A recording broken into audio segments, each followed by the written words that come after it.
Good evening, ladies and gentlemen, back with another LPPL Vegas weekly final stream. Joined tonight for the first time by Shane Pollington. Good evening, Shane. How are you? Evening. Not bad, mate. Not bad. Plodding along. I remember watching you in this last week. Was rooting for you to win, to be fair. Yeah, I was literally card dead. There's not even any spots I could make moves, or I couldn't do much. I got an early double up, and from there it was nothing. I think there's plenty more chances. Yeah. So, as I'm sure you're all aware, watching this stream, if you watch the stream regular, the winner of this tournament goes to Vegas. The other 31 players get nothing. It's not a bad free prize, is it? Vegas. No, Playing a bit of poker. It depends what kind of poker you like to play. Everybody's behind screens at the minute. It's very strange. Yeah. I've noticed you're back playing again. Is this just a short-term temporary thing while we're online, or are we going to see you back at the pubs? No, I will be playing. I needed, ever since I quit work to look after my little lad full time, I need to get out of the house to do something through the week now. So I'm going to start playing 1 or 2 games a week. Yeah, that's good. Hopefully see you around. Yep, you will.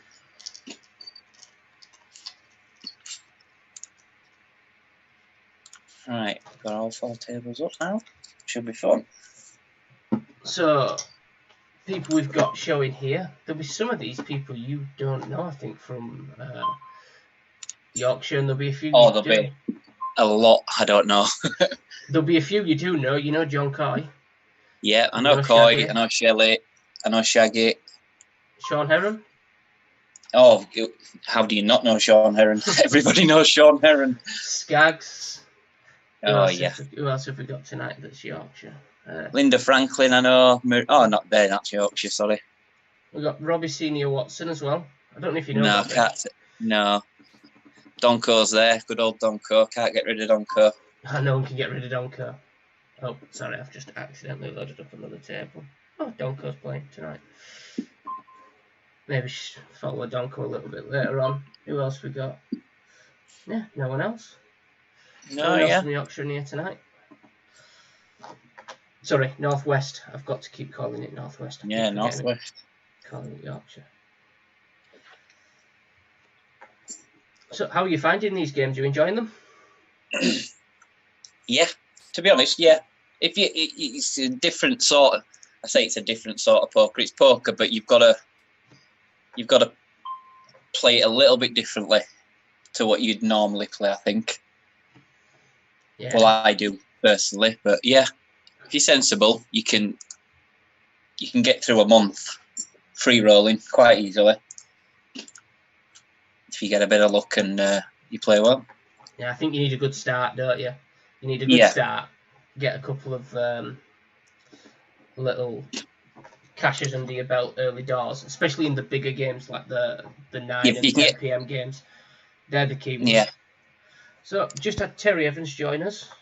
Yeah, still eating, sorry. No Good problem, evening. Terry. So who we got with us, Mark? I've got Shane Pollington. Hello, Shane. Evening, mate. How are you doing? I thought Not you so weren't bad, joining buddy. us until 9 o'clock. Brucey bonus that you're on early.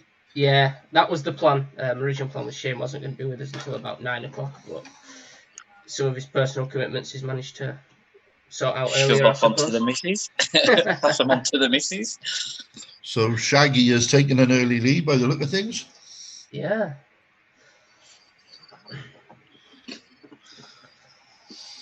Who we got? Who are we featuring tonight then? We've got Dave Stones.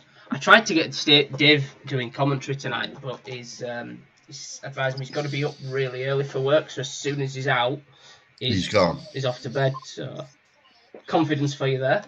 So we got FK, Sean Heron, Shaggy, and John Coy. Hey, that's a hell of a table, that then, isn't it? Yeah, it's could be some fireworks there. That said, John Coy is quite shy and quite he plays quite tight. He's cagey. He won't do anything silly. No, I'm sure he won't. Well, Michael French, he's a Northeast player. Yeah, I don't know him. I think everybody for the first hour is playing quite cagey unless they've got hand against hand. It's all very. They don't want to go out early. Well, that's what we've seen in the last 2 weeks, Shane. Yeah. Been very little action regarding bust outs in the first before the first break. I think last week I think we might have seen one or two. One, and the week before we lost one. Yeah.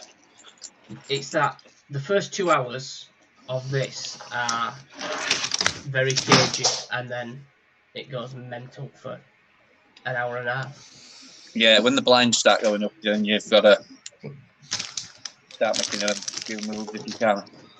I wonder. And who we got on the other table there? John Murray, yeah. We've got Robbie Linda Senior Franklin. Watson. Robbie's from my area, Northwest. Okay. Tracy solid little Baghead. player, actually. Is Robbie. Yeah. Got Mark Scargill there. And Chris Homewood, my buddy. I was convinced John Murray was going to win last week. The cards that he was hitting late on, he came from 30, 35,000. Yeah, I thought you got a bit. Sorry, fellas. Quite good last week. You and John Murray sat next to each other. I thought that could create quite a lot of action. Yeah. It's cruel, the final table. When they're playing for just one prize. Yeah, you've been in that position, Shane, last week, and yeah. Did you decide you were going to play it? What did you put in your head as you entered the final table? I wasn't. No, I didn't make the final table. Didn't you? I thought you did. No. I went out quite late. I went not far off it, but I want. Okay, I'm sorry. I didn't get it there. No, you're fine. Nice little rub down there, Terry. No, not at all. Hey, I haven't even qualified for one of these. I got no. Neither have I. But to be fair, I've not even played. I've not even tried to qualify for one of these. Well, I've played a few of them to try and get in, but it just haven't been my day. I've had a few bad beats along the way, as we all have, and that's just poker. Yeah. I'm not going to sit here whinging about bad beats. We see enough of that on the forum. I used to be about 10 years ago, maybe 8 to 10 years ago. I used to be poker obsessed and I'd moan and groan about everything. But now it's I couldn't care less. I get the money in good and I'm happy. That's all you can do. Yeah, absolutely. Put your money in with the best hand. If you win, if you don't, you don't. So it's 1 minute. All you can do is make your opponent make the mistake. That's the aim. Doesn't always work that way, but no. Well, I can't say that it doesn't frustrate me. Oh no! I'll get annoyed. Yeah, and in fact, this week I've played very, very little because I wasn't liking myself getting annoyed, and I thought I'll just give it a break for a few days. And I played that. Oh, there we are. Flop in a set. There's nice FK. Yeah. I did. So I think, well, rather than get annoyed, and then starting to have opinions on certain people that I don't even know, which is really unfair, I'm just not going to bother. I think I might play some next weekend. I think I might try and qualify for the July League final. Well, I might. I'll probably play the 10 o'clock in the morning because that's just like that is the cheapest way to qualify for one of these, and it's a freeze out. You do get less stock play, I've found, because you get one chance with your chips, and so I quite like that. So I'll probably play that tomorrow morning and maybe the Sunday morning, won't I? On the rebuys, I like the buying in a minute before late reg closes, rebuy, add on straight away. You're one of those that wants the extra points. I don't care about the extra points. I'm teasing you. You just come in with 50 big blinds at a stage where there's a lot of varying different stacks in there, and I just find it easier to pick spots. I'm deep enough that I can just... Yeah, of course. It is I've done it. I have done it. It is a system that generally works. And of course, once the rebuy period ends, you do see less, let's say, loose play. because again, you know, there isn't a second chance after that, is there?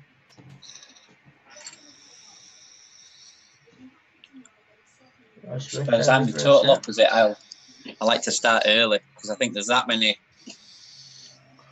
players that can pay you off early. You can get your rebuy straight away. Somebody doubling you up. Yeah. I've had that. I've had that happen to me a number of times as well. I talk about donk play. I can't remember who the player was. If he's listening to the stream, he'll remember. And in the very first hand in one of the games I played earlier in the week, I had King Queen. There was a raise from it. It was the first hand. There was a raise from under the gun to 500. I thought, that's a massive raise. He obviously doesn't want to get too involved. And I had King Queen in late position, and I thought, well, I'll see the flop, which came down King Queen, and he had aces. And yeah, so I doubled up in the first hand. Pretty sick beat for the aces. What a life! It's awful, isn't it? Yeah, it's weird. I found that my results improved by late regging everything. Yeah, well, it's each to their own. Everybody's got their own tactics, sort of thing. Are either of you two rooting for anybody out of this lot? I'd like one at Northwest to win. We're always rooting for our own, aren't we? Yeah, I've got to give Shelley some love. The amount of love she was giving me last week, Actually, she can get another one. I've just seen that Shelley's in this. I didn't realise Shelley was playing in this. Yeah. I want Shelley to win. I was thinking John. It'd be nice for John to win a Vegas package, but either one, Shelley or John. How much funnier would it be if Shelley won the second package for John? Well, didn't give it to John. How many players playing tonight have already got a package? Chris Homewood has got one. Let's go through, see if we can. Shelley has already got one, hasn't she? Yeah, I'm just going to pull this up. Let's see if we can find out. So, yeah, Chris Homewood, Shelley, Debbie Hunter got one at Nationals. Yeah, Debbie. I don't think Dave Stones has got one. Donko's probably got one. He'll be going anyway. Yeah. Linda Franklin, maybe? I don't think she has. Does Brian Staples have one? Yes. Did he win? He won last week, didn't he? Yeah. So we've got at least three. At least three. Shelley, Chris Homewood, and Brian Staples. They had an achievement to win two, wouldn't they? Well, it's interesting because I know that Thomas Chris said Homewood that went deep. They're not transferable, are they, the Vegas packages? Well, Chris Homewood went deep last week and almost had a second, because if you remember, I was joking that he might just transfer it to his buddy over here.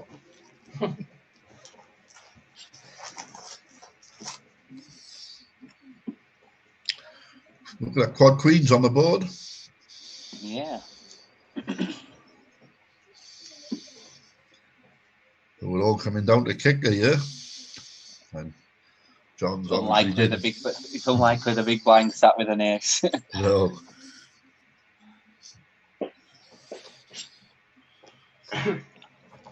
Got some early movers, I suppose, haven't we? With Graham, Shaggy, getting off to a good start. Roy Smith. And Shelley. Shelley's up there. Yeah. Not major. Nobody's over 60k, 55k yet. Steady away. No, what we found is in the second level, all of a sudden you see a bust out and woof, someone's gone shooting straight to the top, obviously double their chips. But it's the early stages mean nothing in a tournament like this. No. Nothing at all. I've never really understood in a structure like this, people trying to pull off really big bluffs early on. Too deep. It's far too deep. Why take that risk in the early stages of a game like this? It's the same. I think it's the same in every tournament, though, isn't it? You can't win a tournament in level 1. You can lose a tournament in level 1. But I think in a lot of the league games, the way the structure is set up, that it's worth taking chances early on, but to get your chips up, because you generally find once you're on that leaderboard, you give yourself a really good chance. Whereas in this, we'll see the leaderboard change dramatically throughout the night. Yeah. I think the structure in the league games gives you more of a reason, if you like, to take a few more chances early on.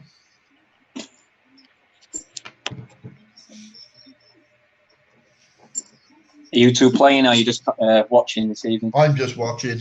I'm just watching. I'm having a break from playing for a little bit. Yeah, no, I've had like I say, I've sort of fallen out of love a little bit with our online poker, especially 2-card. When I am playing, I'm more likely to be playing 4-card. Did you see the poll that Sharky posted earlier about maybe implementing a new game? Yeah, there should be high-low in there. No, you've got a big enough advantage at PLO without giving you the high-low as well. I missed that. What was that? Sharky's put a post up about, maybe getting another game, and he's put PLO as an option. Right, 6 p.m. game they're looking at. Okay. Well, I'd like to see some PLO in the LPPL schedule, and I don't mind whether it's PLO high or high-low. That doesn't bother me. But it would be nice to have some PLO involved in some way. Vary the games up a little bit. Yeah, Did he put that on Facebook, or did he put it on the LPPL forum? Okay, I'll have a little look now. Some I couldn't play. 6 o'clock's no good for me, really. Oh, 6 p.m. Well, I'm still off work at the moment. Yeah, I could do the 6 o'clock game. And the most votes at the moment is a 2-card freeze out. Well, we've already got a few of those. Really? PLO had a lot of votes when I last saw it. Look, I've just looked up. PLO got 13 votes, and a no limit freeze out has got 39 votes. Wow.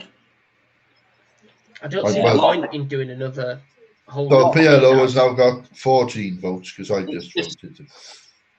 PLO is a very niche game. Not many people know how to play it. It's where Hold'em. So, Shane, you've played a lot of PLO and PLO8. Do you think learning that game improved your Hold'em game? Yeah. That definitely does. Yeah, it does. For anyone who doesn't know PLO, why does it improve your game? Because I agree with you. I do think it improves your game massively, learning how to play PLO. You look at textures more. You look at how you pick up on people's tendencies a lot more. You seem to. I find that I was taking notes a lot more on players and watching specific hands and how they played them, because you have to in Omaha. Well, the variances are so wide, so you're more alert to the hands that you could be behind to. I think and you do generally see your hand strength a lot quicker. It trains you to do that, I think. Yeah. But I think it is the best game in the world, to be fair. Oh, I would play 4-card all day, every day, if I could afford it. If I had the time. It's that's my favorite game. I think as well with Omaha, if you can learn how to play Omaha well, you can make so much more money online playing Omaha only than what you ever can playing Hold'em. The average player in an Omaha tournament is a lot worse than an average player in a Hold'em tournament. You're less likely to get donked badly in a PLO game, I'm sure of that. High-low's even better for making money, to be honest. Well, I like high-low. I love high-low. But playing cash high-low, too many chop pots for my liking. It's dangerous. Yeah. Too many chop pots. But you see, and generally, I've only taught myself to play high-low in the last 3 or 4 months. But I've been playing quite a lot of it online in micro stakes just while I was learning it. And what I'm seeing is the amount of people that just still don't get high-low, who are playing starting hands that are really good high hands. High hands, yeah. And you don't see people looking at the ace, ace, deuce, 4, or ace, deuce, 3, 4, ace, ace, 4, 5, whatever, like anything. And you think, well, no, these are the hands you want in high-low. If you've got ace, deuce, anything in high-low, it's a pretty good starting hand. There are situations where playing a high-only hand can be positive, can be good. But Absolutely. It's only in a really a multi-way pot that it works. And of course, the little subtlety in high-low is that the high gets paid every hand and the low doesn't. Yeah. So, yeah, like you say, there can be advantages. But pre-flop, you are taking a chance. Yeah. Well, Mark's response was, to be honest, we'd love to introduce a PLO game, but we also know that the cries of unfair would be so loud. Yeah. Who would cry unfair? There's lots of variety for those that prefer the 2-card game. Yeah, there is lots of other games, like you say. It wouldn't be unfair. You don't have to play it if you don't want to play that's right. It just gives an extra something for those who might want to play a little bit of a variety. I know we don't. How far do we want to take it? Do we want to get involved with triple flops and 7-card stud and all this sort of stuff? Oh no, no, we don't. Exactly. That's what I'm saying.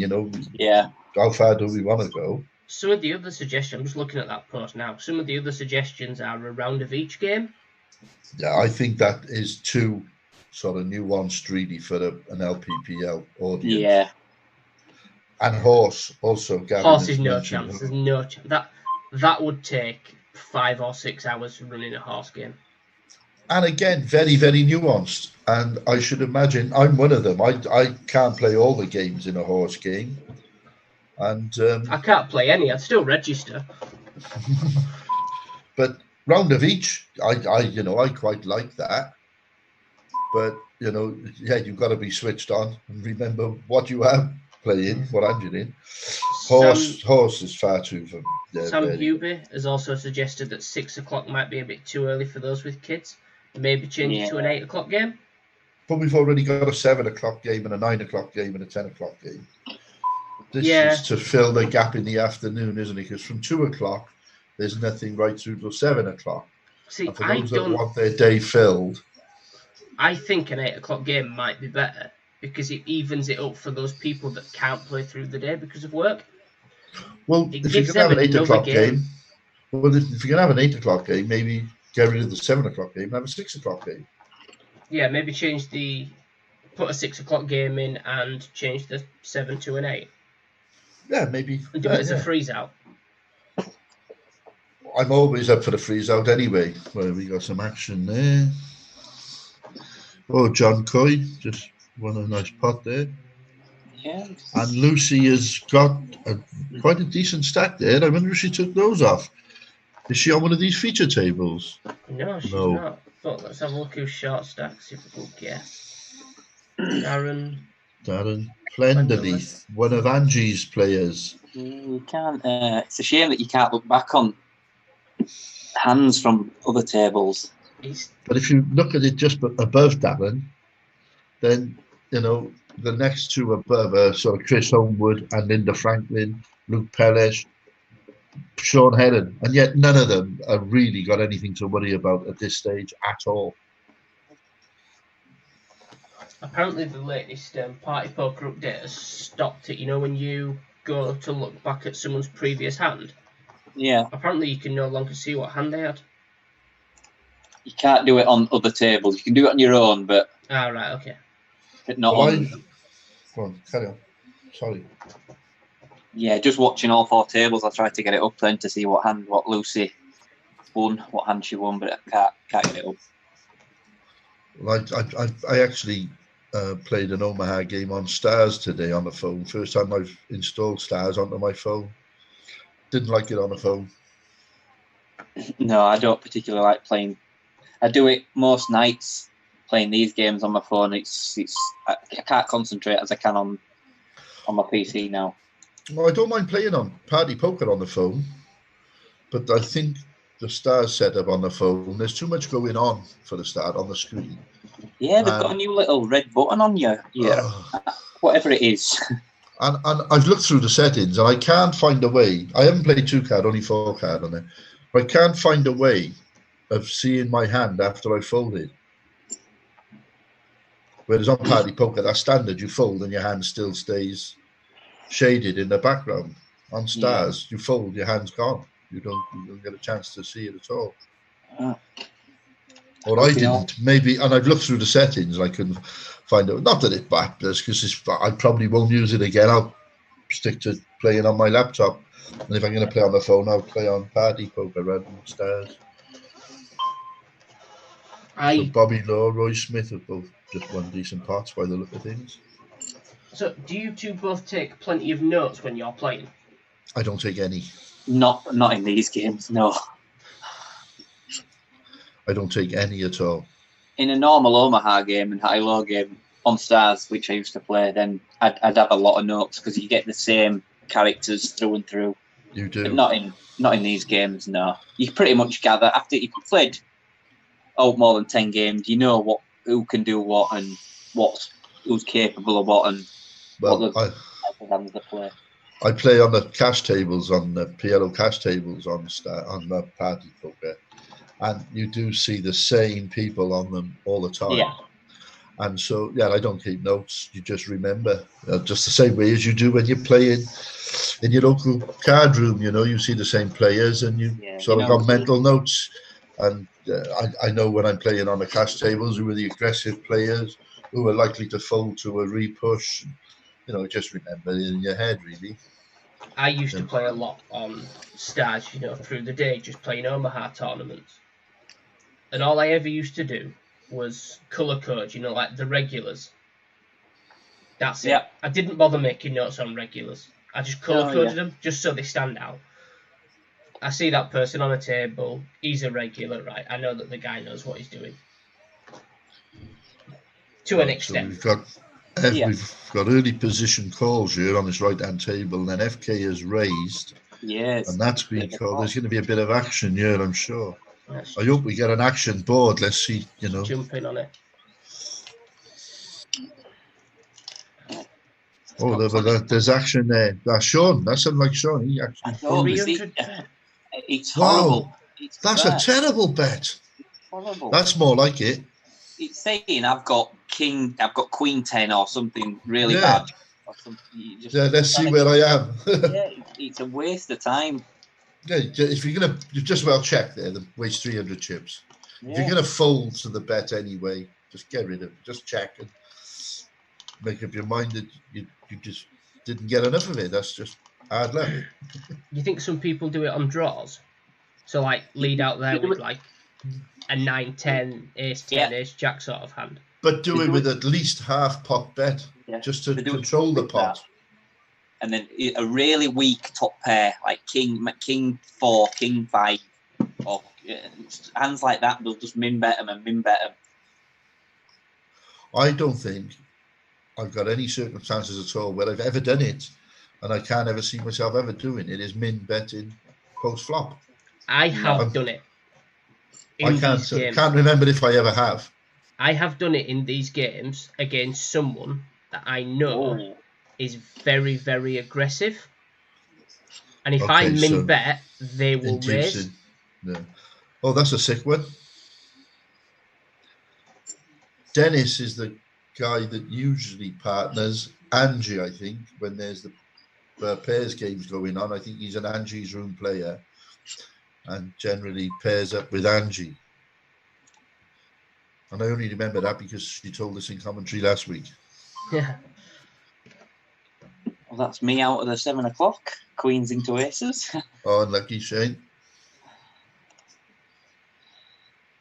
Well, an hour and a half in the 7 o'clock is a decent run. What did you finish? Can you remember? Oh, no. Okay. To be honest, I wasn't really concentrating on it. I'm more concentrating on this Omaha APAC game. Oh, yeah, Friday night, Omaha night. Well, it was just Paxo were telling me about they've got this $16.50 Omaha tournament. It's for a medal or something, so I thought I'll give it a pop, give it a go. Yeah, you play for the medal in the 8-pack. You get gold, silver, and bronze. Well, some people do. I only got silver and bronze. I haven't got a gold.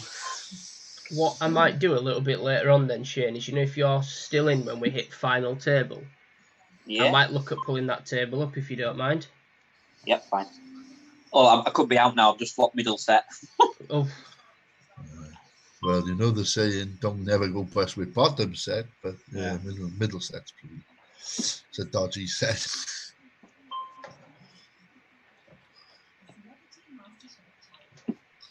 Oh, Dave Stones is involved in a hand here with FK.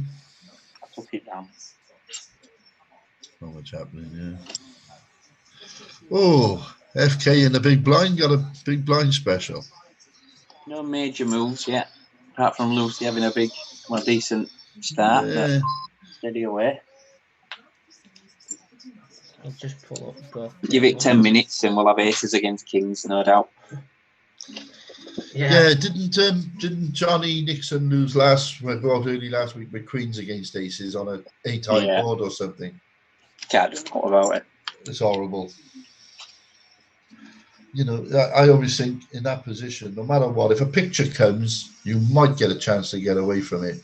Yeah. But if you've got a board that's 7-high, 8-high, 9-high, you're never getting away. You're never getting away. Now, the thing is, it's very hard to get a read on somebody on an online game. You know, across the table, you've got more of a chance. But, you know, it's very hard in an online game to fold big pairs on crappy boards. Do you still speak much to Si? Jen? I haven't spoken to Si in a long time, mate. No. Long time. I think last time I saw him, I went to his wedding. Oh, that 5-6 years ago? Oh, no, not that long ago. I don't think, maybe 3-4 years ago. All right. John Murray's up to 61,000. Yeah, apart from that last game before lockdown at pub, I've not seen anybody poker-wise for years. So this I've venue, not seen Sideback playing any of these games, to be fair. It's time, again, work and Yeah. new kid, stuff like that. this venue that closed down for good this week from Yorkshire somewhere, I think Skaggs posted Nelson, something on yeah. Facebook. Nelson, yeah. Where to is that? Where is it, did you say? Yeah, where is it? Yeah. It's in Dewsbury, just going out of Dewsbury, Thornhill. Okay. Oh, well, I've never been there, so I've never been in that. You would But I've been to remember a it few if of you'd them. been there, Terry. I assure you would remember. Well, I've been to a lot of venues in Yorkshire, but obviously around the interleague venues, really. Yeah. Where we had the interleague in Murfield, went to a few venues, a few pubs there. I only played at the Nelson once. It was the first ever game. I helped set it up. I think there were four or five players. Yeah, didn't that used to be Michael French showing a bluff there. Oh. That was quite close to where you used to work, wasn't it, Shane? Yeah, not far off. 5 minutes from my work, yeah. Well, my old work. Yeah, a bit of a decent pot here. 7.5k.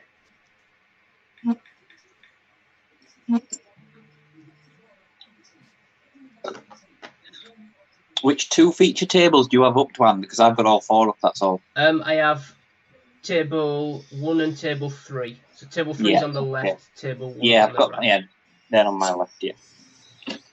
Okay, I just got my Google Maps up to get my geography of Yorkshire is not the Oh, best. what a turning river for that guy. How's that, Robbie? Robbie, pocket tens, and he turns and rivers. Oh, Robbie Senior Watson. Run good, Robbie. Yeah. He's a Northwest player, isn't he? Yeah. Yeah, I think he's quite. I've seen him at the Nationals, I'm sure. Yeah, he's a decent player, actually. He's improved a lot these last couple of years. He's got a very young-looking face. Is that the? Yes. Yeah, I know the guy. Yeah. Yeah, he's been getting a lot of. I think he's been getting a lot of coaching from Skaggs. And he's just doing the exact opposite of what Skaggs suggests. And it's working for him. Yeah. Oh, fantastic. It generally works for everyone doing the opposite of what Skaggs suggests. So yeah, I've just worked out that Dewsbury looks like it's between the eternal triangle of Huddersfield, Bradford and Leeds. Yeah, pretty much. And Barnsley, so surrounded by all these places with terrible football teams. I'm only going to mention the fact that we beat Leeds last week once, maybe twice. I don't think you're going to get a bite here, Terry, because I don't think we are Shane's a Leeds fan. I know yeah, I'm but definitely not. I'll get a bite on the thread when Bev will be on there any second now, calling me all sorts of horrible things. Standard Leeds, though. Coming to end of the season, they'll crumble. It was a good night for me last night. Very good night for me last night. Since 1984, Cardiff City have played Leeds, I don't know, maybe 30 odd times, and only lost 3 times in that. And all 3 times were in 1.5 seasons when we had Russell Slade as our manager. Other than that, they just went years and years without beating us. We are their bogey team. Yeah, it's like Millwall. Millwall's another one. Derby. Are you a Derby fan, did you say? No, but Derby used to like a bit of a bogey team for Leeds. Oh, right, okay. Yeah, do you support, Shane? Man United, but I don't really support. I'm more of a football fan in general. I'm not a fan. That was before he got at it before he got slaughtered. I just like a gamble on football. That's me. To be fair, when you said Man United, I took it that you weren't a real football fan. Ooh, here we go. I can get away with that one now. So, Dwan, who do you support? The English champions, mate, Liverpool. Really? So we got 2 Yorkshiremen on here supporting Lancastrian teams. That would be right.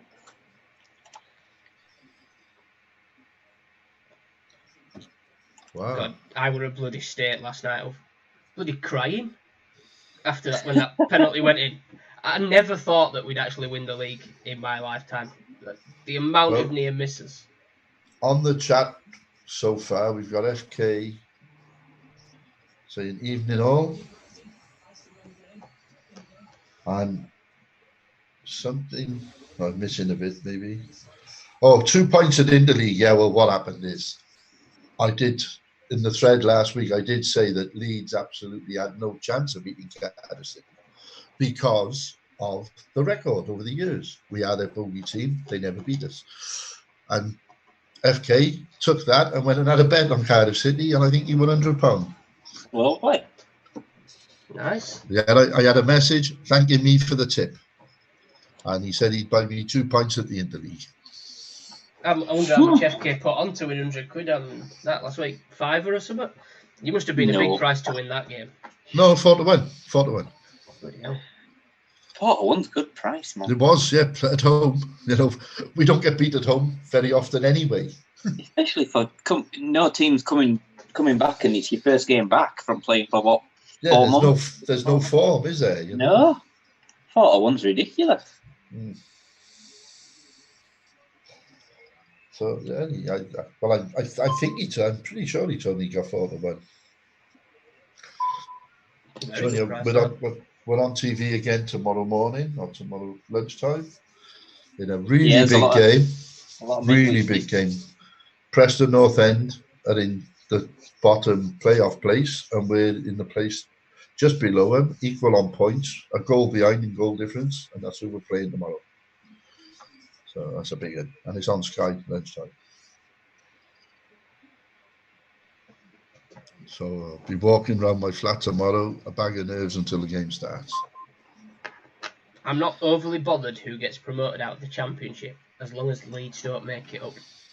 Leeds will go up. I think they'll go up in the top 2. I just find it really funny when they have these exceptional runs until, like, normally March, April time. As soon as they hit last 10 games of the season, they just fall to pieces. It's. I think they'd have done a lot better if they got rid of Bamford. I don't understand it. He's horrible. He's a terrible player. It's one that baffles me. Big chance misses. Stats came out of Sky the other day. Most big chance misses in the entire league. 27 big chance misses for a striker. That's ridiculous, really. No striker should be missing 27 big chances. In fairness, he made a great save against his own team last week with us. I don't know if any of you saw the game. I didn't know. Yeah, he was in a goal line in position. A shot come in from outside the penalty area and hit him, but it would have gone in. He's to start defending rather than being a striker. I did watch a little bit of the game, and the bit I saw, Leeds were all over Cardiff. In fairness, most teams are. That's the way we play. We just suck at them. When we had 2 chances in the whole game and took them both really well. And yeah, Leeds had a lot of possession. To say they were all over us would be a bit of an exaggeration. They had a lot of possession. As I said, I didn't watch the full game, but it was just like the bits that I saw. Wow. Big action on table 2. Big action on table 2. Big pot. Oh, we haven't got that one up, have we? I'll keep you informed. Brian Staples putting in 6K with Debbie Hunter. Pre-flop. Give me 1 minute, sorry. Yeah, for all their possession. We have the table open now. There we are. Yeah, for all of Leeds' possession, they didn't create many chances. So we got 15K pre-flop. Debbie likes that flop, I think. If Brian has got any of this, he's calling.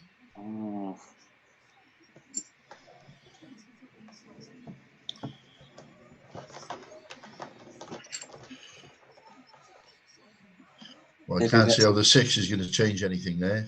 No, it doesn't change a thing. It might get rid of a flush chaser. She's got ace king, I think. And it's done. Anything shown? Nothing shown. It's a good pot. And that probably shoves Debbie right up towards the top of the leaderboard. There's another big pot here. 9K in the middle pre-flop. Yeah. Skags, Chris and Linda.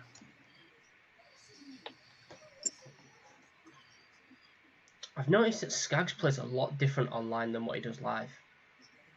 I can't say I've been on a table with him yet. Oh, I tell a lie, I took him out over there when I won the game. He plays a lot tighter online. God, how wet is that board? There's everything there. Wow. Flush, straight. It's the 500 into a 9K pot. It's very... I know. That's a big river. Linda's got a flush here. Linda's piled in. I think she got the ace of hearts. But wow! Whoa! Look at that! Overbet. She does that quite often, does Linda? If I've watched people overbet. Whoa! Wow! Mind you, and it was a paired board as well. There's no. Need your pocket aces there. God, you're going to be your ass is switching all the way down. Isn't it? God. I mean, he's not folding, but it's one of them. It's a sweat almost. Oh, Can't read. It's a sweat from the off. Especially with the board pairing, that's just horrible for him. If someone's called in there with 8s or 9s, he's in real big trouble.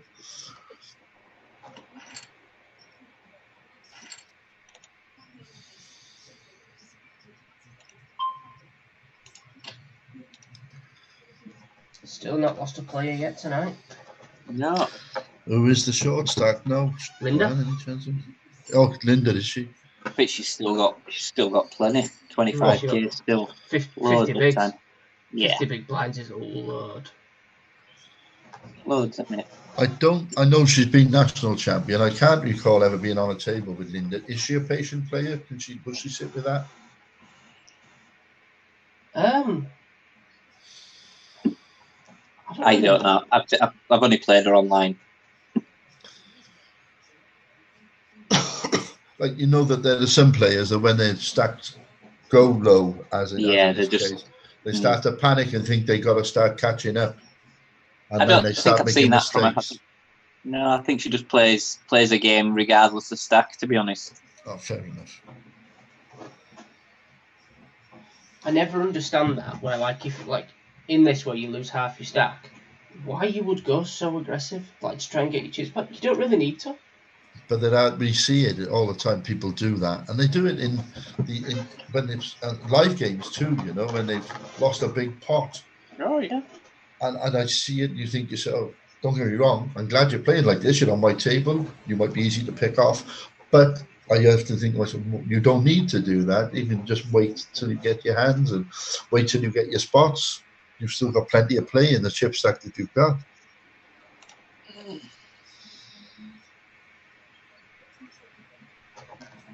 Yeah, I think at this point, even if you've got 10k, you're not really that short stacked with 10k. No, 10k is fine. I think the only problem with 10k, I'm not saying all the players, but you are going to have some players out there with 55, 65k who are not going to be bothered about calling off a 10k stack. Most players won't, but there are some out there. That's a good thing, and you can use that to your advantage.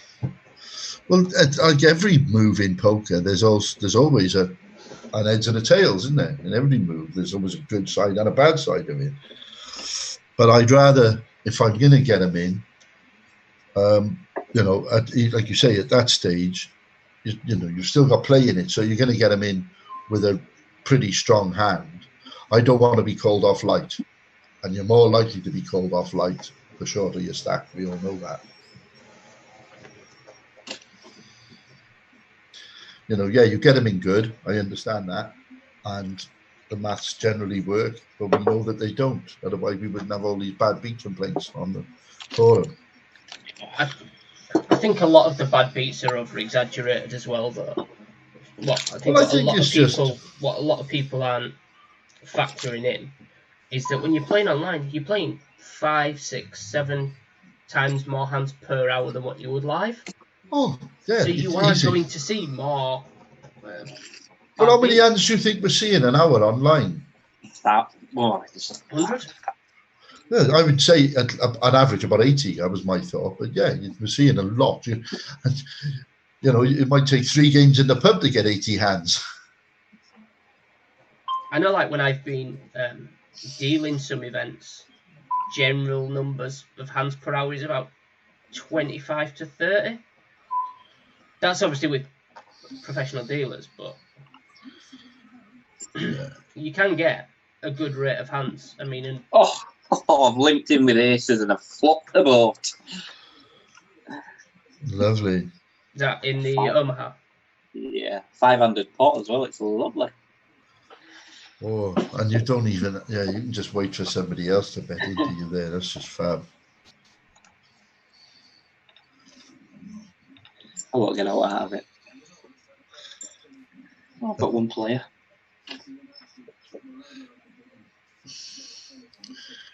In PLO, are you happy to check and hope somebody bets into you, or do you bet your big hands? I bet them. I've turned quads. I bet them too. I always bet them to try and. It depends. If it's a multi-way, you see, I was on the button there, so action came back to me on a 5-way pot. If I'd have been under gun, I'd have happily checked. Yeah, I would have. Yeah, you've got to look at your position and hope that you've got an aggressive player coming behind you. Yeah.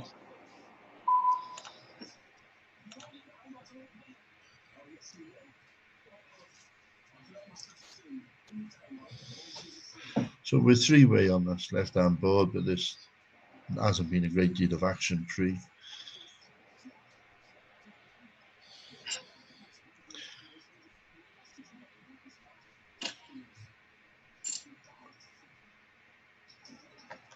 It's just right to act there, and he stayed in the hand. So, guys, just thinking, if we're looking at maybe trying to get an Omaha game and pushing for an Omaha game, what bit of advice would you give to a newbie coming in that doesn't know the game? For me, I would say don't chase draws on paired boards. You are just going to lose a load of chips doing that. That's probably the best advice I could give someone new to the game. I think that's the most common mistake a new player would make. Is start chasing flushes and straights, thinking that they overplay in their hand. That's the thing with Omaha. You find with new players that just overplay their hand. not realising that actually, quite often the nuts is out there. You have to be looking at the nuts almost every hand. What somebody has. Yeah.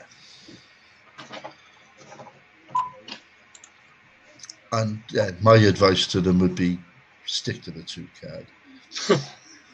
Yeah.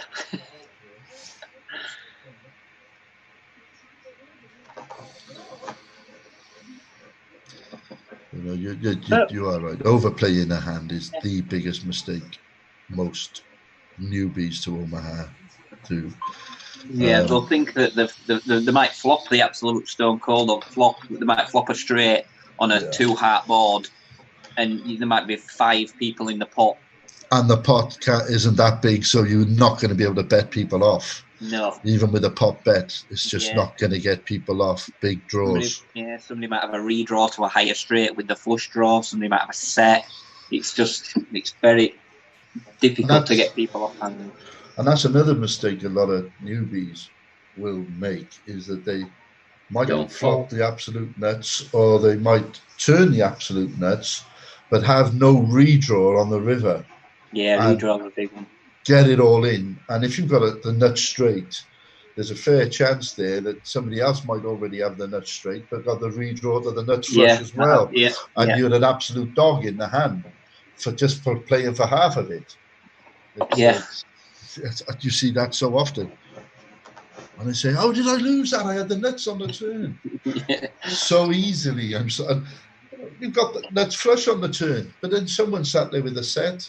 Boom! It pairs 7s on the river. It pairs 2s on the river. Doesn't matter. Pot control is so important in PLO.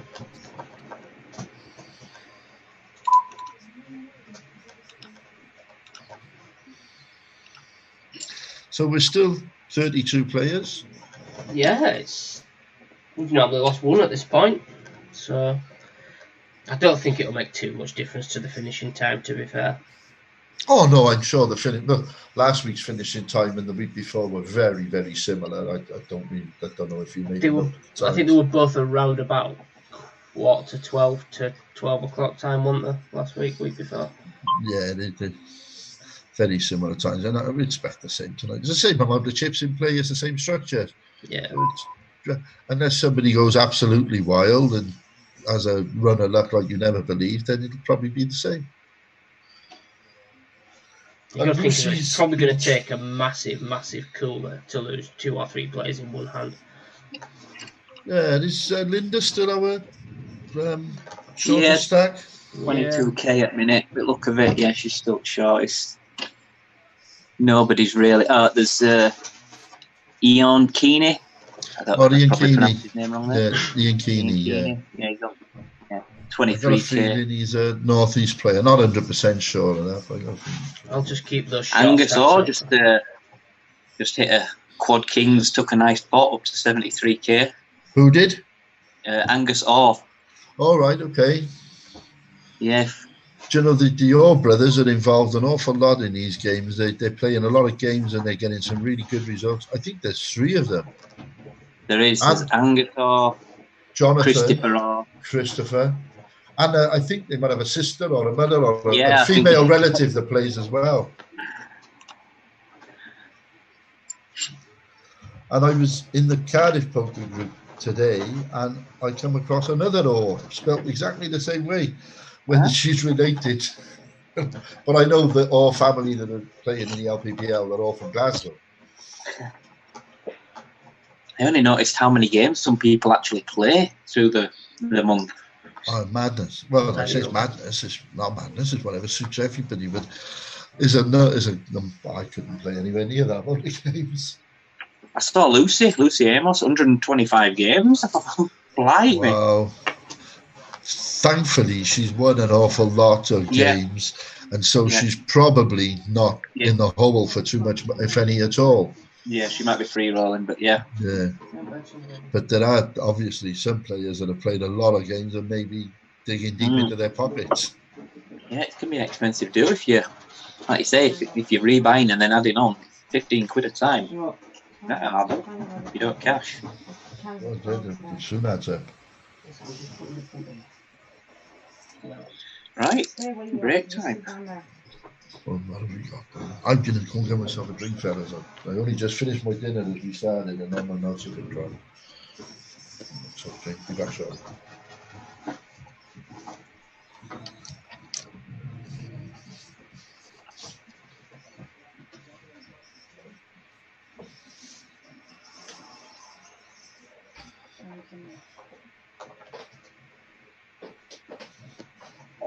You want sorry down? Now we can move.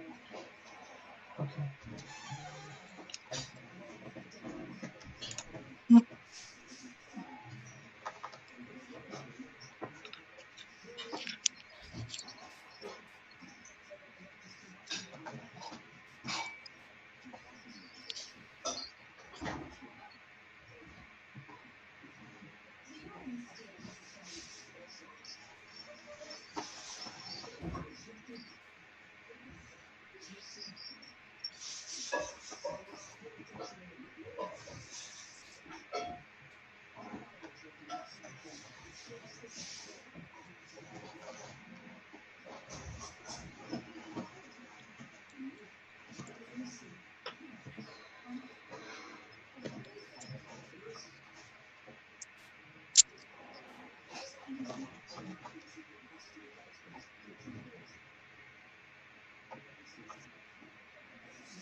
A bit annoyed.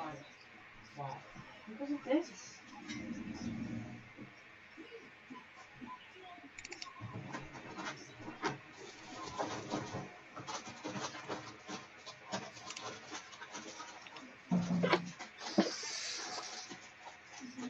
Because now you're using 2 laptops. Yeah, I'm trying to do the application. For work? I Yes. thought you had an hour to submit it. I had an hour to try and get most of it done. I didn't get it finished, so I wanted to do it while I bloody stream. I'm trying to get it finished, so I need to do it while I stream. Really nothing. What? I said nothing.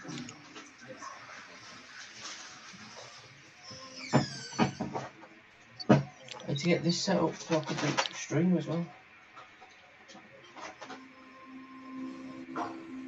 What? Oh.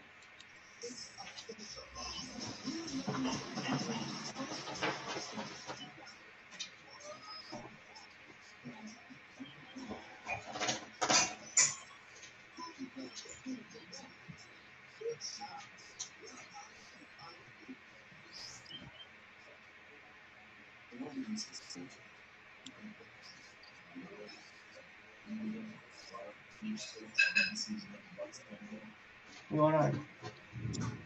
You just asked me if I'm alright, then I told you I'm annoyed. I'm not just going to stop being annoyed. Is there anything I can do to help you out? No.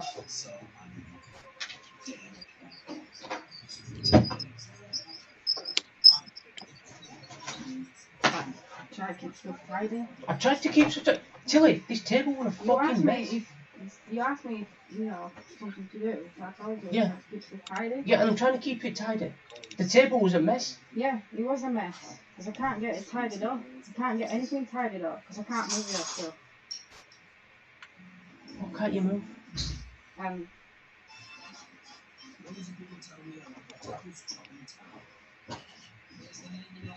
Can't fucking fit everything. And I with know, but we that, keep going over the same thing week after week. I've had enough of going over the same shit week after week after week. We said what we're going to do. Yeah?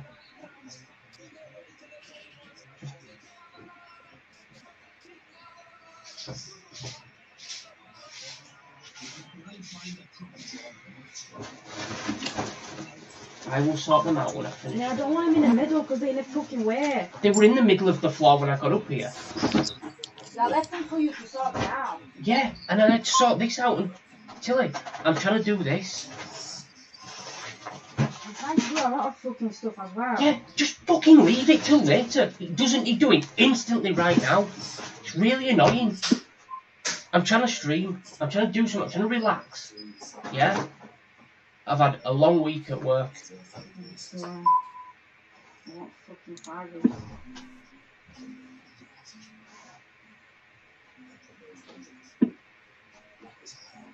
I'm trying to fucking relax. I'm trying to fucking please you as well and make a fucking dinner and everything. I know. And then I come here and it's a fucking shithole and I just tried to fucking tidy up a little bit. Yeah, and I had to sort all this out because this was a shithole so I could put my fucking laptop down and sort everything out I needed for the stream. Wow, big pot on table 2. Brian and Mandy, I was trying to get my mouse working so I didn't have to come down and bother you. So I moved the printer off and I put the printer on the bed so it was out of the way. Yes, King against Jack King. And I printed it there because I thought you're not going to move it from there.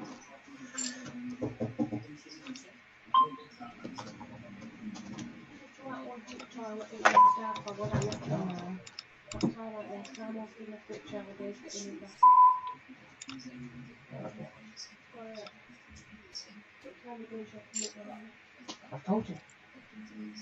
I'm not telling you again. I've told you at least 10 times this week. 8 o'clock. Correct. Don't know why you ask me the same question and expect a different fucking answer. The chilled bill. I'm trying to stream. Yeah, and I'm not fucking muted either. So can you just need what to stream for?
Sorry about that, guys. Have I missed any action?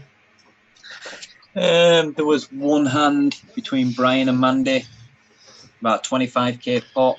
Ace King against King Jack on a King High board. Who won it? Brian back up to 52k, and Mandy dropped down to now on 23k.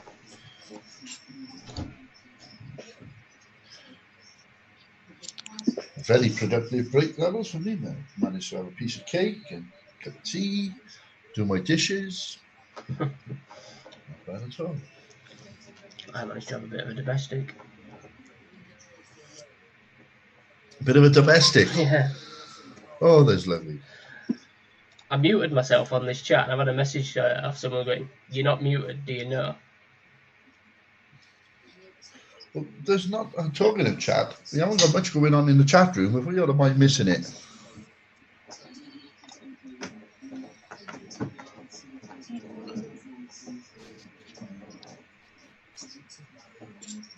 Yeah, it's pretty quiet tonight. And no disrespect to you, Shane. I'm missing Angie tonight. I know she's listening. Ange, I'm missing you, my partner in crime. Hopefully we'll do it again soon.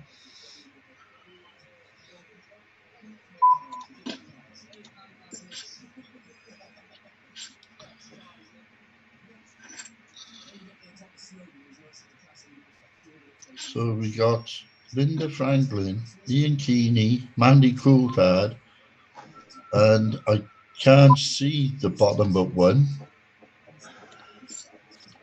It's not very clear. But those bottom four, Pellet. Yeah, Luke Pelech, 19.5K. they've all, they're all very similar stacks. Jacks against eights. Oh, that was a pretty wet board as well. So Dennis Henderson won that. FK, who was running really well early on, he's come down. He also runs. That was me last week. Got off to a good start, and it just dwindled away. I've been little to no hands. Yeah, then you're struggling, then, aren't you? You're looking for spots. Yeah. Oh, Bev's on. There she goes. Who's commentating today? Well, Bev, we got Daniel Negreanu in this corner. We got Phil Hellmuth in the other corner, and Antonio Esfandiari in the other corner.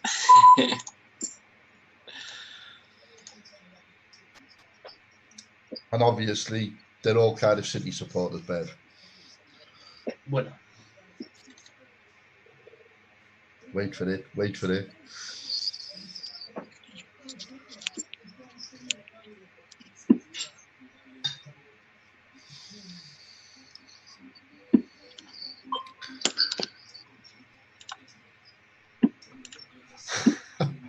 And FK has just said, oh, APAT, any ace Bev is here.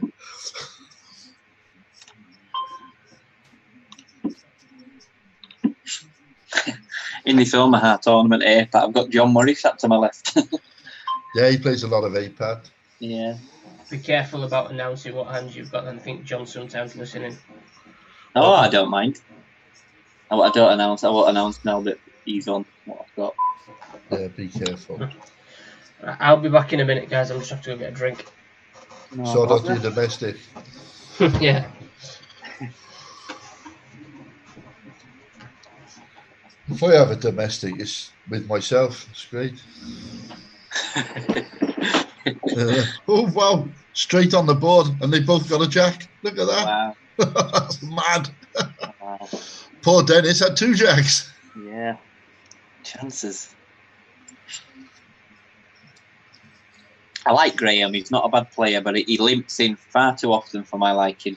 Oh, FK, yeah, and he's very similar player to Paul Shill. Yeah. They like to play a lot of hands. Yeah. This structure's not really conducive to playing a lot of hands, especially limping in with for a lot of hands. You know, I like this structure to sort of be. I'd be looking at sort of tight aggressive as my style for this sort of game. I think the loose aggressive style works, again, as I was saying earlier, in a lot of the LPPL league games, the structure the way you set up there.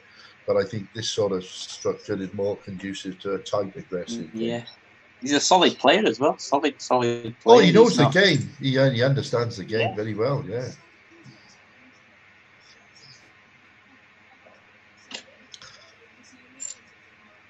And an absolute LPPL stalwart.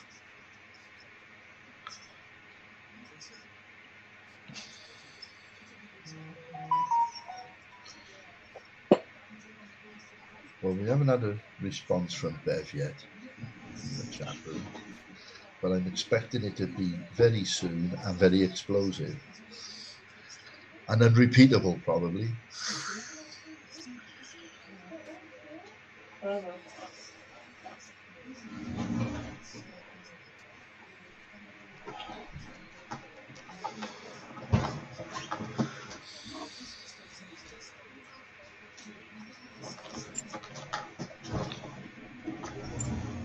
Okay, the Any Ace Bev comment.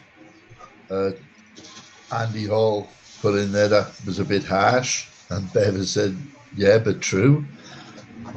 But of course, as our commentary is on a little bit of a delay, she's probably only just getting the comments that I made.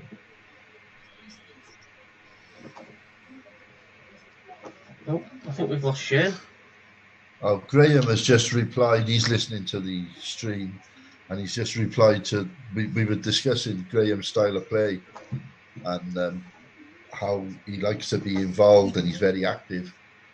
And he's just replied on there. It's because he gets bored, which is fair I'm enough. back now. Yeah. Wi-Fi's a bit mental downstairs. So I've just Yeah. put, Well, I don't know if you heard what I just said, Shane. Graham has put something in the chat room. We'll be talking about him being a very active player. yeah. He's been into a lot of hands, and he's just replied, yeah, because he gets bored. He can, understandable, completely Oh, yeah, understandable. absolutely, yeah. No, look, if we all played the same, it wouldn't be poker, would it? Yeah, you would. Yeah, no. As I said last week, if we all played the same, Yeah, it'd be snap. nobody would play. It'd be boring. Exactly. And it seems to me that Bev hasn't bitten on anything that I said, which, well done, Bev.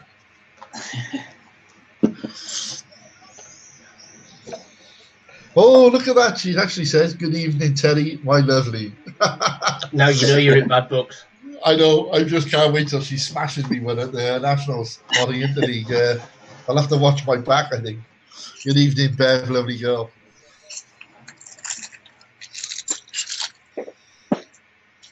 Oh, there's Barry Island on my telly. Best holiday resort in the country. Barbados. I've been to Bali once. Stayed with a friend in Bali when I played the APAT in Wales. Did you go to Barry Island, or did you not get down to the island? No, just to Bali itself. Okay. You missed out. The beach is lovely. It was absolutely chucking it down that weekend over there. That's not unusual. Shane, have you seen those APAT squads games that they have running? Yeah. I was talking to Yubi and Shelley about it. I was trying to get them to jump in and have a dabble. They're not bad. Yeah, Yubi and Shelley were up for it. We were just trying to find a fourth. We were seeing John, but John was going to get back to us. Oh, we got some action on this right-hand table, yeah. John raised, under the gun. Michael Cole, Dennis Cole. Oh, yeah. I thought Paul might just call for the value there, Oh, John's leading out. That says I've got top pair. Well, to raise from very early position, you'd expect him to be pretty strong, especially where we spoke about John earlier, that he's a really tight, strong player. Oh. Wow, but he's just been raised. The min raise, it's a bit smelly. Might be a flush draw, nuts flush draw. John's playing this like he's got king, ace, king, king, queen, but he's saying I've got. Oh, we're not going to know. Set or a king 10, maybe even. Yeah. It's not a hand that I particularly like, but it's a hand that is a favourite of a lot of people I know.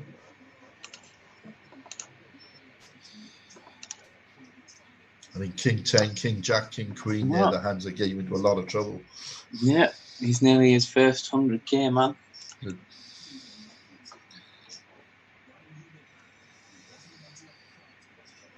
Oh, I think last week were a lot faster than it is this week. I know, maybe, only because we'd lost one or two by now, but I think we'll find that by the time we get to the next break, we'd have probably lost maybe 4 or 5, which we've had the last 2 weeks. And then after the next break, there'll be carnage in that next hour. And we get very close to a final table by 10 o'clock, I think. Yeah. By 11 o'clock. 11. Yeah. Yeah, I think we'll lose maybe 4 this hour. Yeah. And then I think we'll have a big run.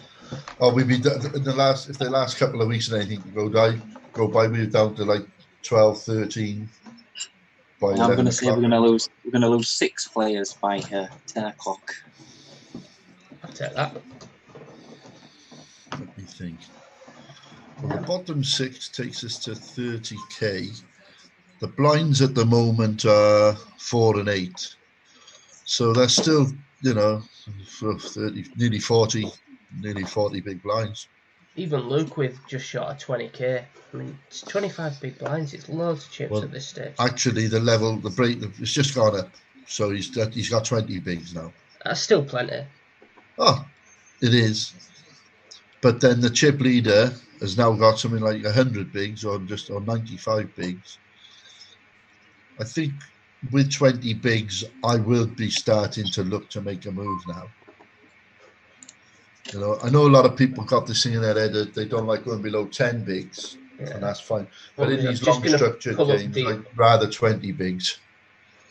Oh, just- aces against kings. One man down. It's Luke as well. Yeah, aces Wow. against kings. Unlucky Luke. No, you can do that. Unlucky. And that's it's awful when you're bottom of the stack. Especially when you're short and you pick up kings and you think, come on. I get my double up here, I'm back in the Yeah. game.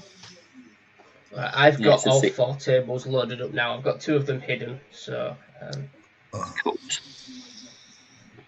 I suppose if we do see any big But pots, then I can just... obviously, the bottom of the screen is frozen, is it? Because you still got Luke in the game. Yeah, it'll be that leaderboard that's just... There you go. Sometimes I just have to load it up and... There you go. Dave Stone's struggling. That's because he's in the back of his mind that he doesn't really want a late night if he's got to be up for work early in the morning. Dear me, I've been in situations like that. My tournaments are finished at 6:30 in the morning and I went to work at 7:30. Paxo, evening guys, and evening Bev. And Marshall Ray has just said 24 players still in at the next break. I've had that in the Sunday Storm, Shane. I think I Yeah. went out at like 5:30 in the morning. I started work an hour and a half away at 8 a.m. One of the Yeah. beauties of being self-employed is if I do play something online and I run deep and late, I just think, well, I'll have a late start tomorrow. It doesn't matter, you know.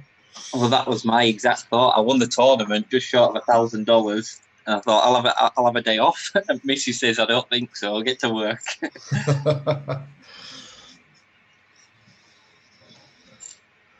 Did you do went in and go, oh, I'm not feeling right well, can I take an half day today? To be fair, I was fine. It really, I wasn't tired. I don't get tired really. I get exhausted. So with Michael French Yeah. just made a push and he didn't get any action. Wow, another decent pot. Debbie against Robert Law. He's scooping some 22k pot. Up to Yeah. 85 with the nuts. Solid player, Bob. Solid player. Plays a I'm lot gonna of be up. games. All in this air, Pat. Are you? Yeah. Limped with aces, hoping to get a raise. Got a raise. Reshift it. Have you still got John to your left? Yeah. But he's listening, I can tell you. I suppose you are a minute behind, so No, you're all right, yeah. And I've been done. ouch. Oh, John Oh, we Coy got all some in. action here. Coy. Yeah. Oh, Oh, no way. What a run out. Wow, that's unlucky, John. What a run out. It's all right. Oh. Shelley's still got 63.5k, so she can win you another. She can win the Vegas trip. I know, but and that's just a perfect example of one of these sick run outs, isn't it?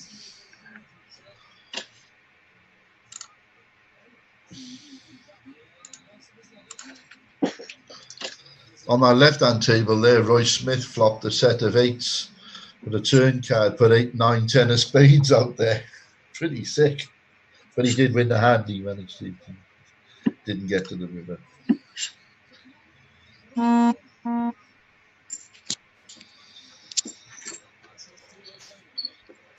So yeah, Linda, in fairness, Linda hasn't been involved in much at all, and she has been very patient, hasn't she?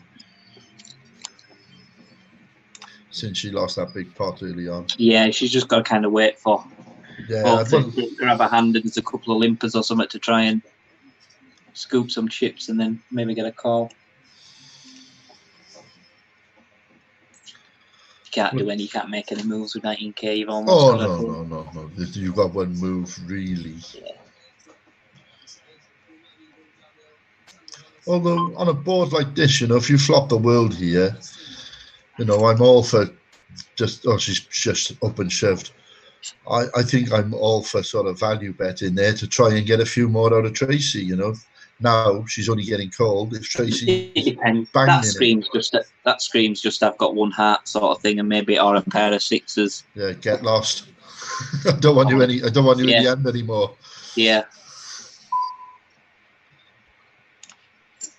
And of course, unless Tracy's got the flush, yeah, and a pretty strong one. Oh wow! Oh, how did she take so long to call? But there we are. Linda's hit the full house. Yeah. How did she take so long to call? I She's don't blocked know. the flush. I know. Wow. Well, yeah, I don't know what. Well, I do. I can't remember. That's almost that's a slow roll. Well, If anything.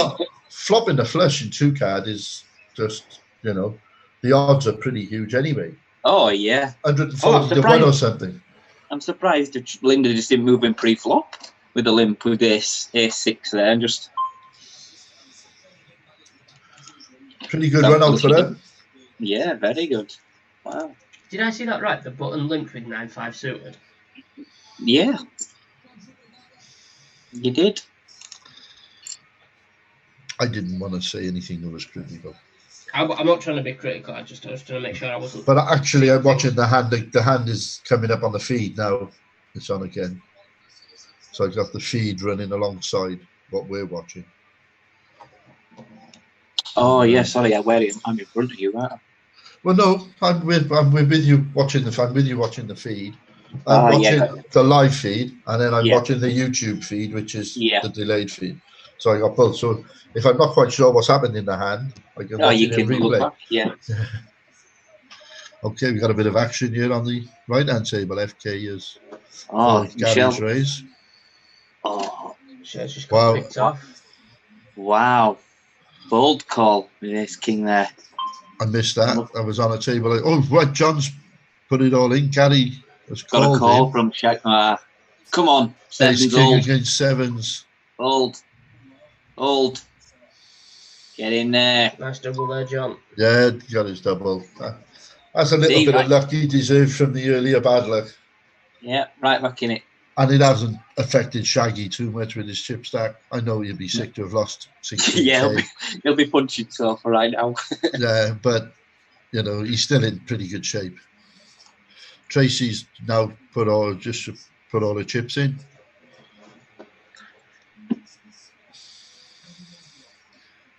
$6K into a 21K pot. The odds say Roy got a call. Yeah. Tracy's the out. river, I know. Wow. But I think Roy was getting the right price to call on the river anyway there. Big hand.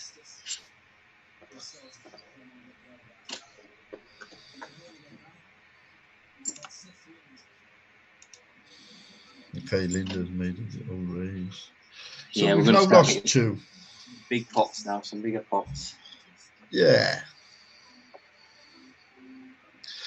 Well, if you three bet a min raise, you know, you're talking about betting. What would be for the 2 foot? So it's 7K. Yeah, it doesn't take long till we get a big decent pot there. So if This is where you can start to exploit limpers and people that call like min raise bets. Somebody min raises free, and you get a couple of callers. Those are 9 times out of 10. They're just maybe the hands that are like king tens and stuff like that. You can exploit those by providing you can dodge the luck. Yeah. Wow. Roy had called 3 with 8, 10. Wow. And it trips. Flop the world.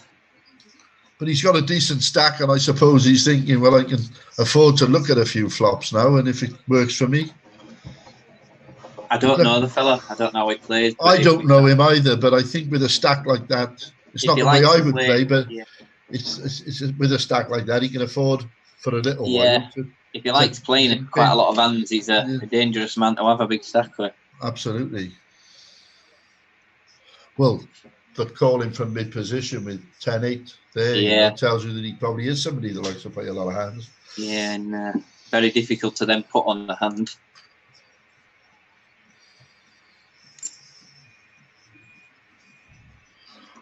The other thing we'll see now, as it gets further into this, you'll see a lot more walks now, because obviously the danger of putting chips in with a marginal hand is that you're going to put yourself into a lot of trouble if it doesn't go your way.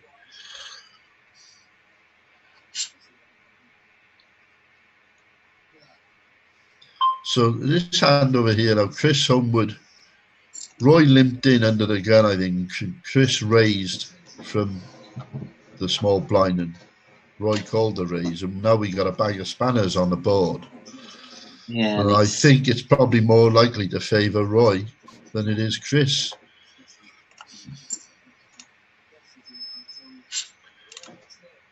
So we've gone to the river there. Any 5 is good, yeah? I think any pair on that board's probably winning this hand. No, I think the 5 is very good. Yeah. But I think because Chris raised the limper from the small blind, I think it wasn't really the right sort of board for him there. I missed something in the chat, then it came up and went. Oh, there's a little private thing going on between FK and Marshall Lee. Let's leave the lovers to it. Is Joseph Heron Sean Heron? Yes. Is his real name Joseph? Another Cardiff City fan. I think so. Because he's not a Yorkshireman like you all think. He's originally from down here.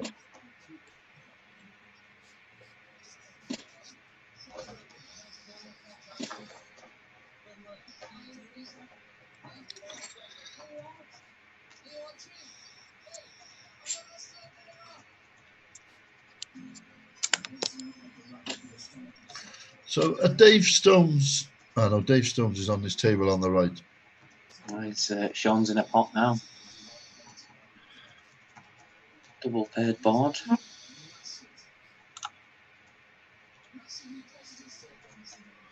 Could be a big blind special.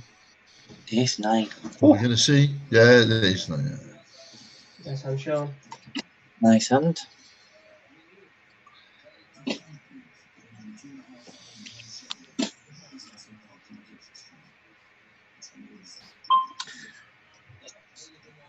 Pretty big hand on the other table as well with Brian, Debbie and Mandy. Okay. Just put that table up. Maybe wins a little pot there. Well, they're all, none of them have got starting stack there in that on that table, have they? I've only seen it briefly. So that's the table. So we've got 3. No, I meant the 3 that were in the hand. The 3 that were in the hand. They're all under starting stack. Bobby Law is the big stack on that table, yeah. Yeah, 83,500. Yeah.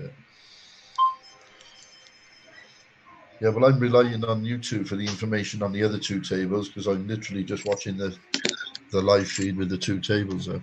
Yeah. What I'll do is if there's any big pots brewing, I'll just pull one of the tables up.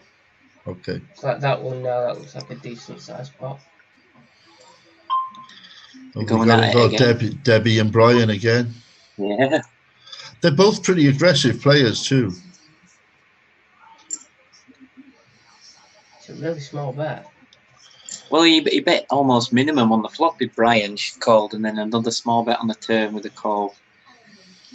Bit of everything on that. These 2 I've found in the past generally only get hyper big when they are big. Sorry, I'm giving away things that I've picked up myself now from watching. Yeah, I've noticed exactly the same. Oh, there you go. Quite a few players, they will overbet the pot when it's blatantly obvious they've got like queens, kings, aces or something. Yeah. Yeah. Not maximising the value for these big hands. You've got to understand that you are going to get them cracked from time to time, and that's just tough shit. But if you want to win these tournaments, the best way is to maximise the value for the big hands that you have and hope that they hold up. And we know the percentages say that they do in most cases. So John raised. Michael has 4 bet him. No, just 3-bet him. Just zooming on that table. Yeah, You the think for blinds are John 6 here, and 12 now. I was thinking the 12 was a raise from Sean, but it's not. It's just a big blind. you got to think for And John has put it all in. I can't see Wow, Michael good luck, folding John. this Come now. on. Well, he could pass. He could pass. It's could. 20k. It's 20k to call. Wow. Where we go? Oh, it's there. It's there, on John the boy. turn. Come on. We doubled up on the turn. And Shelley has come down the list. She's in 21st Yeah, she lost now. that 20k pot with that where Derek called off ace king on river with the ace high.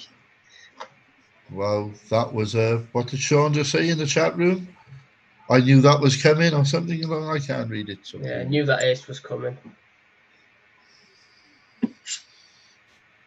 Skaggs is all in Yeah, on the he's river. Take over bet. But what I've seen with Robbie, he's quite tight, isn't he? He's not going to call him light here. Yeah. And Skaggs is not. You're not really going to shove there. You wouldn't expect. Not without Light. 5-2. Good call. Oh, wow. Same hand. Chop it up. Same. Big call, though. Yeah. Paired board. Good call.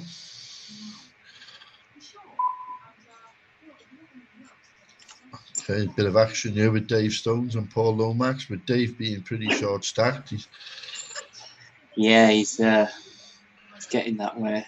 I think he's looking to get them all in at some stage here, isn't he? He's trying to induce that.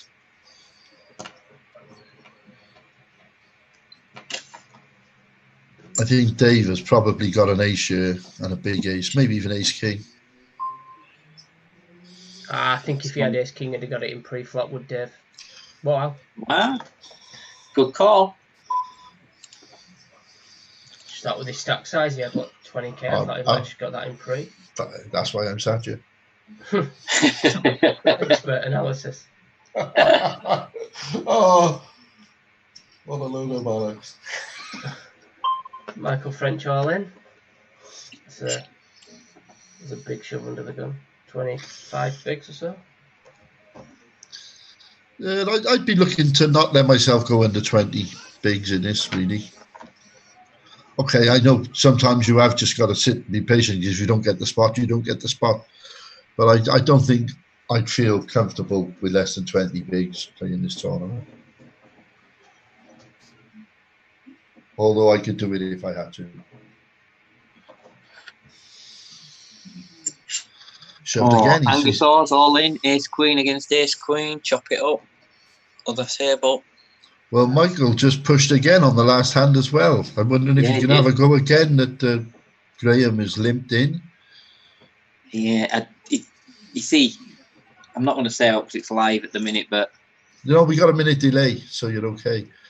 Paul has just... Oh, right. He does think, he's done that with like ace. He likes ace, jack, ace, queen. He'll just flat the opening raise.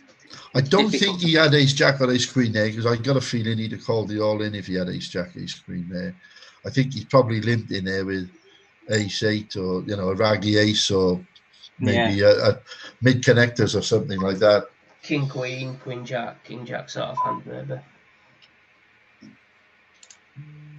Michael French shoved again. He's gone. I think he's only got one button on his computer at the minute. The other buttons have disappeared.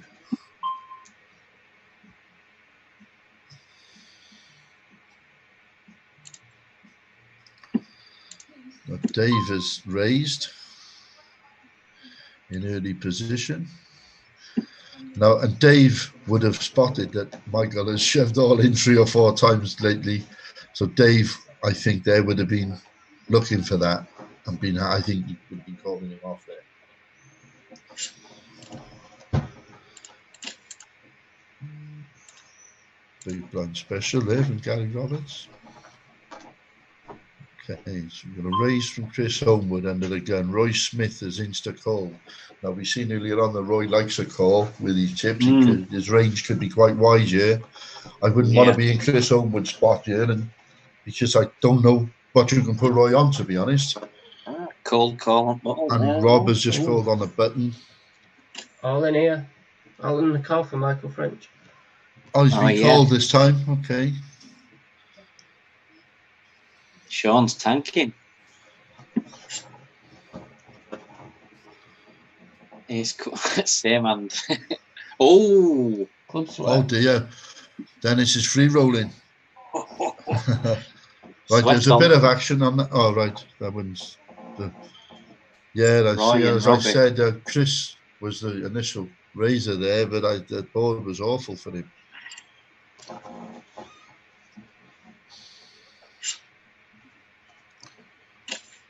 So John has made an early position raise here. And Michael French has put it all in again. Again. Come on. What you got, John Boy? Kings. Oh, open ender. Hit the straight. Oh, wow. That is not that's not the sort of flop you want to see against A7, is it? It's probably the worst possible flop of that. Drawn straight away. I think that's an awful play that got very lucky, I'm sorry to say. When you've got John early position raising there. I wonder if he's a bit tilted, Mike. I wonder if Michael was a bit tilted because his kings got beat. Yeah, it wouldn't surprise me to see him now settle right down because he's got a playable, solid stack now. Yeah, there's A7 there. It's just. It's not a for the chips that he had. I don't think there was any need to shove with A7 there. Not to an early position raise. John's obviously very strong. Yeah, he's not a person or a player. What's he expected to be beating there? He's not. He's hoping to get lucky. Yeah, I think it would definitely a tilt. So. I don't know, Michael, and I don't. I mean, like, the amount of times he was all in after. It could be that he's just, you say, pissed off and looking for something else to do, maybe. And now, as you say, he's got a stack. That's a big open as well. Was it a 5-6? Yeah. Well, from what I do know of John, he's unlikely to go on tilt. Oh, he'll play solid. Yeah. He'll hopefully wait for that hand or might fault at button and make a move, but he won't do daft, I don't think. Had I just been John in that hand, I may have just walked away and got myself a quick cup of tea.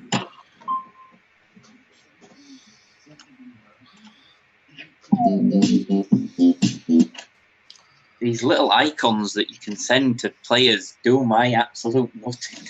You can turn that off. Can you turn it off? Yeah. Yeah. How do you do it? Marshall Ray has told me to behave. That's probably for suggesting he's got a little thing going on with FK. Let me just find the option for you, Shane. It's in the settings somewhere. Somebody, I don't know who Ndaz09 is, but he's just said A7 is so bad, but he got a little smiley emoji next to him. And FK, he's not shoving yet. He's waiting for 7 deuce. That'll do. Would have been okay on that left-hand board, eh? Yeah.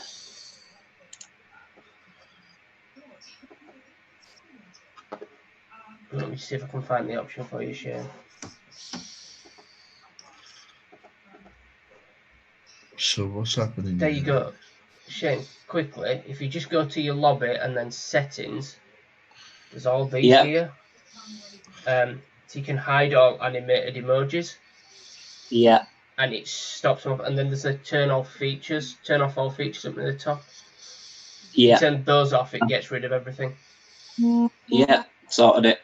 Nice one. And that's... Okay, so John's just picked up a decent pot there.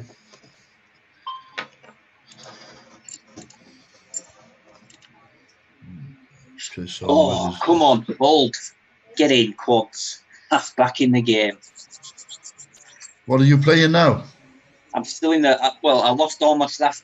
I was down to 15k against aces. And he's up, he had Jack 2, ace, Jack 2, and he is Jack 2. Oh, you're still in. I thought you busted earlier. No, I've doubled back up 3 times. I'm back up to 155k. All right. You still got John to your left?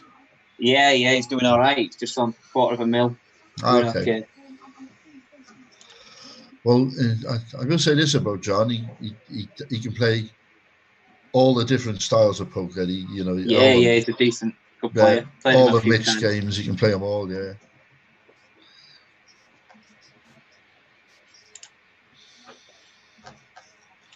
He's been quite quiet in this Vegas tourney at the minute. He's just sat there, just pootling away, 61.5k. Well, talk about the Vegas tourney. John won a Vegas trip with APAT 5 or 6 years ago, where they had a sponsorship thing going right through the year, the race to Vegas, and you accumulated points with every APAT event that you played, and it was all down to the World Championships of Amateur Poker in Manchester, and I couldn't make it. And it was between myself and John, and he managed to get there, and he won the trip. John Coy's all in. John again. Coy all in Again. against Tavern. He's not calling, Sean. He'd have No. called by now, I think. He might go into his bank. I wonder Okay. what Sean's got to be thinking this long. You think it could be a weak jack, or No, he'd have called with a jack. He'd have snapped him off with a jack. Okay, yeah. John Coy has just commented on the chat there. Horrendous play. Obviously had a bad day, Michael. So yeah, he did feel quite bitter about the A7. As I'm sure I would have. I know I would have. But would you take? Would you? You'd happily, if the hands were turned over.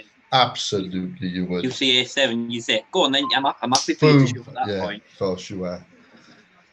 You just don't want It was just a horrible flop, open-ended on the flop, a bag of rags. Yeah. And apparently Angie Doherty has just mentioned me in Angie's room, so I'm going to find out what that's all about.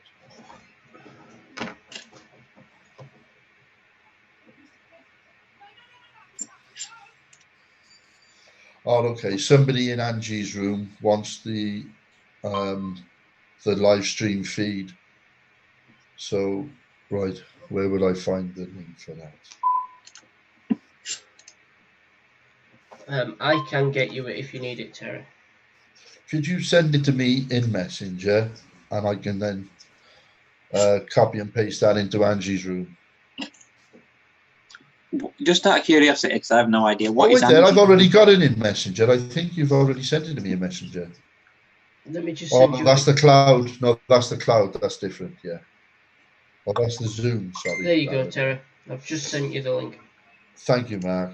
Right, so I'll just share that to.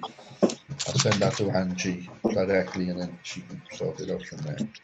Shane, did you just ask what Angie's room is? Yeah. It is, from what I understand, it's basically like a home game. It's an online home game in we've got a big pot brewing on one of the other tables. Shelley's all in, Mandy's all in, 4-5 jack, 2 club board. Just gonna make the table a bit bigger and my laptop's froze. Shelley's definitely got either set. Oh, wow. Smashed it. Oh my god. Oh! Oh, that is just the most horrible one. The Coys are not running well tonight. Wow. That was brutal. I feel sick. Okay. That one nasty.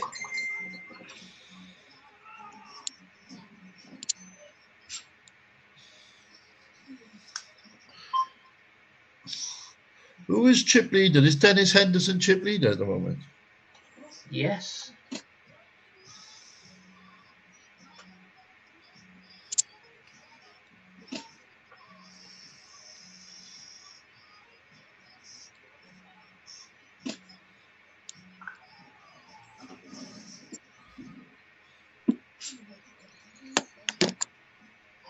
What a nasty run out.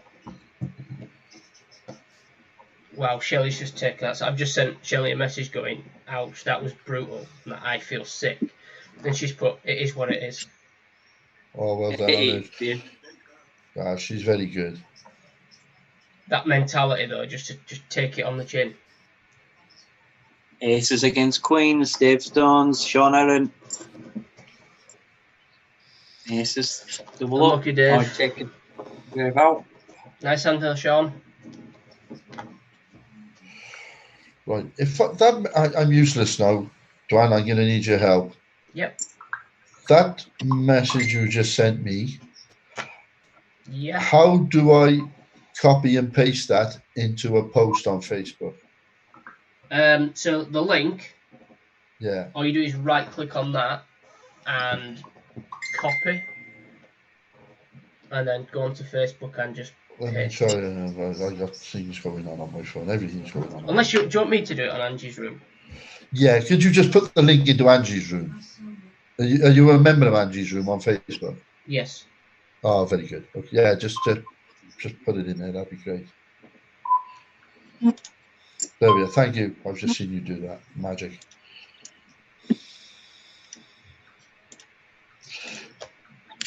Yeah, Shane, the Angie's Room games, I did play one the other day.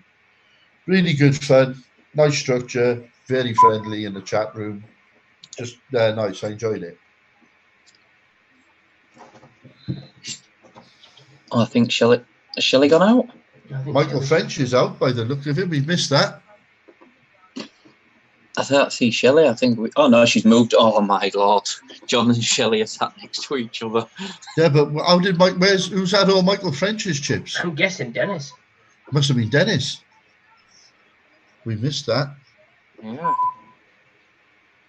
I think we might have missed that when. We're too busy trying to sort out the link for Angie's room. Yeah. Oh dear. Yeah, Marshall Ray just put it in the chat. But we've missed it. Here we have Paul commentating. Sorry, everybody.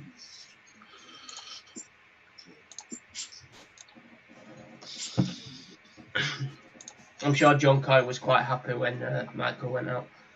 FK has just asked who is Dennis Henderson. Well, Dennis Henderson is a player from Angie's room, Graham. Have you got Shelley's and John's table up on live feed now? I do, yeah. That's it. We do have another all-in on one of the other tables. Well, Shelley has just pushed the chips in. It's on FK She's picked it up. call. He's folded, and she's got that through.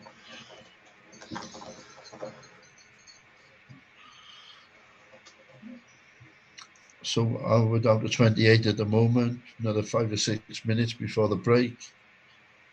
I expect Christopher Orr, Linda, Ian Keeney, Shelley Coy, all looking to get their chips in.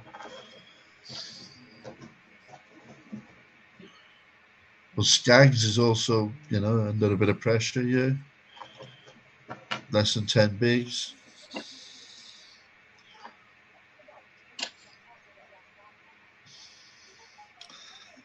FK obviously haven't picked up 7 deuce yet because I haven't seen him shove. It's limped on this one. Oh, he's limped again. It's not.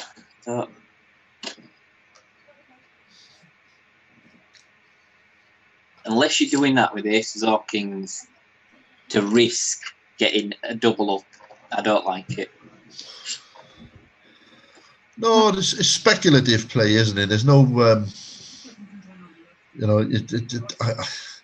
I can't see any strategy there unless you're really strong. To me, it's all about speculation. Yeah, you have to have a really, really strong hand.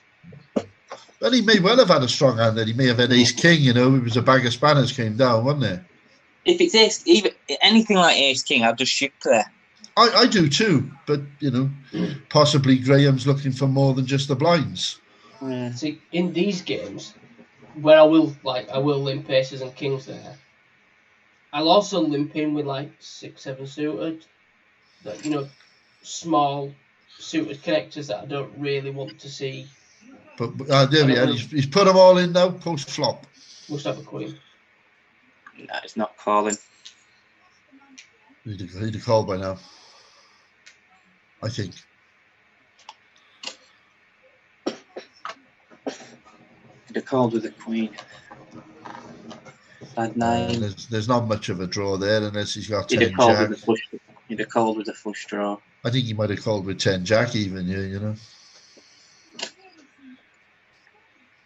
Must be a bad 9. I've seen him call with that too. Yeah, that's quite possible. Ace 4. Ooh. Ace 4 with the ace of I think he'd have diamonds. mucked it. Oh, I know. I think he'd have mucked that by now. Yeah. I need to register for this 10 o'clock game. Oh, there we go. Graham had the nuts flush draw. You got anyone on your team for that 10 o'clock game, Shane? Rhino. It's a strong team. Rhino.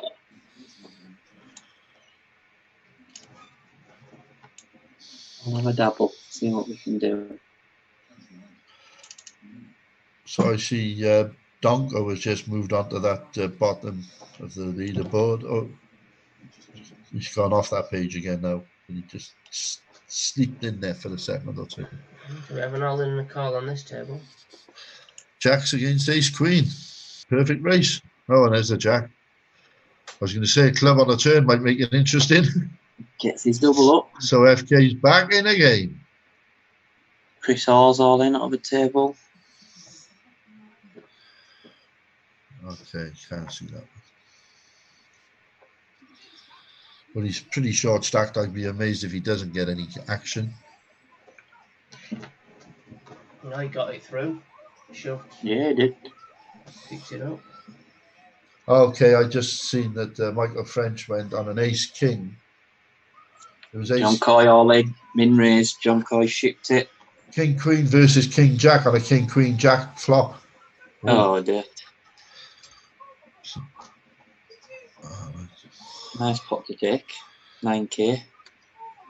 yeah, picked it up. 20% of your stack. It's not bad at all to pick up. But Graham's having a real think about this. Unless he's multi-tabling and he's just waiting for the beep.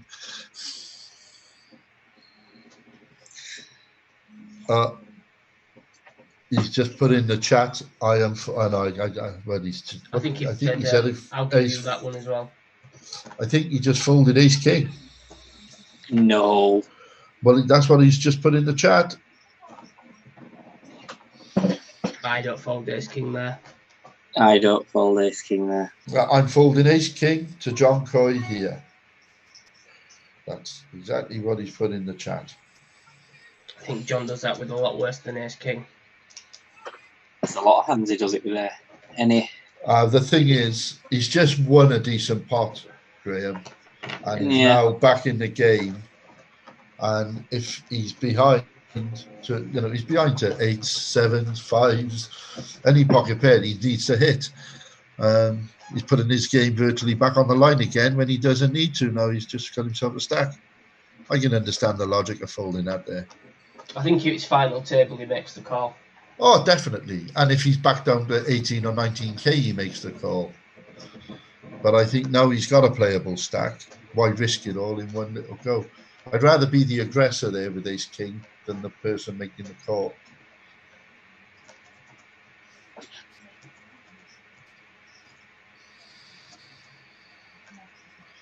So now we got another 5-minute break.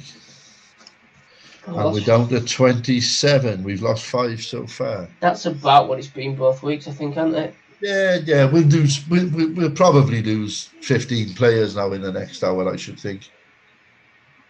And John Coy said, I thought he meant to say good fold, but it looked like good food to me. And now he said meant fold, so John obviously was pretty strong. But, ace king, we all love it. It's a fabulous hand, and you're happy to put that up against most hands. But it's only ace high at the end of the day. You need to hit. I will be back in a few minutes.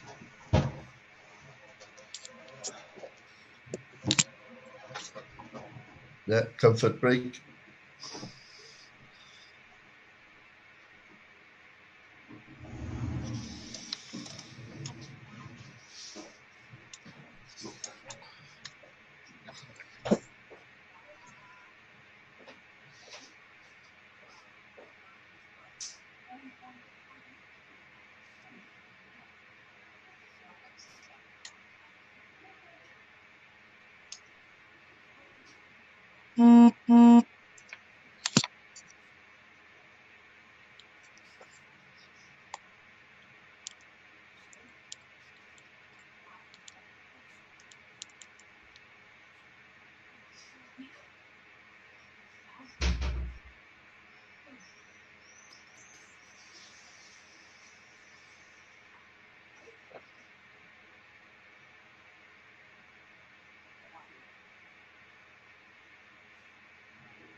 So I wonder how many we're going to lose this next hour.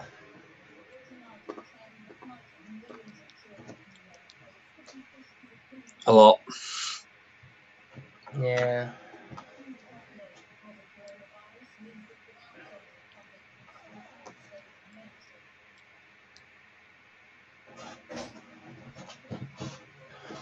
I'm going to say we'll be down to 10.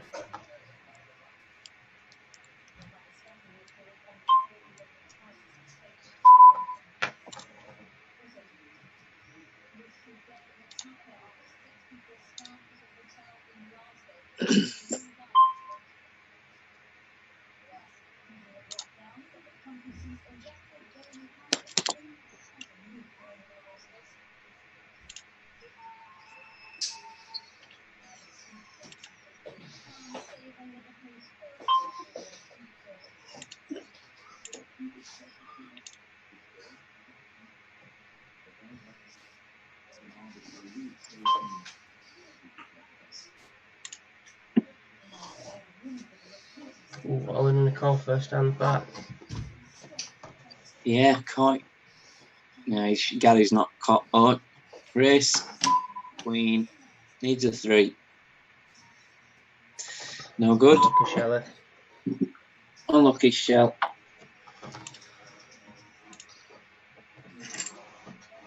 Looks like John needs to put finger out and win this Vegas package for himself tonight. Mm.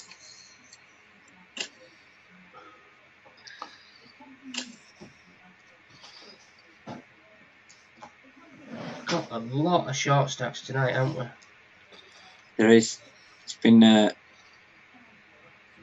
Hello, I'm back. bit slower. Just lost Shelley. I just noticed, yeah.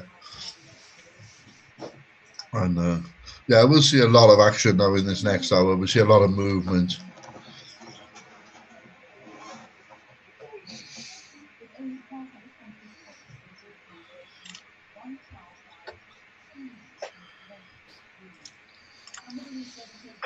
So who's our chip leader at the moment? Is it still Dennis Henderson? No, Angus Orr.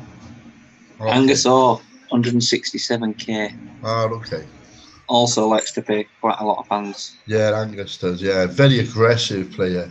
Yeah, he's just unpredictable. So I just noticed that was it Gary Thompson? Must have somebody just been moved from the table on the left. Probably just balance the table with Shelley gone. Who we got? 26 players. Yeah, okay. Oh, 6 All players. in. 182 sevens. And the sixes held up. Unlucky Sean. I know he's still good, but ace queen against sixes. El Donko winning a pot there, and he Donko, yeah. Orr. Yeah, That's Christopher all gone. good hand, Donko. Well done. Linda's Well, getting a yeah, bit see, short now. Well, this is it. 15k, big blind. That we always know that the second break is the one, isn't it? And within a couple of minutes of coming back, 2 gone. The thing is, the blinds are big blinds. 3k. Skaggs has got less than 4 bigs. FK just had pocket queens and flopped his set. Yeah, the monster there. There.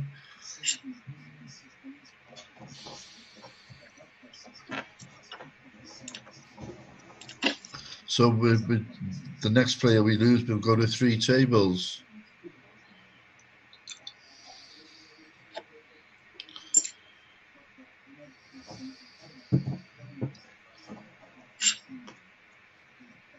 Well, you got a raggy board, yeah, on the right, and Sean in the big blind is betting into it, and Dennis is calling him.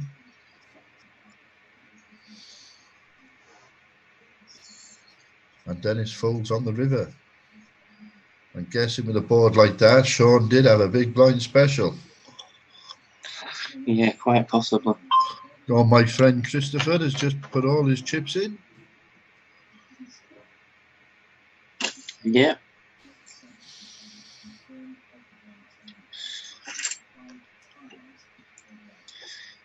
Yeah, it's starting to get a bit of momentum, Graham. I show him his hand again. I don't know whether it was a bet and a bluff or.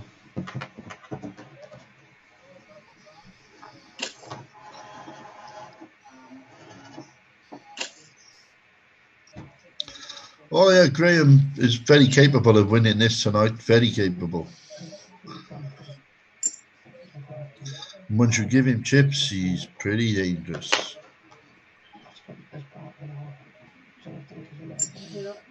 If he becomes a big stack, I'm pretty sure he'll play a big stack really aggressively and start putting a lot of players under pressure. Interesting play there by Scargill. He's let blinds go through him and he's now got 2 big blinds. But he's probably thinking along the lines of, I've got another 6 hands before I got to put it in. We are down to 3 tables. Sarah Roy has just gone out to Angus. Okay. Yeah. So has Angus's chip stack gone up to 180,000 now? Then? Oh wow, look at that for a board. Straight flush versus full house. Shaggy's got a wow. What a So risky heavy hunter. we're seeing, so that was Derek Tizard just gone, was it? Yeah. So with 23 players now. Yeah, carnage since the break. That's 4 gone. 4 gone. Since the break, 4 gone. Yeah. Right. Five in the first 2 hours, and then 4 in the last 5 minutes.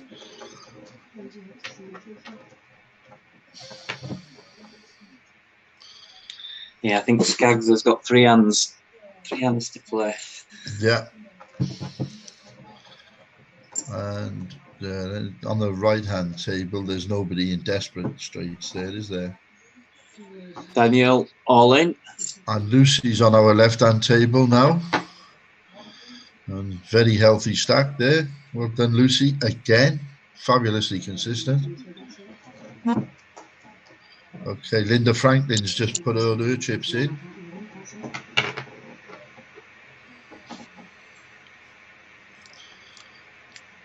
It's still enough there that she, you've got to have a hand to call it.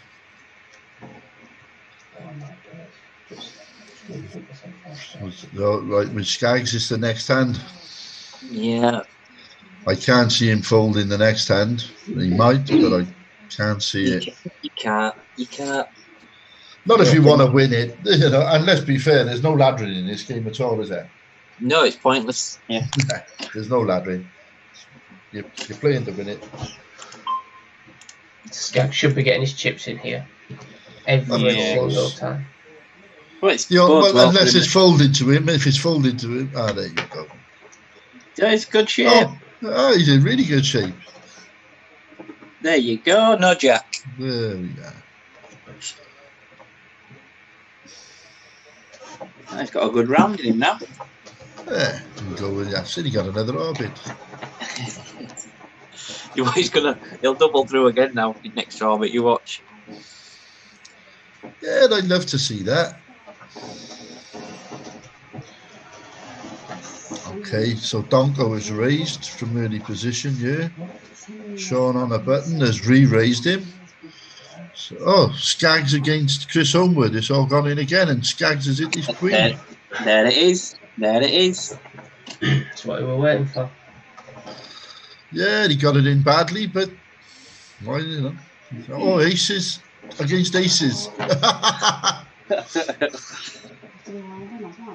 There we are. Donko against Sean, aces and aces. How much have we got? Just these. Yeah. What's the background I can hear? A little bit of background. We have to cover every single font. It's either one of your misses or the TV. It's not mine. Oh, I think it's Dwan. Yeah. It's mine. Google. Yeah, but you can put it in your own words. Well, at least it sounds friendly. Yeah, it's not overly loud. No.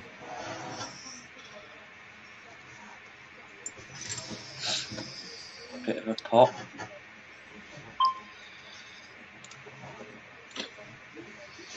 I've noticed that pretty much everyone who was really short stack has sort of like doubled up a little bit. Dwan, just to let you know, your conversation with your missus, we can all hear it. Yeah, it's fine. I've just got that job application I need to finish off, and I've got until 5 to 12 to get it submitted. So. Well, if you want to go off for 10 minutes, feel free. Me and Shane will carry on here for a bit. Yeah, do you mind? No, you carry not on. at all.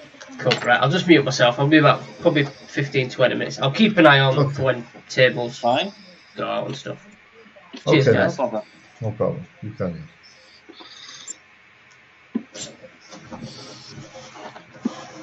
Yeah, Lucy, like you were saying, very solid player. She plays a lot, but she gets the results. Oh, she does, yeah. I'm pretty sure, looking at the results, she probably is free rolling. Yeah. Which, it's great if you can pick up a few wins in these LPPL games to give you the chance to free roll. Yeah. Then, of course, you give yourself far more opportunity playing in the gold final, playing in these Vegas runoffs, and yeah, it's all good. But as you say, if you're not running so well, then it can get quite expensive. Yeah, they can. So what have we got here? We got a 3-way to the flop. Donko, John Coy and Sean Heron, all Yorkshire players. They are. Oh, well, open ship. Wow, John's had a push there. Small blind. I wonder what he's got there.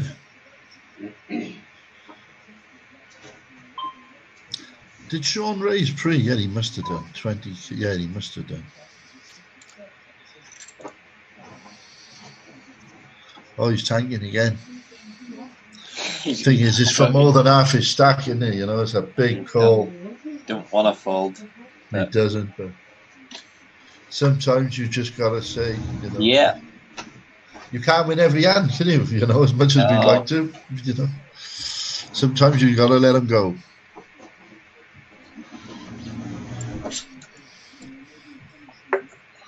It's a proper tank as well. Oh yeah, I think he's gone into the bank.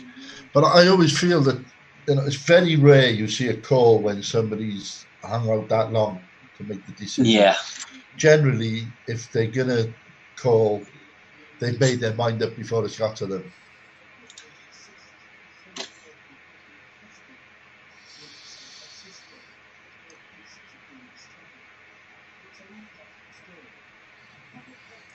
So John Murray limping in on a button there. That's another move I'm not that keen on, you know. Nope. I hate it. Yeah, I either raise or get rid of it. I don't like it. But it's one in the pot. Oh, John again in a big hand against Dennis. Wow. Sixes.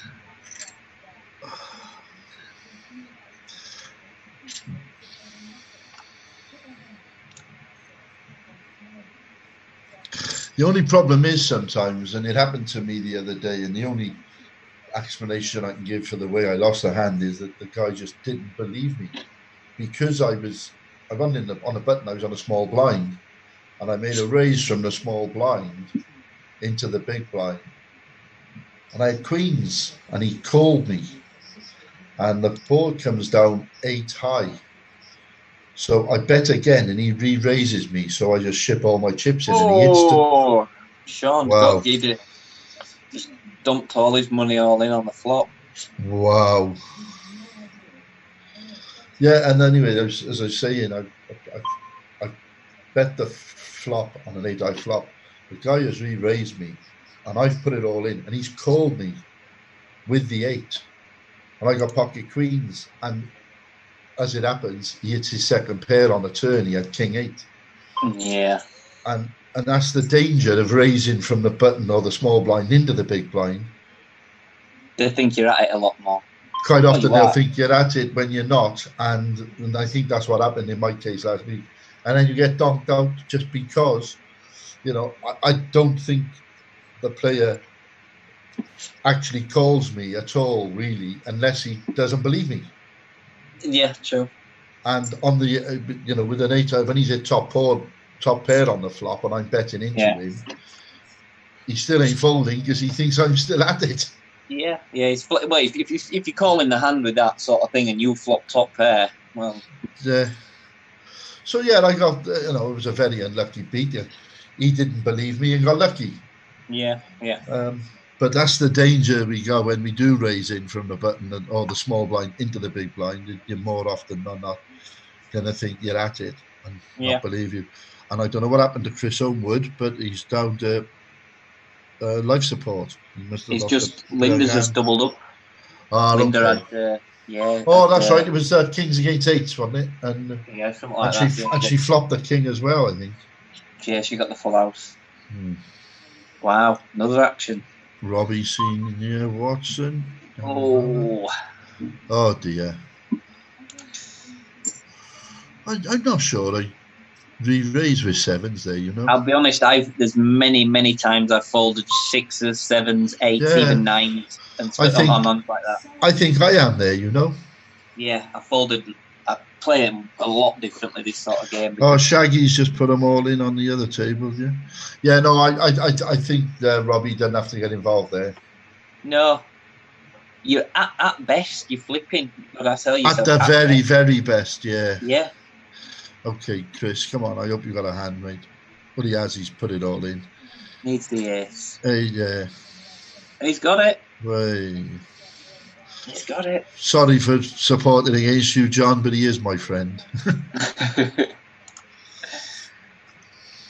But then, you know, I don't want him getting greedy either. He's already got a Vegas trip. He won that 2 weeks ago. Oh, Skaggs is all in now. He's in.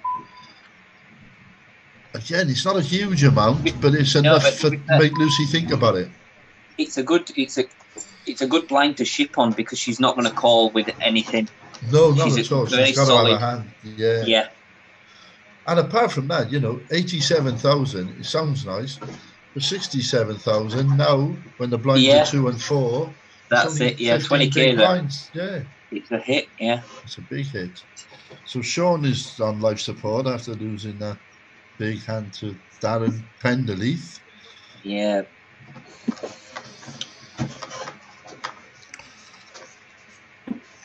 Who actually has come back really well, because I think Darren Penderleith was the first one we looked at who lost the first big lump of chips, I think. Yeah. He was, when we first looked at the bottom of the leaderboard, he was there with 25k quite early on, so he's done well. Another one from Angie's room. They've been a great addition to LPPL, you know, coming in. It's just added another thing. And now I got Vicky Anstey trying to video call me whilst I'm commentating.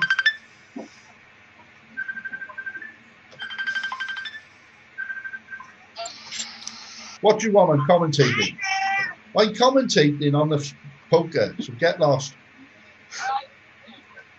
I love you too. Yeah, I love you. I'll speak to you later. Bye. Are you commentating? I'm commentating, yeah. Who's winning? Our chip leader at the moment is Angus Orr, I think. Tell me he's an arse from me.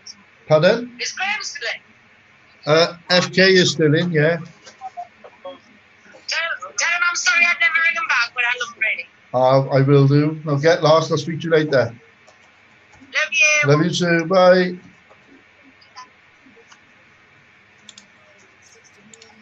I'm sure Graham heard that.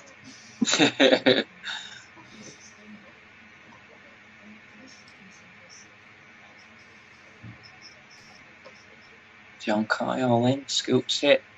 Okay, on the chat, I've just looking up the chat now.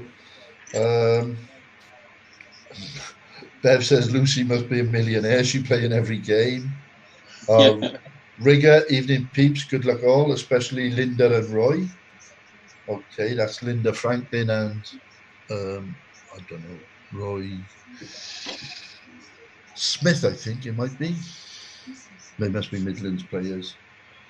Graham Thompson, it's Mark Fullerton's 50th next year, so loads of us go to Vegas. Aces, King Sevens, three-way all in. Skaggs. Wow. Skaggs has got and the ace is old. So Wow. that's bye-bye Chris Homewood, unlucky, and Linda down to life support, and Skaggs back in the game.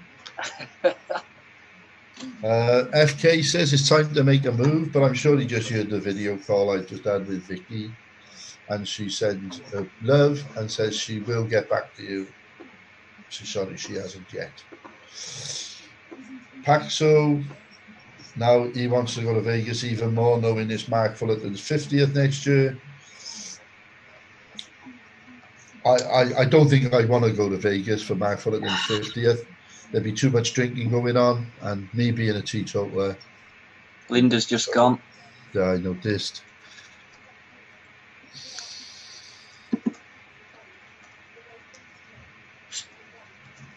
Shaggy's all in.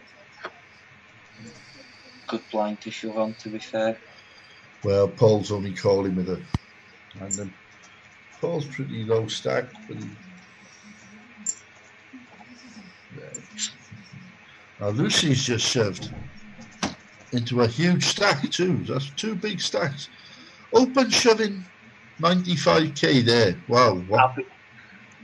I'll be honest, I don't know if it was Lucy or another lady that I saw do exactly the same thing the other day. They opened ship for like 80, no, more than that. It must have been about 90k, 95k with Queen King under the gun.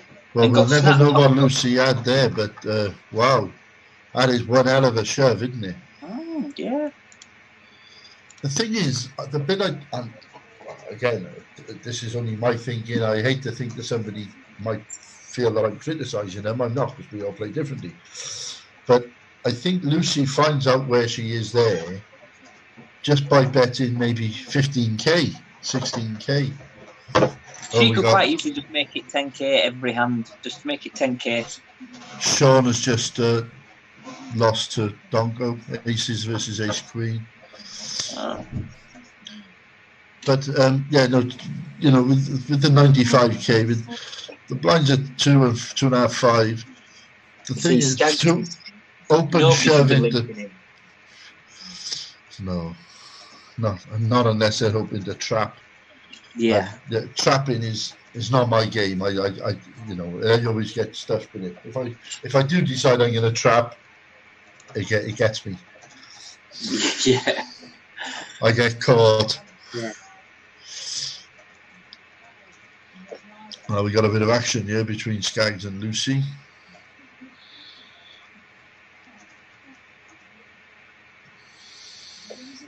Yeah, the betting is fairly small here, inviting the call, really. 10s against ace-6. I won't be limping with 10s. And Lucy But it's paid dividends for him.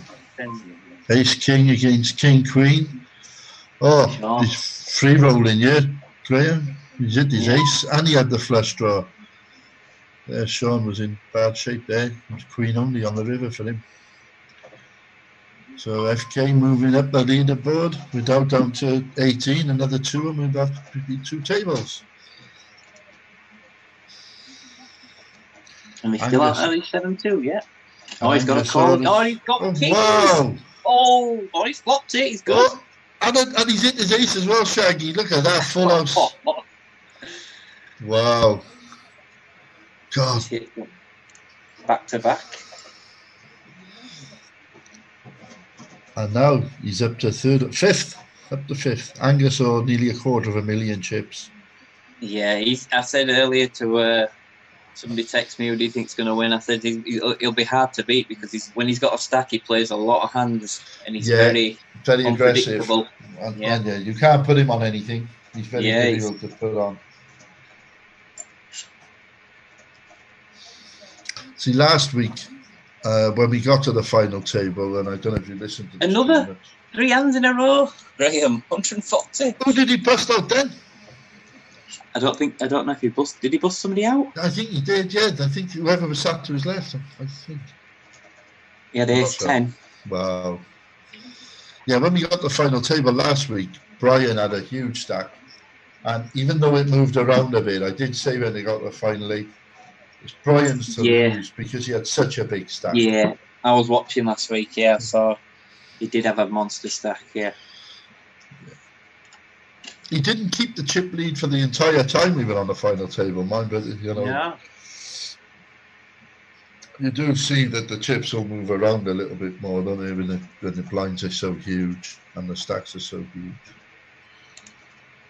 But yeah, the final hand to pick a pocket queen's heads up, that's just magic, isn't it? Yeah, happy days.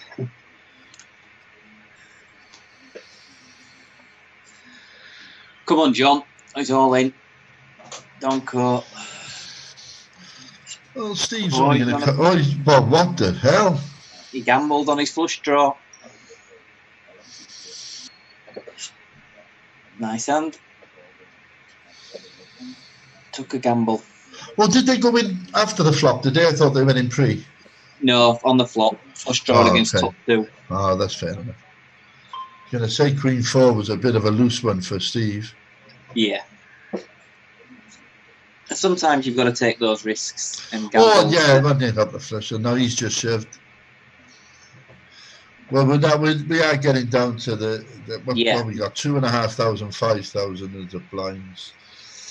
You know, everybody, only the top 12 have got 10 big blinds. There are 5 players there with less than 10 bigs.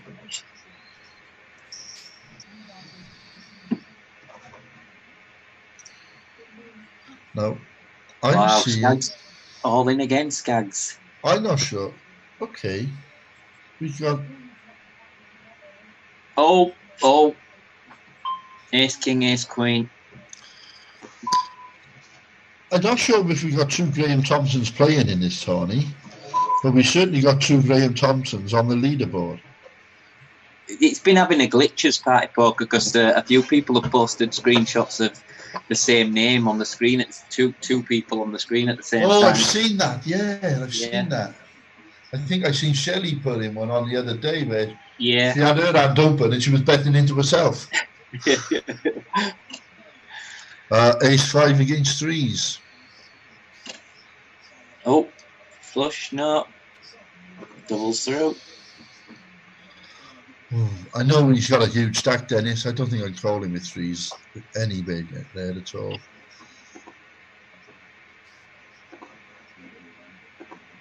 We're down to 2 tables, so we need to add back now to put the 7th table up. Just sorting the 2nd table out now. Ah, there we go. I nearly finished doing what I needed to do. There we go. Right, come on, John boy. Let's go. So my tip last week was John Murray. I'm not going to tip him again because I obviously put a curse on him. Well, to be fair, last week he was in almost this exact situation, really short, and he got about in the space of 6 or 7 hands. He were up to 100 and odd K. 2 or 3 double ups and boom. That's it, yeah. It's a pretty wet board here on the left. Jack Queen. Ace. Wow. See you later, Bright. Yeah, Angus, you see, he could have 7 deuce, he could have aces. Aces. And the first card out the door, the ace. Yeah. And to guarantee he gets paid, he gives Brian 2 pair. Yeah. Perfect. Yeah, I've said this a couple of people that the algorithm, the betting algorithm on here is very strange. That was an interesting call by Donko. Yeah, it was. He was open-ended when he called on the flop with an open-ended draw.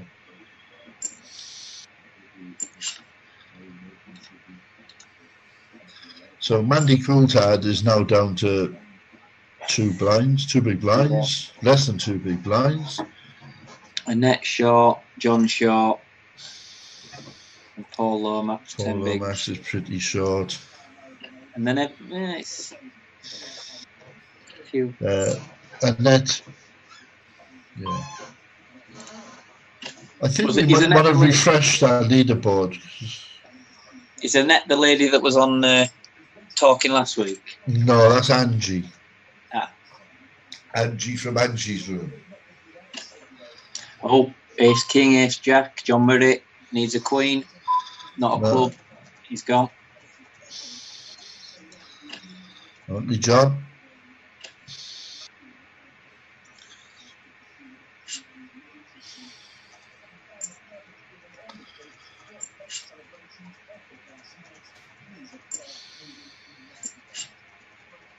John Coy, they'll be limping. Yeah. Okay, and Roy's just put a little min raise in. Yeah. Just a little pot booster. Bag of rags on the flop. Who's favourite? Yeah. Min raise. Set or ace 9. He's not min raising him with a flush draw. Check, bet, call. Wow. Kings. Ace 9. Set or ace 9. Ace 9. I won't be playing ace 9. I won't be calling a raise with ace 9, personally. No. Gets you in all sorts of trouble.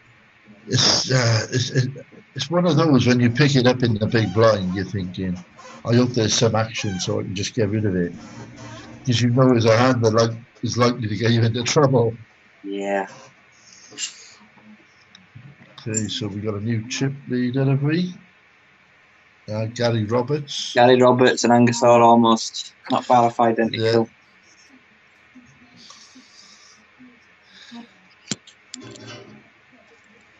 Okay, we've got Lucy against Annette here on this table on the left. This is being played very passively. Ace 10, Jack 3, the Ace 10 wins.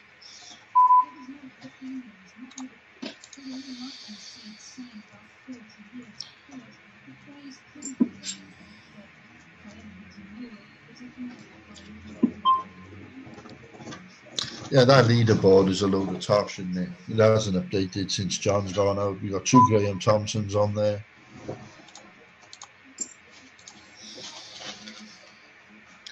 Yeah, Mandy's got 2 hands. Oh no, sorry, a few more. Maybe 5 hands.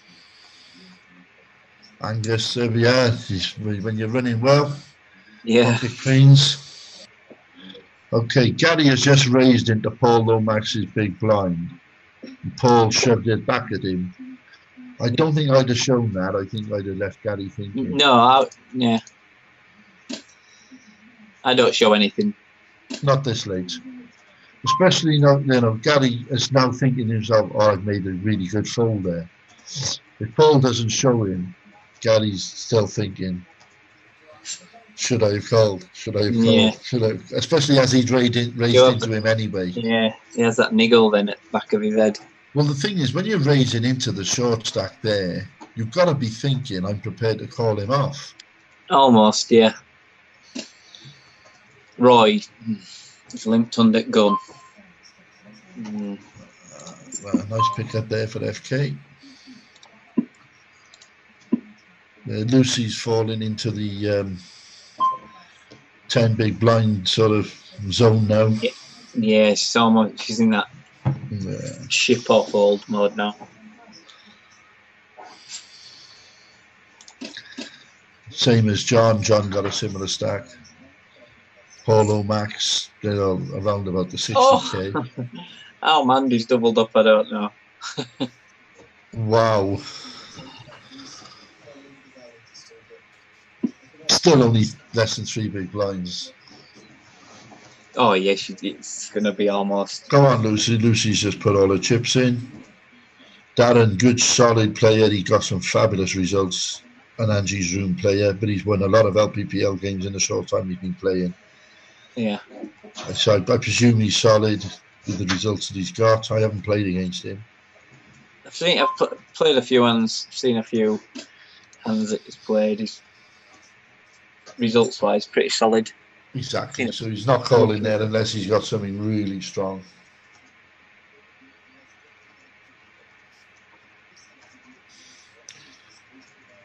Debbie almost has to call here, I dare to say. Well, Matt Bev has put in a chat room, go on Skies.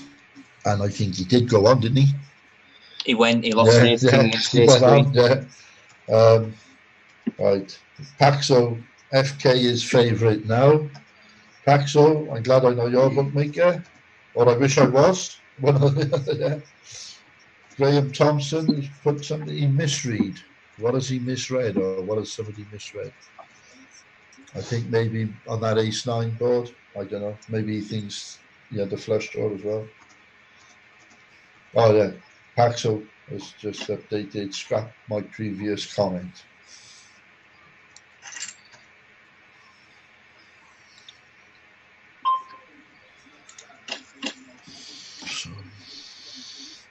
So we're down to 12.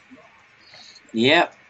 And we've still got 20 minutes before the break. We may even be, for the first time since we've had these Vegas games, we could hit final table before the third break, which I think might be the first time. We've been very close on both occasions. It won't surprise me. But I think we may get there tonight. Now Lucy has shipped 2 hands running, yeah? Can't call without a hand. 60. Oh yeah, this half a Bobby stack virtually. He's got to be very big to call this. And from what I've heard, Bob, that's not the case, mate. And I haven't heard anything, just me being a horrible bastard. Oh, we've got a raise and an all in. 4, 6, 10. Okay. Needs a 4. Double so. No, he's won it. The 4's hold up. Oh, yeah, sorry, the 4's hold. He needed an ace out of 10. Yeah, no, the 4's hold. Gary's streaming away now. Nearly 400,000. Yeah, it's a big. He can start moving. Come on now, Okay. John. John's got it all in. That's it. That's a hand. That is a hand because Gary had already raised. But it's a call. Ah. Oh. Okay. Chop it up. I'd have hated to see 2 spades on the flop. That would have been pretty Yeah, that awful. wouldn't have been nice. That wouldn't have been nice.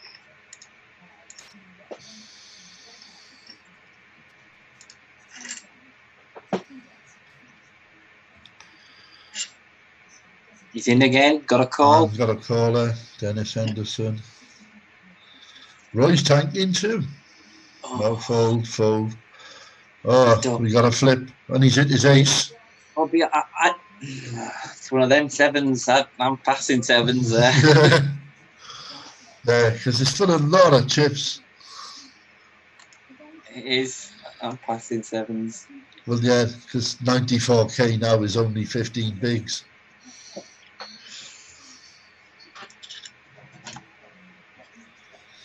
I think, again, it's one of those that I'm happy to see the shove with 7s, but I think it's really marginal call. Yeah. If you get him in first, fair play.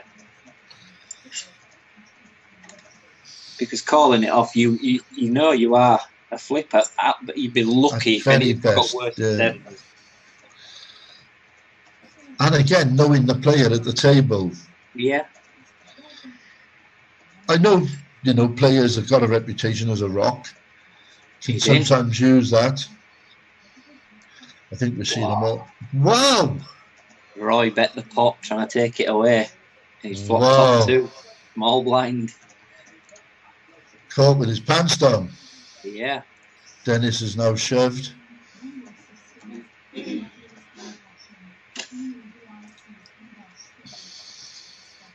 I think maybe Dennis might be kicking himself a little bit there with the it wouldn't surprise me. Yeah. So I've seen his action on the tables previous to this, and he is a strong, solid player. I wouldn't have expected him to make the call with 7s there. But I also think you're more likely to make those calls online than you are live because you get trapped into the speed of it, don't you? When it's online, 100%. you get, live, and I'm one of those that quite often will slow the game down live with my chit chat and all the nonsense that goes with it. Whereas online, you just don't have that, do you? No. So you do get induced into making sometimes rash calls just by the speed of the game. Yeah.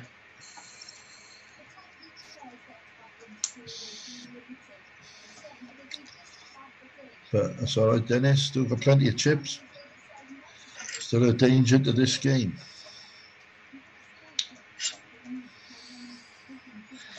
So according to the list there, the leaderboard, John Murray's still in, and we know he's gone. Graham Thompson is in twice. Annette Mills, she's still in, but she got 30,000 chips less than it says on the board. And she's on there twice too. Lucy got the right chip stack. We'll forget that leaderboard, just watch the tables. Roy Smith has put it all in, got it through. We got 2 stacks, 2 big stacks going up against each other here on the left-hand table. Yeah.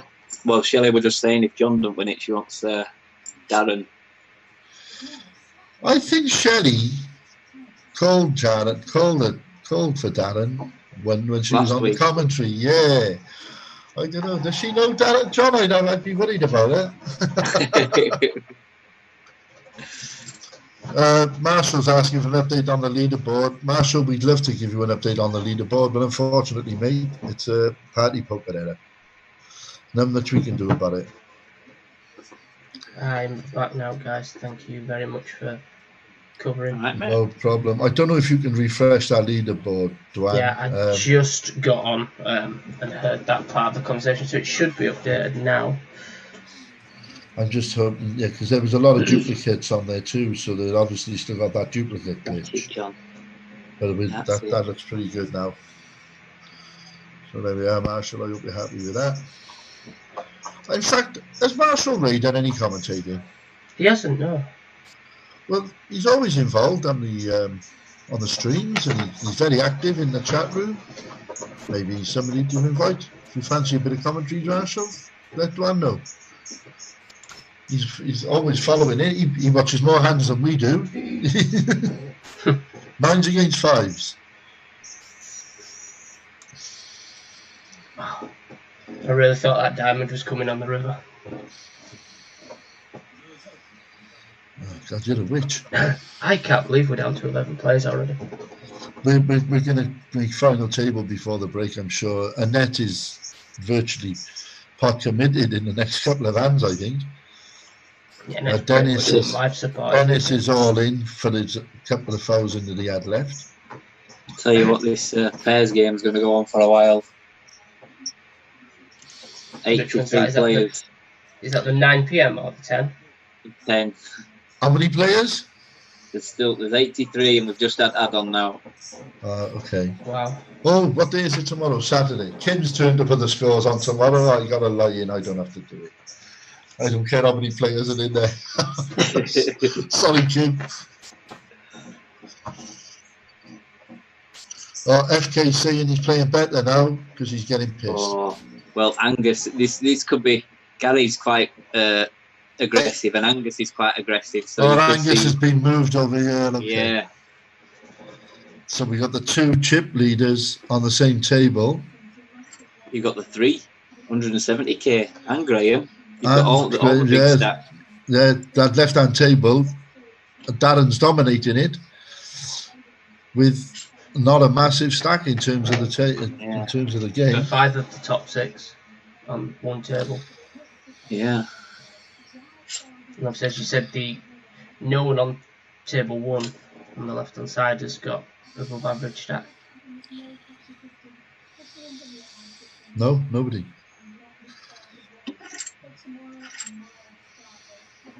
And there we're seeing Angus doing what we would expect him to do with a big stack, is getting aggressive against the smaller stacks.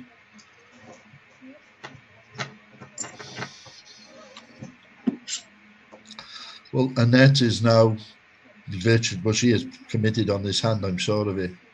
Wow. Bobby must have had absolute rubbish. That's got to have been 3-2 off.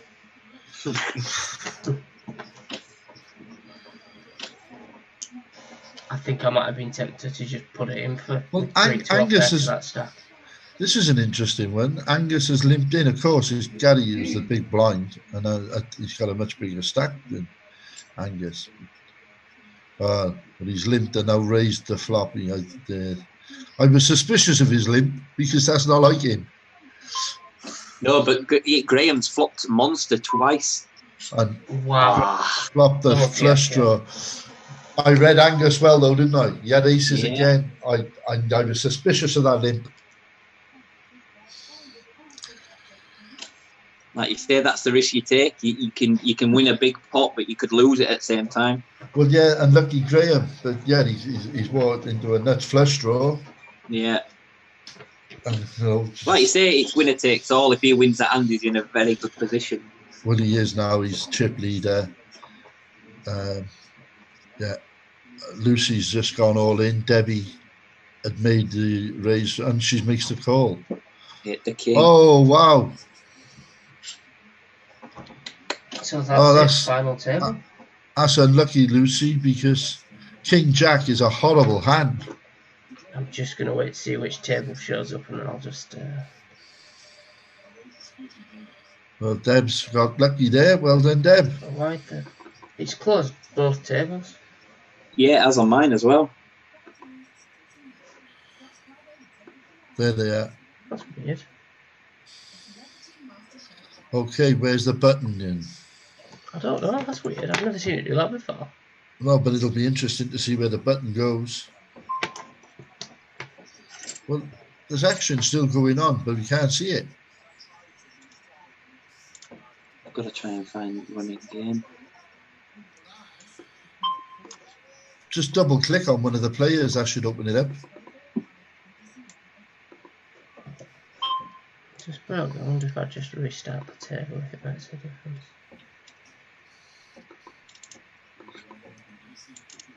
That's one thing I found with Party Poker. Like, there's so many software issues. Right, I've got it back up. Yeah, I can't find it. Just double click on Angus Orr's name on the leaderboard. That should bring it in. Have you opened tournaments that are running? You got that unchecked? Yeah, I've got that checked. I've got the lobby open. It's just this is all I'm getting. I've got an idea.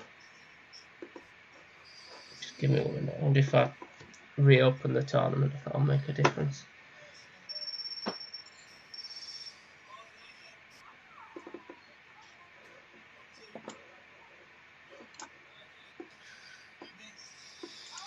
Are you able to see the table running, Shane? It's nothing's running at the minute. It's just on. It's just open. So it's like that on the stream then? Yeah, there's nothing. We're not seeing any cards, not seeing any action. Yeah. Close it again and try and Oh, reopen. it's frozen. It's frozen. Gary has just put in the chat room. It's frozen. What a time to freeze. Awful. It's been very glitchy the past week. I was losing signal all last weekend. Right. This is terrible for the players. I'm not trying to be critical here of Party, but every time they do a software update, something breaks. And they update very often. Yeah, something always breaks when they do it. Oh, well, I don't know what the answer to these players is now because they're all in limbo here. None of them know what to do.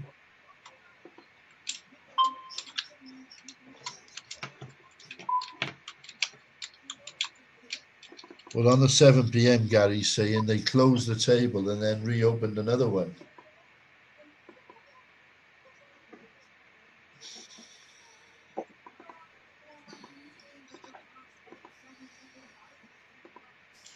It's not so bad in a 22-cent tournament, is it? But when it's a Vegas, yeah, you're playing for essentially a lot of money, really.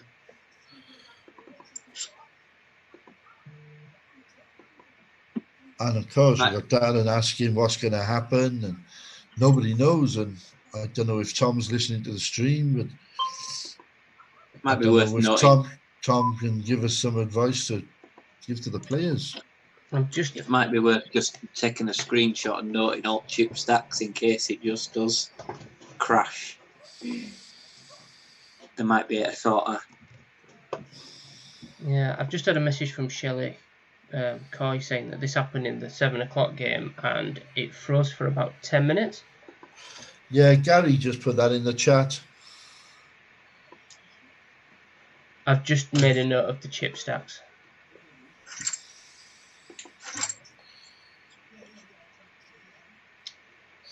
I'll just put in the chat, yeah, same for everybody.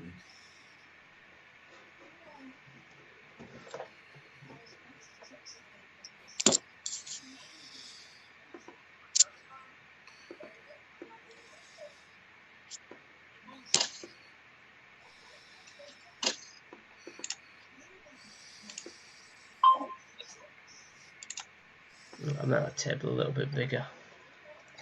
Don't really need chip stacks on, do we?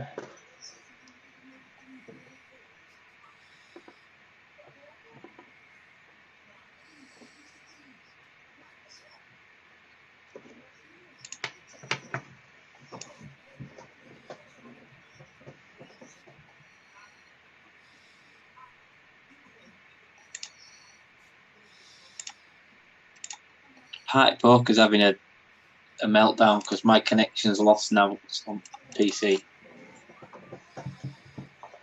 I kept having those problems. I don't know if you saw Okay. the. John Murray is saying that the APAT PLO is still running fine. So it's not right across the site. I think it'll be when it gets to final table. And the 10 p.m. is still fine too. Now, funny you should say that. As when I'm on party and when I make final tables, on my laptop, I start having a lot of lag and a lot of glitch, but only on final table. If I'm on my phone, fine. But on the laptop, it can be running okay until we get to final table. Then I start getting a lot of glitch and a lot of lag. Whether that's connected in the same way as this, I don't know. Gary Roberts wants to go to bed.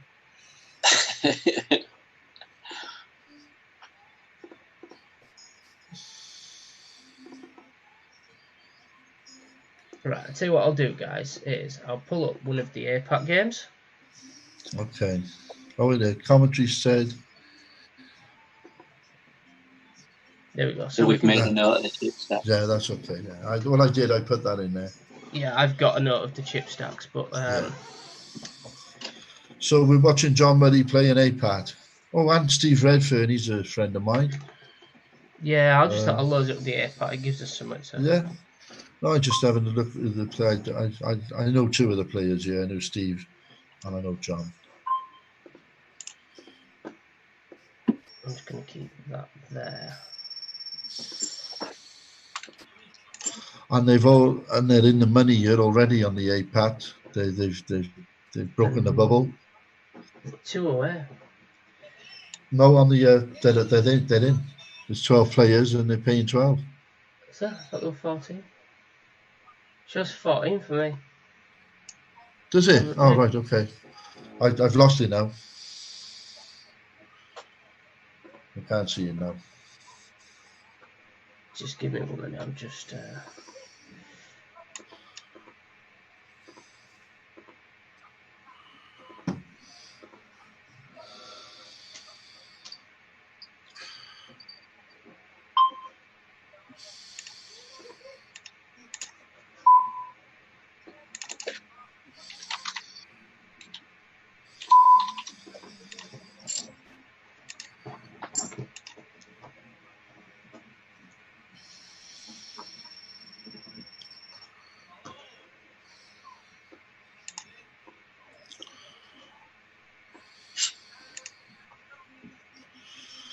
So. Just looking at the leaderboard for this APAC game. Joe Gaynard is still in. He's on the other table. Okay, yeah, I can see now. 14 players. Oh, wow. So we've gone a raise, and then looks like another raise. And if Steve is either folding or all in, yeah. And John, who's the short stack, just got rid of his chips, his cards. Imagine this is probably going all in here or fold. I really. Have you? Have you or love you?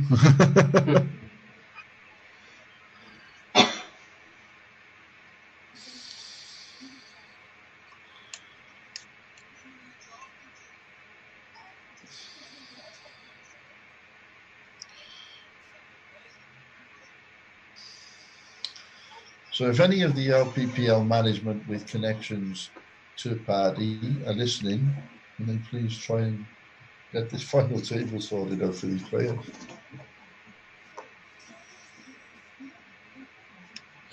Thing is, if Tom was listening, he's usually quite active in the chat, and he hasn't been. Have you got a phone number for Tom? Yeah. I don't. I wonder if it might be worth just giving him a quick call. I'll message him first. I'll message him, see if he's awake.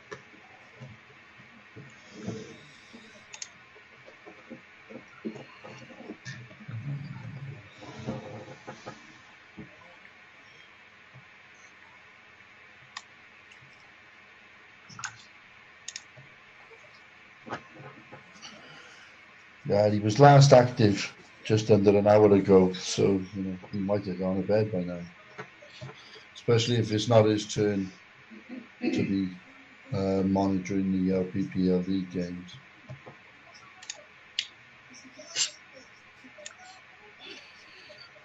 If he gets my message, he'll reply straight away. I do know that.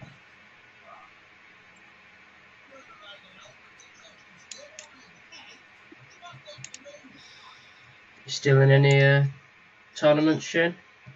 I'm in the pairs game at minute. Apart from that, no.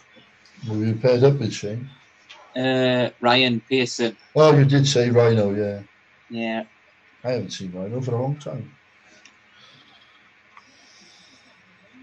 I don't know how he's doing, to be fair. Right, let me text Tom.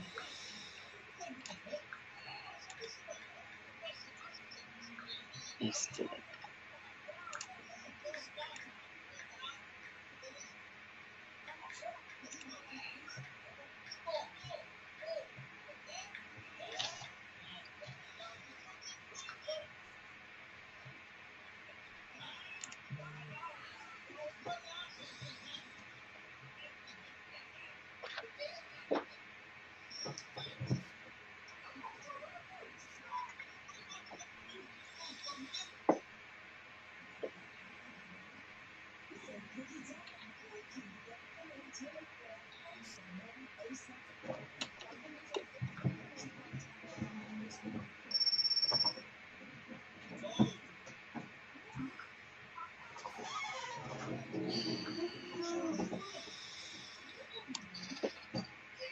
Seems like Tom's phone is turned off because I've just sent him a text message and I haven't had a delivery report.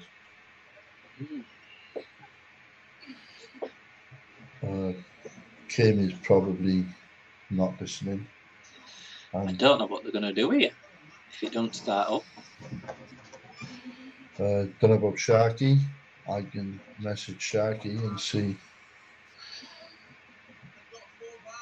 if he's following. Oh, he'll be up. Yeah, I don't know. It's more a case of whether he's following and is on the case. Lewd channel on the TV. No, he wouldn't be watching adult TV, would he?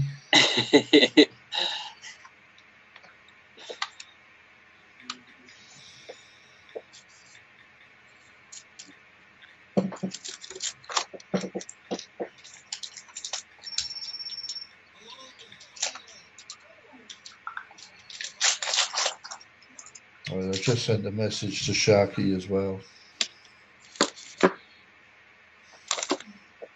So any of you players listening to the stream at the moment, we're trying to get Tom or Sharky on the case for you. At the moment, neither of them are active. It's one of those things, it's late, isn't it? Yeah, I think Tom's phone is turned off. Yeah. I'm just debating in my mind whether Tom would welcome being disturbed. But then if his phone's turned off, I can't anyway. I haven't got a house number for him, a landline number. No, neither Tom or Sharky is replying or responding. Yeah, I've sent Sharky a message as well. If any of them are going to be woken up, it's going to be by Kim. So I'll send Kim a message. Okay.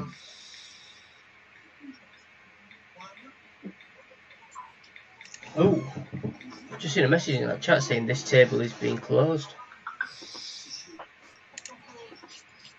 I've got establishing connection on that table. It's not loading that table. My other table's running lockdown. It's weird. Right, we know Kim is awake. I'm going to give her a quick ring. She's back shortly.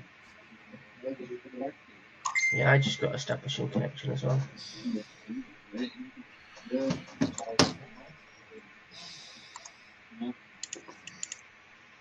Just quickly muted Terry just while he makes that call to Kim.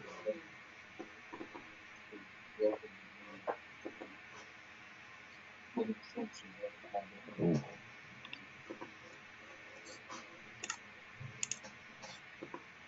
So we could do a little bit of PLL commentary.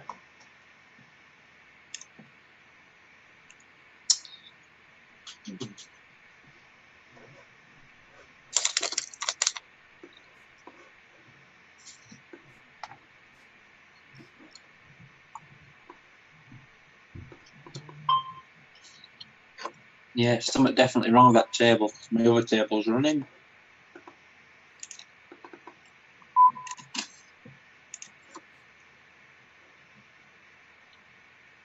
Ah, there we go.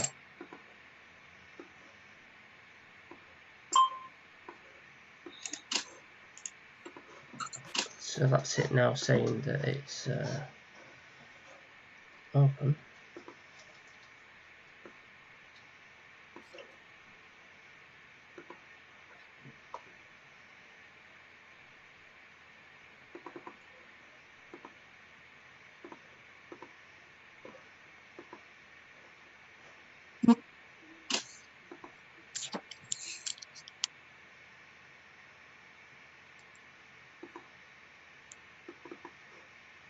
Rhino's just suggested that somebody needs to go on Paddy Power live chat. If they can. Yeah, I'm just looking at it now. The table seems to have reloaded. It says obviously currently paused. Play will resume shortly. So I'm hoping that it's just going to come back up.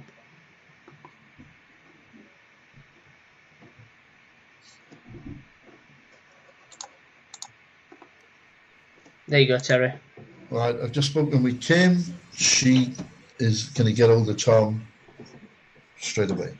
Yeah. I'm assuming she's got other methods more than I've got. Yeah, probably need to try and have a word with Tom and find out who his contact is at.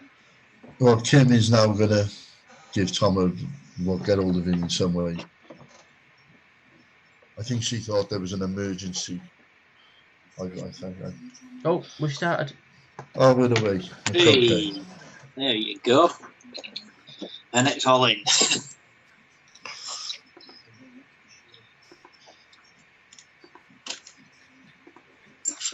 I don't know why it won't let me show the balls left on the blinds.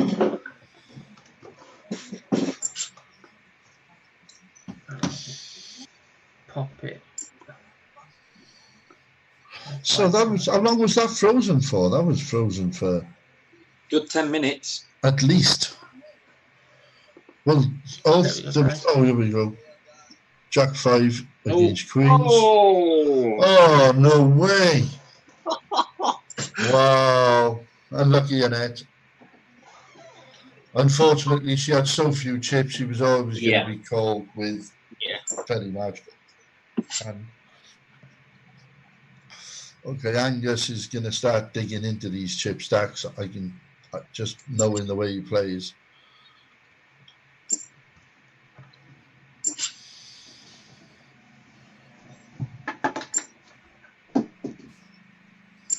I can hear chips going in. Oh, that must be one of you playing, yeah? Yeah, that'll be me on my pairs game. Okay.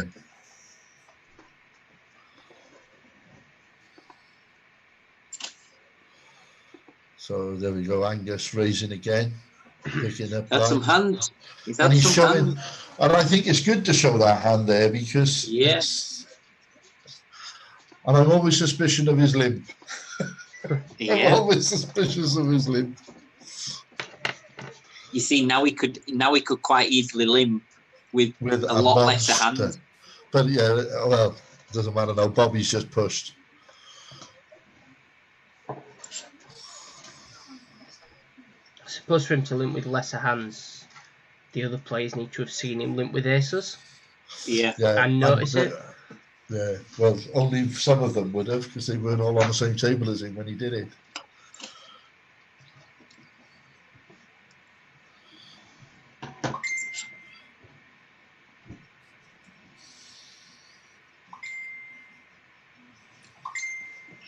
Anybody gets a double up now, it's game on, isn't it? Anybody's game. Well, as it happens,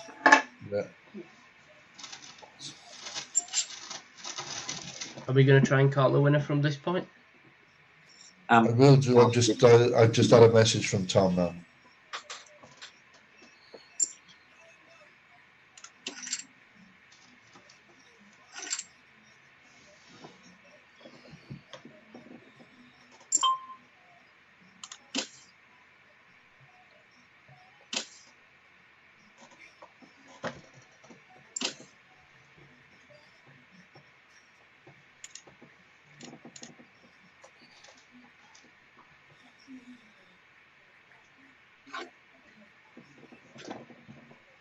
wonder if it might be worth one of us knowing who his contact is at Party Poker, you know, for like getting issues like this sorted out quicker. Well, as it happens, he's just said that actually this late in the day, there's nothing he could have done anyway. You'd have had to literally do what we did with make a note of the chip stacks and try and get it set up for another day to finish it off. So having the contact wouldn't have made any difference this time at night. Yeah. So anyway, thankfully we're back up and running, and hopefully we'll see a winner tonight. Oh, I think we'll see a winner in about the next 30 minutes. I think so. It's a little bit of a shame because we were on for a record early finish, I think, weren't we? I'm not sure. We reached the final table earlier than we had in previous occasions, but you know, this can still last a little while. Now, there's nobody really short stacked at the moment, is there? You know, No. John Coy is the short stack, but he's still got 12 bigs.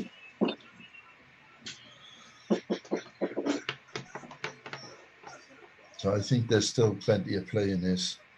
And you're looking for to call a winner here. I think it's going to be interesting when the blinds hit like 10 and 20k. Well, I've got and Bobby had a walk in the big blind. Look at that with queens. Of the players that are left in, Bobby's a friend, you know, a genuine friend. So he's the one I'd like to see win it. So that's my heart. Debbie too is a friend. So if it wasn't Bobby, I'd go for Debbie. In my head, I think it's got to be one of the two big stacks there now already. You know, Angus or Gary. I know. I'd like to see John win the package.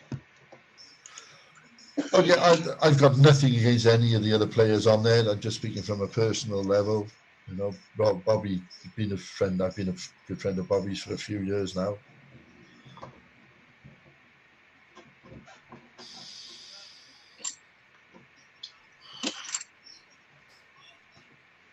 And I think the world of Debbie. Lovely, lovely girl. If only I could get her to fold her hand against me, that'd be nice. Now, I've played against her now in Angie's room too, and can't get her to fold her hand in there either.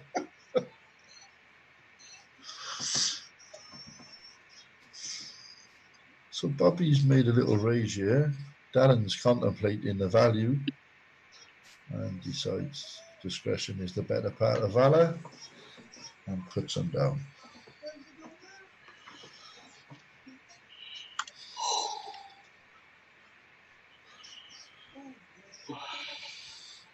I don't think John is going to get funky with his chip stack here. I might be wrong, but I think with John here, he's looking to ship them, I would imagine.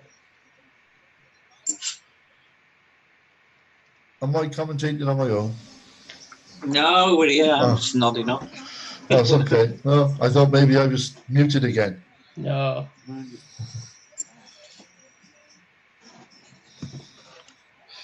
Yeah, Tom obviously found the poker a bit boring tonight, and he's busy watching the telly.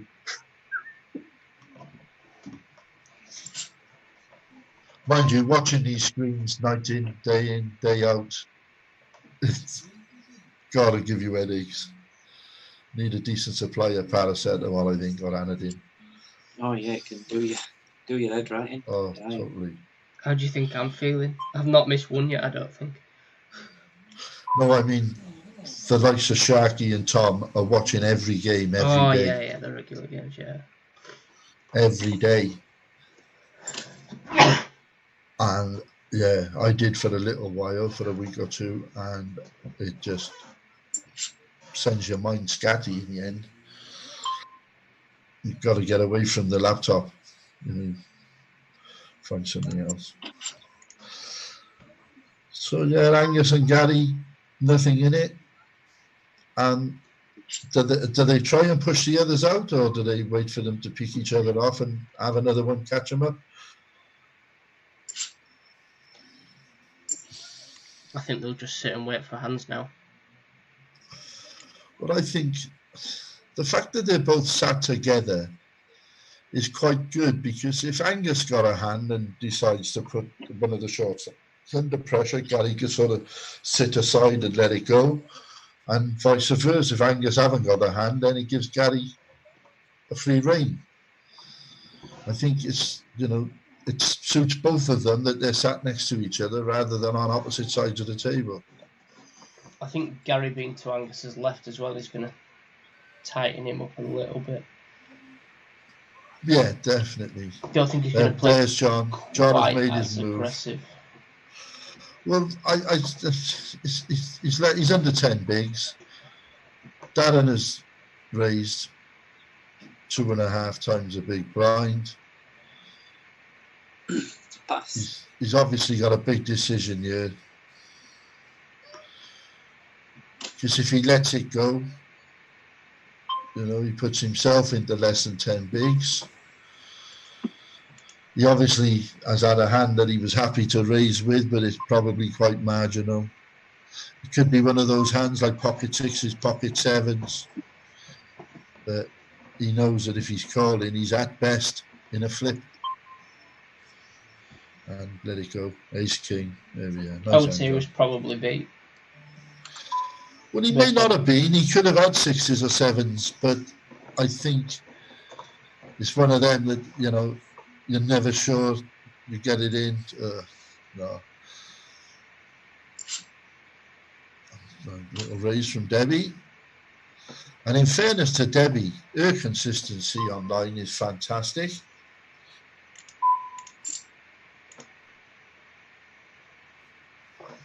I think John's played well tonight, actually, considering some of the hands he's been involved in.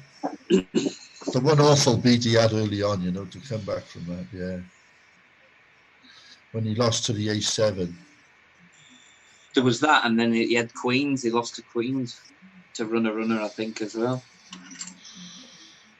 Can't remember that one. The ace-7, I'll remember that for a long time. Probably not as long as John will remember it for them. I don't think he'll remember it for long if he wins that big package tonight.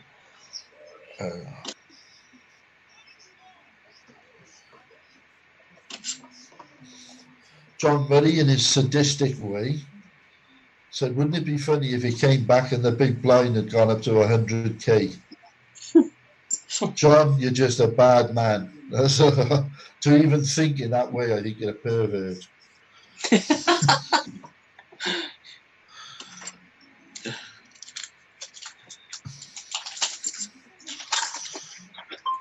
Oh, limp.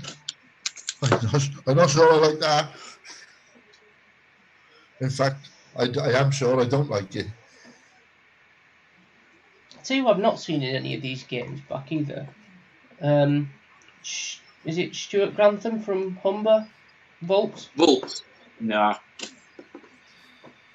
Don't think he bothers with it anymore.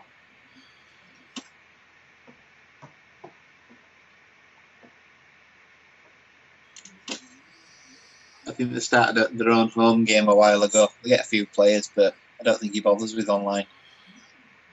So Debbie limped in. We've seen the flop, and so she's put in a min bet. And Darren folds.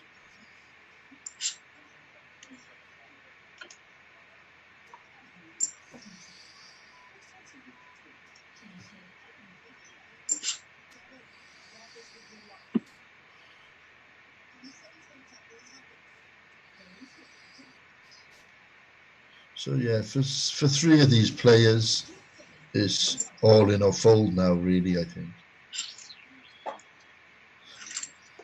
The thing is, we've got to remember, and I know we keep repeating this, there is no laddering. No point in just trying to gain another place unless it's second to first. Yeah, you have to win it. You've got to win it. There's no second prize here. No second prize at all. Winner takes all. So I don't, I don't see any of these 4 stacks that are on 100 to 150k. I don't see any of those limping anywhere. Yeah.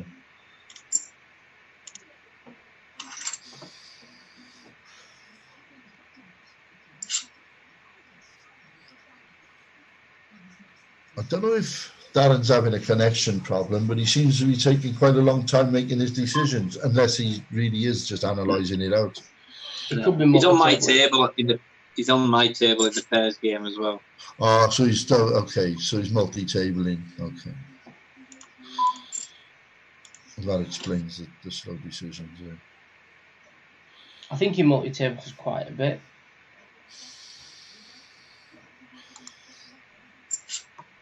But again, and this is the second final table he's made in these Vegas games, isn't it? I'm fairly sure it is.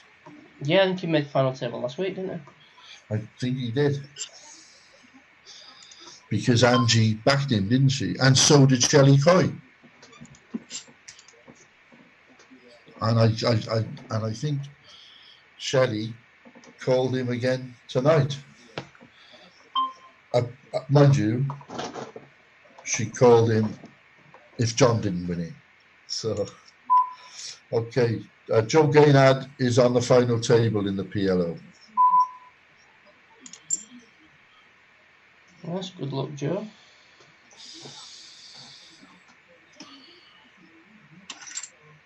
Angus makes a little raise with a raggy ace.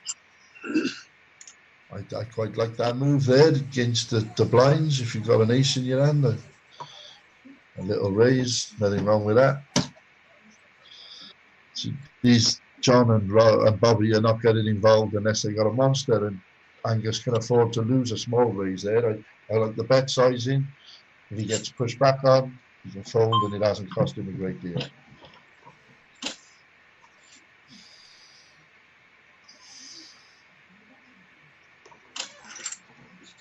He's limp again.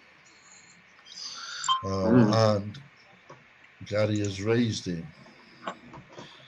Didn't Gary see the aces limp earlier on? He was on the same table. He must have done. Okay. Maybe Angus was. Oh, lovely. So blinds up in less than a minute. And they're going to go to 8 and 16k, which then puts 4 players under 10 bigs. I think it also drags Debbie back into that at-risk group as well. Absolutely. But it's amazing how many final tables I've seen Debbie on online. She's making a lot of them. So she's obviously doing something right. Well then, Debs.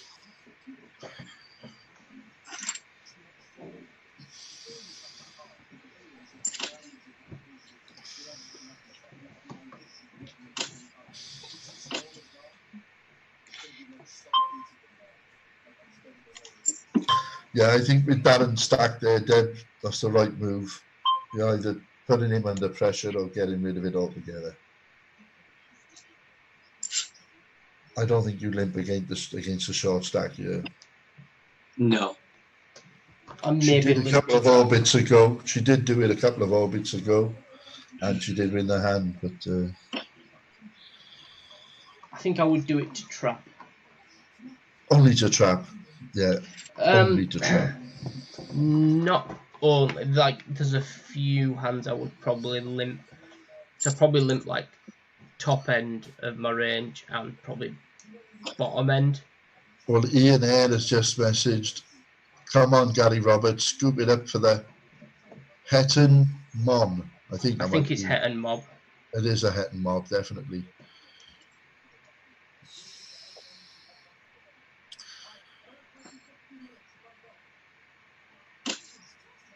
Wow. And that's the danger of Angus's style of play there, really. I know he was in the small blind, but I don't even think I'd play A2 there from any position, to be honest, other than a limp onto my big blind. There's no need to, not with the stack that he had. Now he's just fed Gary a decent lead. Yeah, just give him another 60k there. There. Yeah. And Gary there could have an absolute pile of junk and raise on John, because John's only getting involved with a monster. So he can easily just pick these blinds up and put these short stacks under even more pressure.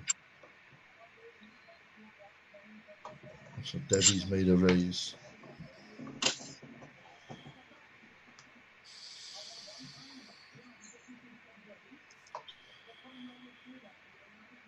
Well, patience is the key then, obviously, with these others. They've got to wait for the hand. That's it. We're looking at hand versus hand now. You're either going to get caught with your hand in the cookie jar or it's hand. Well, I'm not sure who's going to put their hand in the cookie jar, to be honest, unless you're Gary. I don't think I'd be putting my hand in the cookie jar here at all, unless I got Gary stacked there. Yeah, Bobby's raised. Thing is, now, I think Gary can fold, obviously, because they want the chips he's got. You know, I think that's a call there with King Jack. Yeah, I agree. Got lots of outs on that river. He had a lot of outs on that river. Dodge some bullets there. Wow. Any 10, any Jack, any King.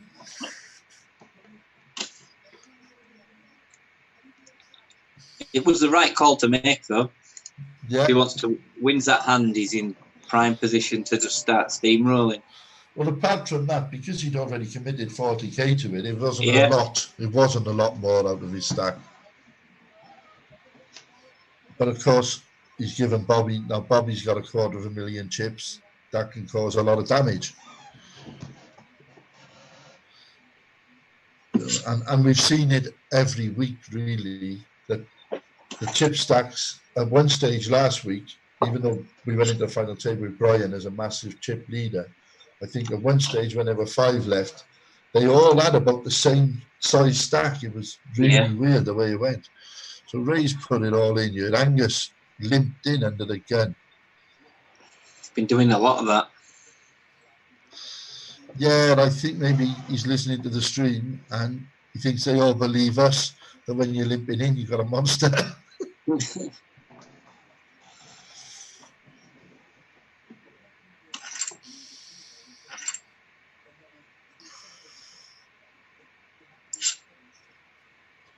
So in 2 hands' time, things are going to be quite interesting because, John is the short stack now, and he's going to be the big blind for over, about 15% of his stack. And in fact, when both blinds go through him, that's a quarter of his stack going to be gone, unless he managed to pick something up.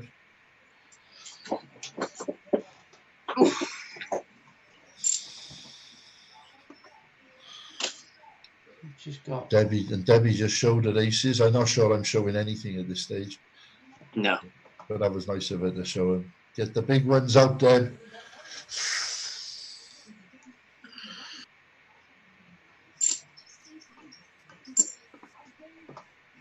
Okay.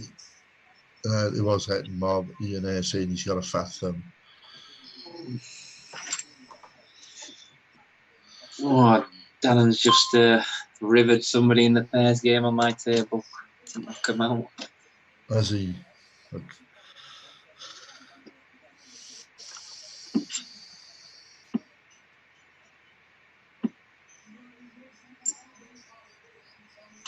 So John must have just had a walk then. I missed it. I was busy reading. Yeah. So.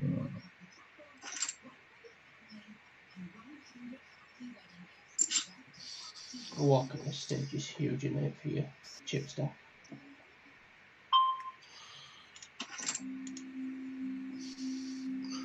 And Paxo has just said, "Go on, Bobby." I'm assuming he's just seen that hand where Bobby had the doubler. Yeah, must have done.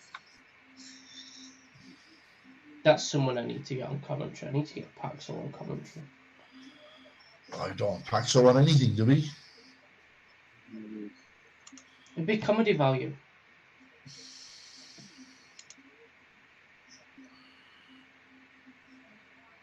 A good lad is Paxo, isn't he? Oh, yeah, of course he's a good lad. Very inoffensive.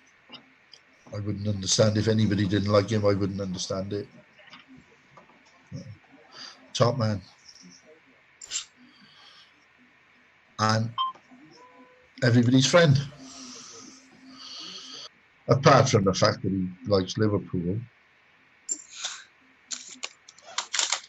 Okay, so Angus has shoved again. It's very strange. You see him limping through. Oh, big call. Wow, now we have got a monster. I think for Bobby to make the call here, I think Bobby's going to be ahead. Yeah. Oh, he needs a queen. Whoa, no, he does. Oh, my God. Bobby, oh, wow. Unlucky Angus, great run, mate. There you go from short stacking, chip leader. Yeah. Two hands. Wow. No need to do that with ace 10, but like we said, he's very unpredictable. Certainly not shy about getting chips in the middle of them. No. You have to put your 33. Darren's put him all in. I don't see Angus folding here. Oh, nice try. Oh, wow. Oh. Nope. There we go.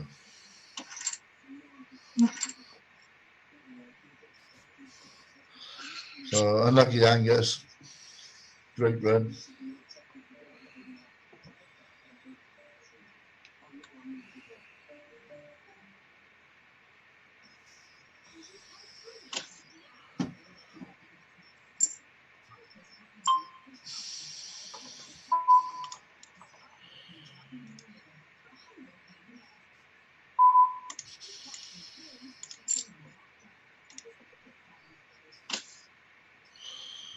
So this will be some comeback from you for John if he was to go on and win this. Yeah, John has messaged me and said that the hands have dried up. Okay, Roy's just pushed all in. And this is the time where you can't make moves, unfortunately. You need to have the hands, don't you? You can, but like in the case of John, John ideally needs to be shipping on the likes of Roy and Debbie, who have been nothing but rock solid and not played much at all. And they're only going to put the money in if they've got it. That's the only way you're going to make any sort of... The problem he's got now is he's got Bobby with a huge stack in between that. Yeah, and that makes it Bobby really again's been very tight. He has, but anybody who knows Bobby well knows that when he's got chips, he'll widen his range quite wide. I think for me here, if it folds round, I'm getting in with like pretty much any two in John's spot. Well, that shuts his action down a little bit, Gary making the raise there. And Bobby's just... Whoa! Oh, there we are. Nothing happening. Oh. No heart. Bloody hell. The two big chip stacks, are they off their heads?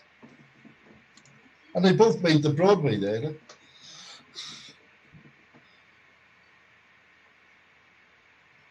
Wow.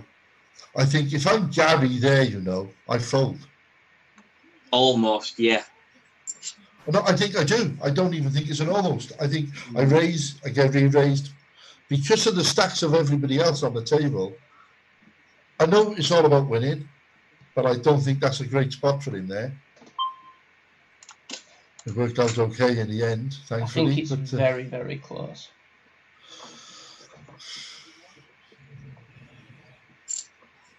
Well, it is a close one, yeah, definitely. Because if he does win the hand, whoever wins that hand there is got nearly 1 million chips and totally dominating the table.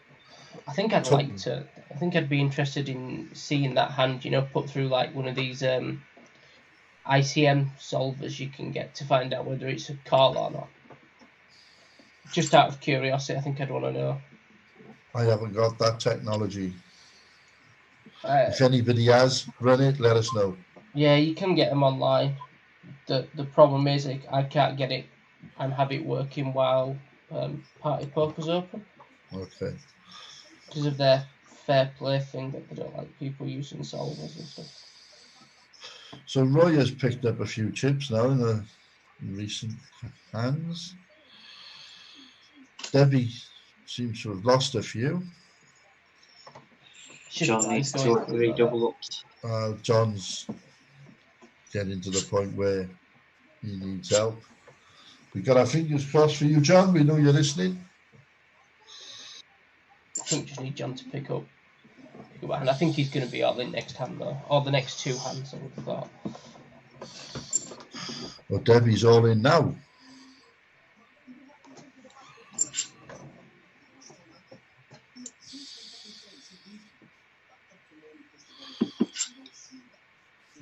Gary, after a little bit of thought, decides to get rid of his hand.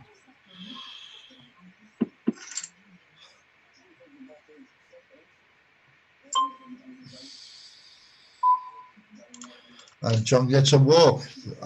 Wow. Well, if he had a bag of spanners, that's a very welcome walk.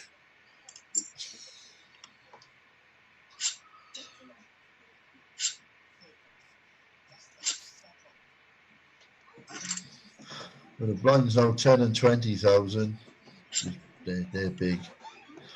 But with John being so low, there's only 2 under 10 big blinds now. Roy and Debbie have managed to claw themselves just above, but they're both in the realms of fold or push almost.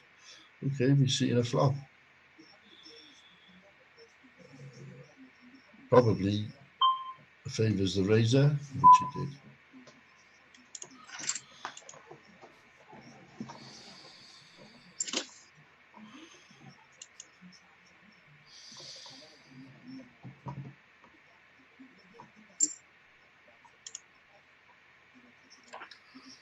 I'm hearing that click of chips in the background, and I'm thinking, well, where are they? I'm watching the stream, I'm thinking, who's put the chips in? There's no chips going. Okay, so Gary raising again.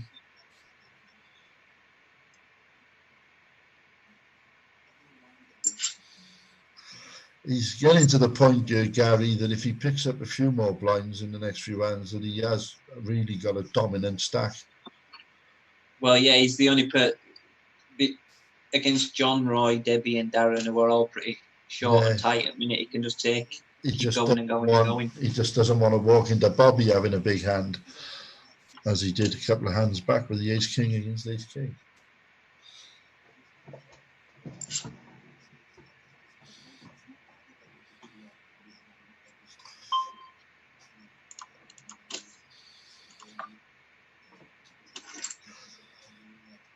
Okay, that's a bit of a tempter, min raise.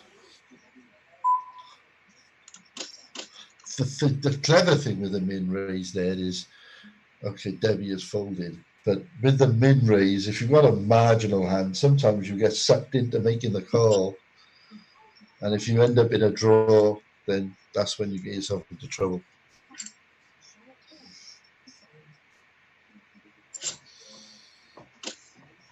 Yeah, min raisers get through a lot more at this point. Yeah, they do. But it's when you're in the big blind and someone's made a min raise against you with a margin. You don't like folding. You really don't like folding to a min raise. It's and you do get tempted with hands you wouldn't normally get tempted with. You know, I try to make my decision very quickly in that position. Think, right, what's my gut? Calm, and just get rid of it very quickly. Let's not torture yourself.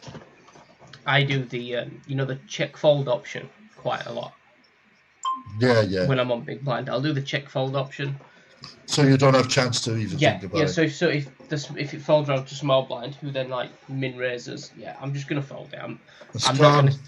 You don't even have a chance to make the decision, do you? Once you've ticked that box. Yeah, you obviously can take the tick out at any point until it's your turn. Oh, I know that, but once you have ticked it, you've generally made your mind up. You're not getting involved. Yeah. Okay, so Darren has now put all his chips in. Gary, it's actually having the chip leader to your left there is a good thing, because Gary hasn't got much to defend there. He's got a massive stack. He doesn't have to get involved at this stage. So it's not a bad big blind to push on. No, he don't want to lose 150k, does he? No, not at all. he's actually going to protect what he's got. Yeah. John, yeah, I think has got no choice. I think he could fold here, but he's probably got one more round in him at best. So, yeah, I think maybe if I got a rubbish hand here, I'd probably fold 2 and hope for another orbit. Yeah, you've got one orbit left in him. Yeah. I think you can get away with another orbit though when there's no antis in the structure. Oh yeah, that's true. Yeah, if there's no antis, it does make a difference. The structure certainly does help towards. But literally, if it folds to him, yeah, I think it wouldn't be a bad move to shove it. But I don't think he will without a solid hand. Because for Bobby, it's not a massive call. Well, there we are. Gary making the raise makes John's decision very easy.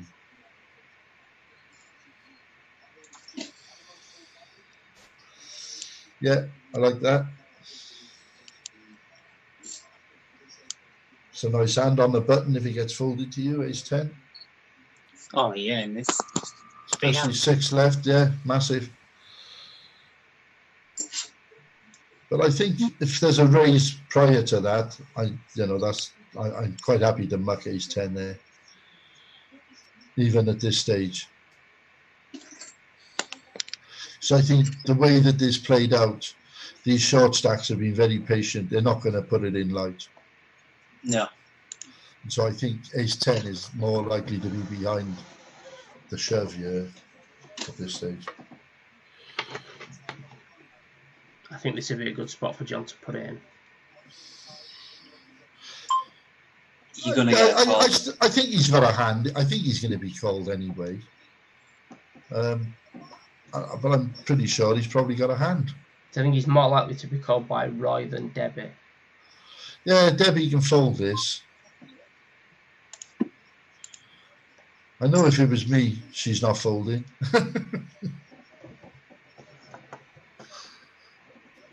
In fairness to her mind, whenever I'm in hand with her and she calls, she's got it. I'm lucky every time I get involved in a hand with her, she's got it.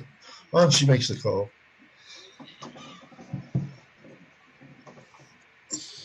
She had to call there, really. Well, I think 7-8 is... Oh, it's a good hand to call it. It is, and I don't think there's anything wrong with a fold or a call there, to be honest. I can understand either way.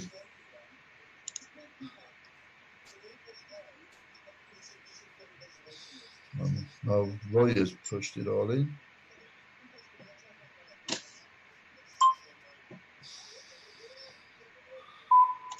And he's got our ace king. Nice hand, Roy.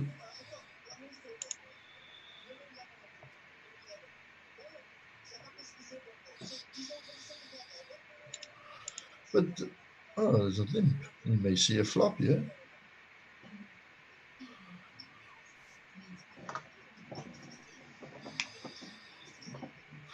It's a good flop for Roy. I'm wondering what he's limped in with there. Yeah. I think it's one of those hands he might have limped in like with Queen 10 or Jack 10 or something like that. Yeah. One of those hands that you think, I'd like to see a flop of this. But of course, now with 15 and 30k, these blinds are really eating in now. And the chat room's gone a bit quiet, I think. It's been quite an interesting final table, hasn't it? Oh no, it's been busy. I just haven't refreshed.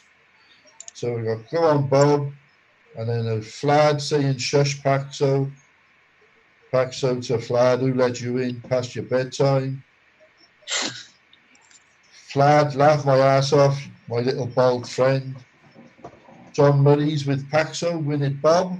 Marshall Ray cheating on Debbie Hunter. And Angus, sorry about that. That Paxo's a numpty, he supports Liverpool. That was from Marshall Ray. I'd agree that he's a numpty. Paxo's, I'm going to take all your chips in the 10 o'clock. Marshall, oh wait, they're all gone. Flad, you won't already. Paxo, Marshall is, yeah, I think he did manage 10 minutes. He did? So, come on, Johnny. Right, come on in, John. all into 69. Perfect line to shove in. Debbie's game's on the line. If she calls and misses there, they're both in big trouble. And what's Debbie going to do if he gets to her?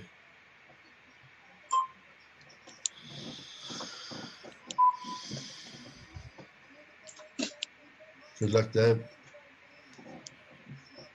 And it's half a Darren stack, so because he's folding unless he's got a hand. Yeah, it's another one of them. You don't want to lose 35k in with his stack, really. That's it. If he loses the hand, he's decimated. I think with these tournaments, they're like glorified satellites, aren't they? Oh yeah.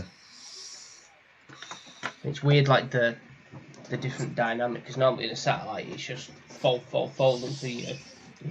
But if you look at the time, Joanne, it's now 11:45 and we're still 6-handed.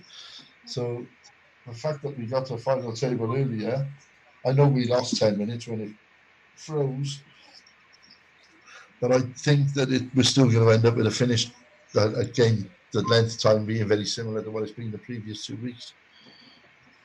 Yeah, it's been the final table dynamic's been a lot different than what it normally is, hasn't it? I think everyone came to the table with more than 10 bigs, which made a big difference. Oh, what a time to pick them up. That's all. There you go. That's all it takes. A couple of them and you're back in it. He's certainly back in it. Patience. Patience has paid off. And Flad has just told me he loves me, but I know he's a married man. And I think it's Rob you want to be talking to, really, Flad. I'm not going into any details.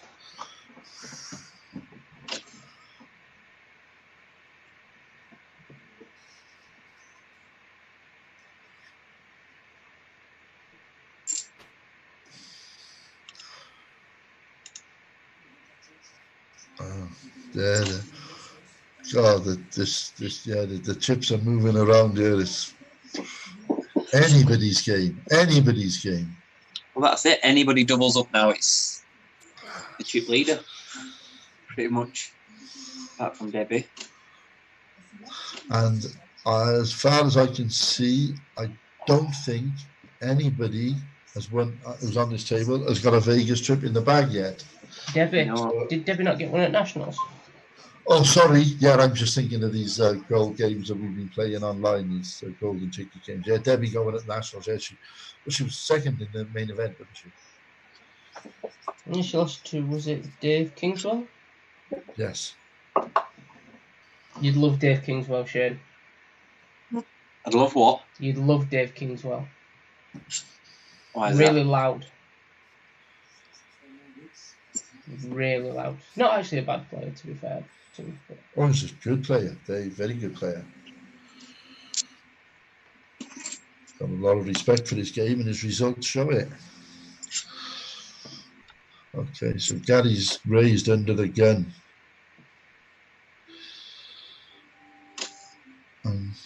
I think it would be very easy to get under his skin, though.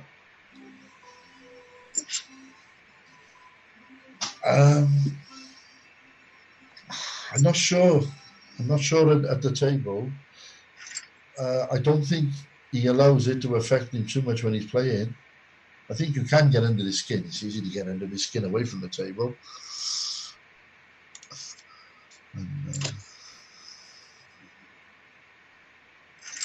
Okay, Flad has just said, laugh my ass off to my comment, because he knows exactly what I'm talking about. Okay, so Darren's all in for... And just picking up the blinds just gives you another orbit until you can get that hand to get the double up. 45k to pick up every hand is a lot of chips. It is a lot of chips. And when the next blind level kicks in, even, you know, you pick up 60k on the blinds. Right. John all in. John's all in. What's Roy going to do here? It was a min raise, wasn't it, Fold? It was a speculative raise to try and pinch the blinds. Let me go left on the But front. look how, apart from Debbie and Darren, look how level it is now. Yeah, that's it. One, like I say, one double up, and then somebody's in position. Then, well, actually, if Darren just picks up the blinds, he's in there with them as well. You know. Wow. It's anybody's at this point. Anybody's. So we've seen the flop. Right bet in. Yes, always. Gary's going to raise here. Yeah, it makes sense. It makes perfect sense. Oh, got a flat call. And again, when you Like call, this shit. that's it. You get a flat call there and a pile of shit on the board. Unless you've got pocket nines. Wow. What do you flat call there with? Overpair? I just don't know. I can't read this hand, but all I know is Roy's shoved it. I think Gary might have got a bit frustrated then and just flat called the flop out of frustration. I got a feeling Roy might have an overpair or ace-9. Yeah, he's definitely hit the board. See, boom, $500,000. Yeah. And Debbie now is pretty much, well, she can fold, but it's a... She's got like one round, maybe, yeah. Yeah. Whoa. Oh, Roy's got Gary on the ropes here. Two jabs on the last round. And now he's just come in with a left hook. Trying to rob Debbie's big blind there. The tight big blind. It wasn't a knockout blow, but it was a fair old whack. I think Roy raises again, yeah. If Roy raises, he's almost committing himself to falling. Shit. Debbie shoves. Go on, Deb. Willing her to shove, yeah, she goes. Oh, wow. Near 10. I think that plays itself anyway there. Yep. She didn't do out wrong there. No, unlucky Deb. Do you know what? I think she shoves, and I think Darren calls whatever cards they got, that plays that way either way. Because of the stack sizes by then. But hey, Deb, another great run. Well done.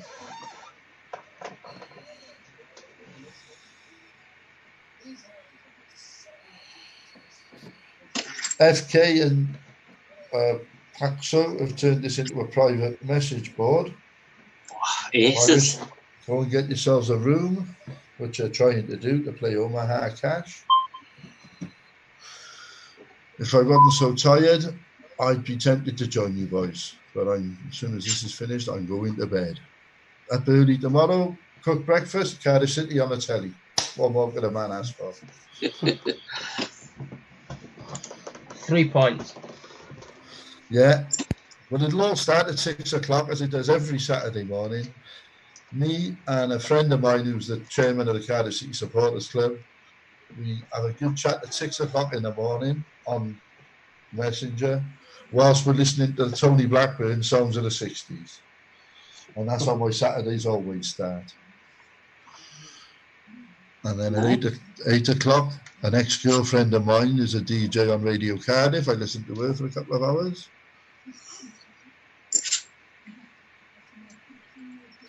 So my Saturday mornings are pretty much mapped out. And tomorrow's takes me right up to the football. How's the 10 p.m. going, Shane? I'm sure. I'm not sure. I've got chips. Just Darren is not sure. Good luck, Darren. Darren, and a call from Bobby. He's got a hand. He's not. Yeah, he's got a hand. I think Darren's got a hand too. Oh, not well. Oh! Wow. Oh! There we go. I don't know why I Drawing was dead on the expecting the river. ace on the river there. The swings. The Oh yeah, swings. the ace on the river would have been awful for. Well, unlucky Bob. I put the kiss of death on you, mate. I'm sorry. Come on, Coy. I'm not tipping anybody anymore. I tell you one thing: if Gary calls this, whoever wins this pot, that's going to be an interesting three-handed battle, that, isn't it? Well, Roy's tanking. Well, Darren can't be tempted. He's just got himself back in the game, yeah. You've got a hand. I'd better let Angie know. Shoot. Oh, the ace pumps. Oh! Whoa! What a river! Oh, whoa! Unlucky Gary, what a great run. Unlucky. And look at that, the chip stacks, three-way. He's going to be jumping around like nothing on earth in his living room right now. So, this is the third week we've run this. Can John win this? And then John and Shelley would have both won a Vegas package in the space of 3 weeks. It'd be bad. some Well, story. that would be superb. But of the three left. Whoa. You see, Darren's, he's a lot more cagey than these other two, I believe. He will try and take the blinds at every opportunity.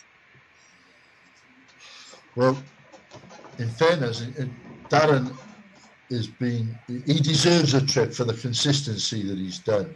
Yeah. In the and you know, to final table this Vegas event 2 weeks running is no mean feat at all.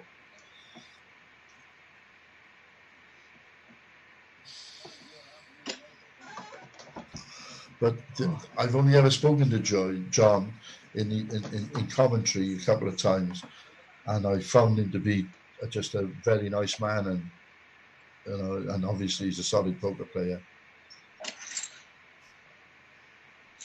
And you know, the fact that his missus has already won a trip, it'd be nice for him to win one as well. Even though I believe they'd already booked to go prior to winning the trips. Yeah.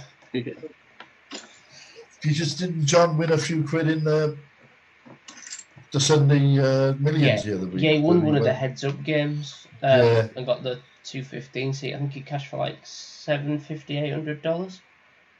Nice. So, oh well, you've been I don't really remember playing much against John live. I think he stopped playing about when I started. Yeah, so I didn't know him. A lot more poker with John than I have. Back in the day, I didn't know him from back in the day. Yeah, I imagine Shane knows him a lot more than I do. Yeah, not a particularly aggressive player, John. Just solid. Solid and steady. Good, yeah.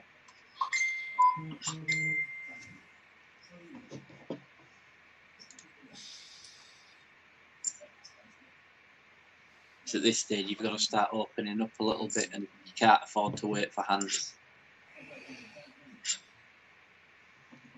Just want to put a little shout out on the commentary to Drew Cloak. I hope you enjoyed your online knitting class tonight, mate. Shame you couldn't be with us commentating, but well, we're on we a break understand now that for knitting 5 is minutes. your passion. So I'm just going to disappear to the fridge. I'll be back shortly.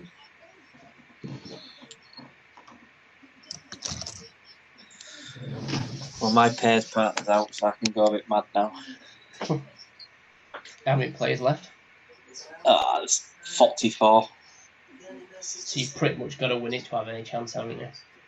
Yeah, and there's a lot of chips in play at the minute, like chip leaders at 480k.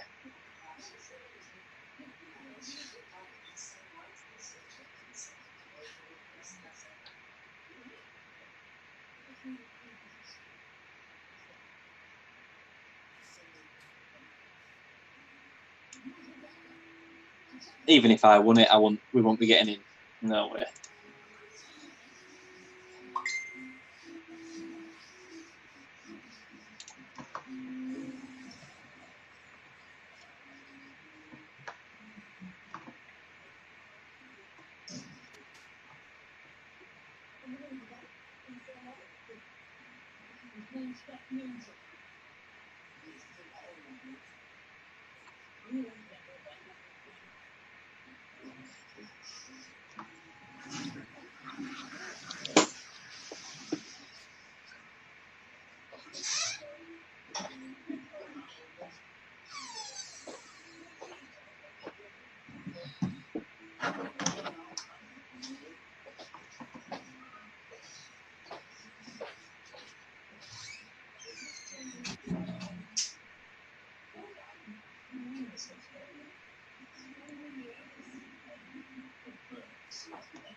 Trying to see if I can get hold of a set of headphones for Paxo to try and get him to do some commentary. He's the only person I know that doesn't own a mobile phone. Shut up. Doesn't own a mobile phone? Allegedly. I was as shocked as you.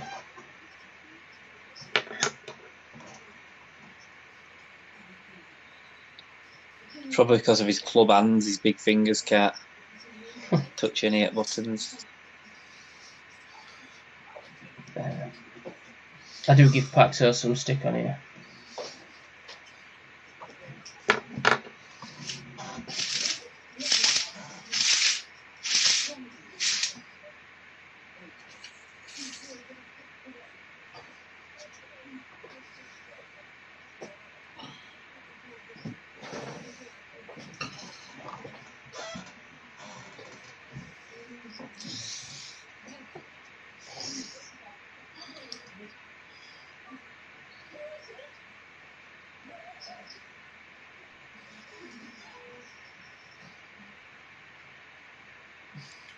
I'm back. Welcome back. Who's winning this? Wow. Oh, it's so hard to call. Because even Darren, even though he's the short stack at the moment, if he picks up the right hand at the right time, Back up to 600k. Yeah.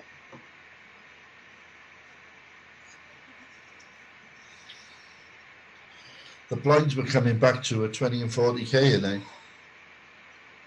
I think so, yeah. It might be 15 and 30, but it won't be 15 and 30 for long.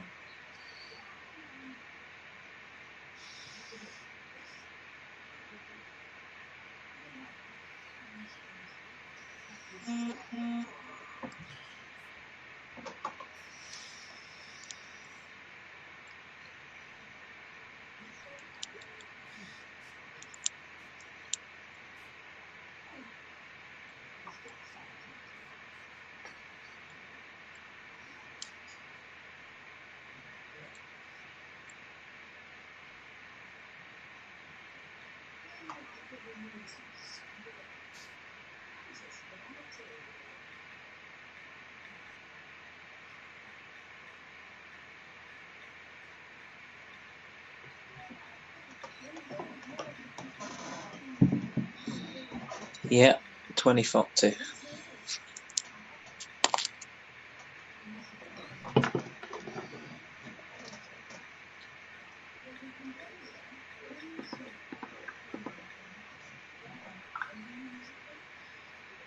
So Darren has shoved on to John.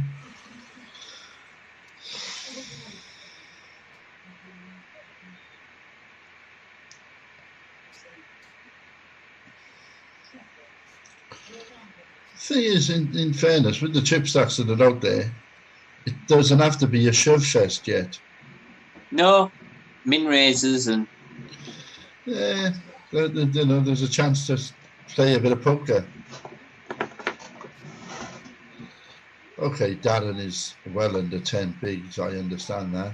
But I think, you know, now, if you min raise to 80k, it's, you know, such a big amount of your stack that you're only going to even call it with, you know, a decent hand.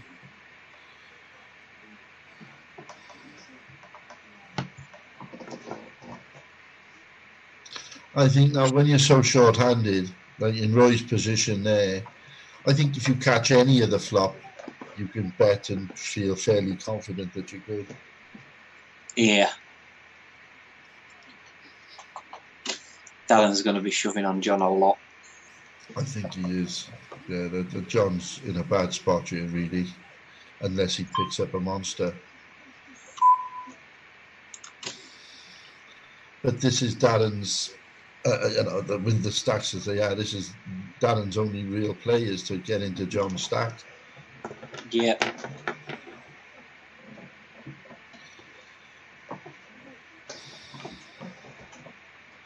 And the thing is, John can't repay the compliment because he's got to get through Roy's giant stack first. Yeah. Ooh, is that a trappy limp, I wonder?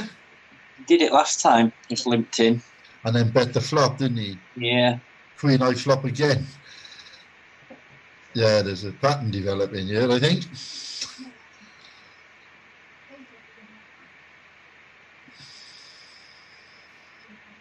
I don't think I'd have been sure. Wow. Wow. No, keep him guessing, definitely.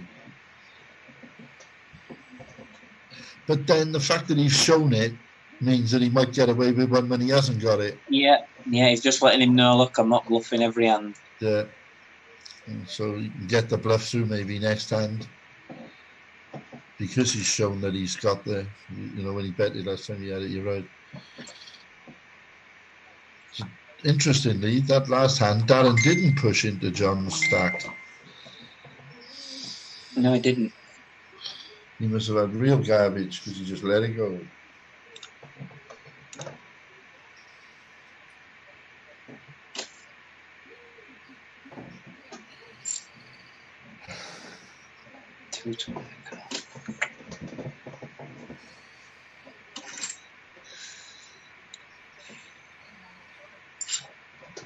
John's got to be very careful here because he's going to hit 60k a round. He's losing.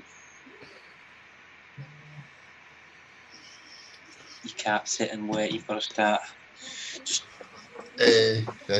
he's got Shelley watching over his shoulder. Don't worry about that.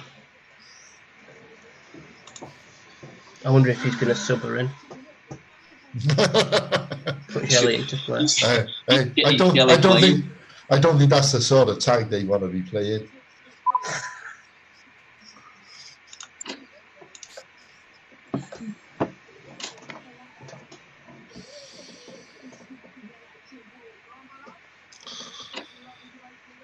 Oh, there's been a shove.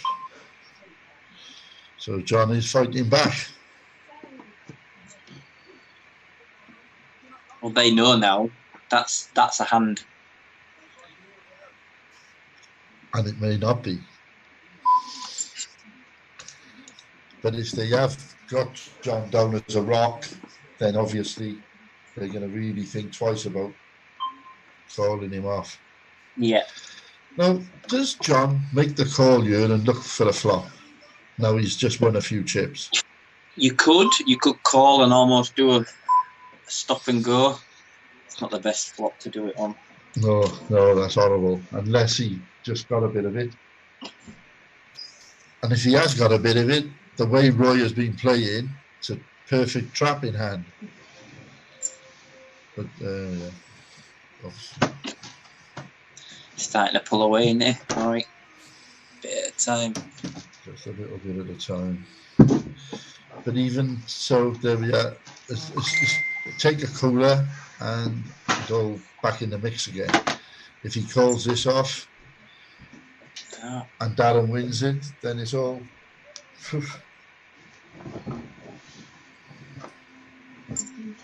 90k hand now. John's going to start getting it in.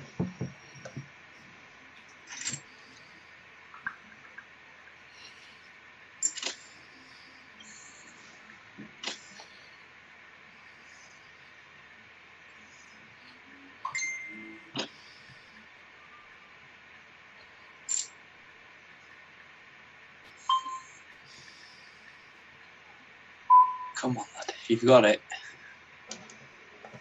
Okay, man. Oh, come on. Wow. Here we go. Now there's real action.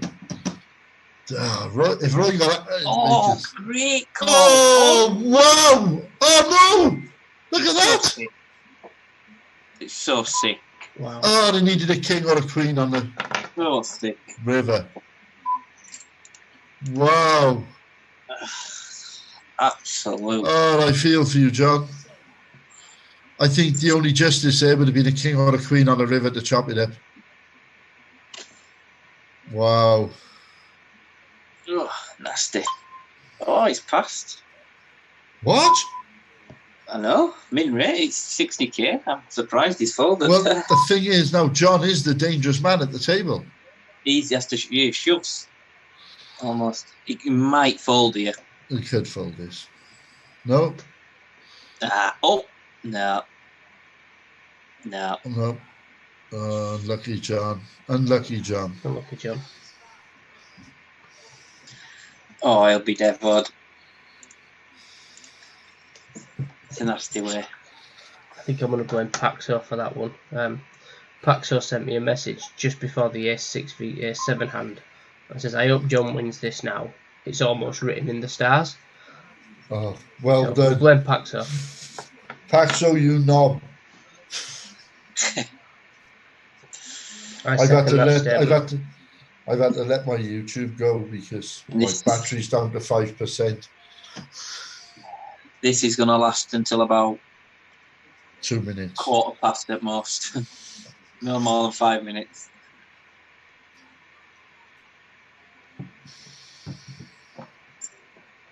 Well, no one ever won a tournament without getting a bit of luck, and Darren No. had his then. And what a time to get it! And great, and yeah, he's just been so consistent.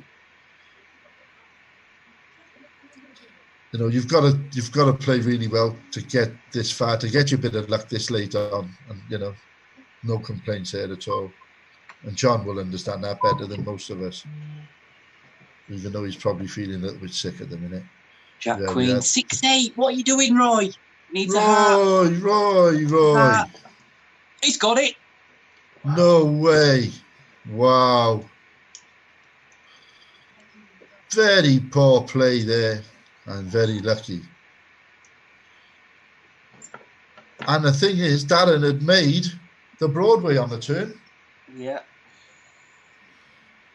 And I think Darren just put in the chat, WTF. And Roy has put an apology in. Wow.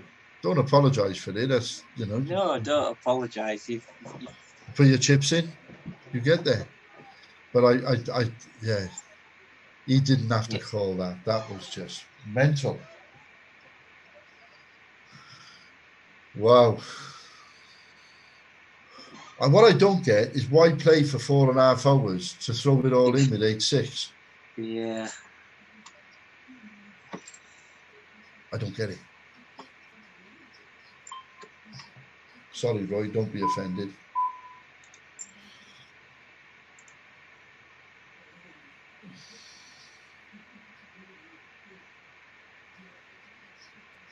Yeah, fuming. Can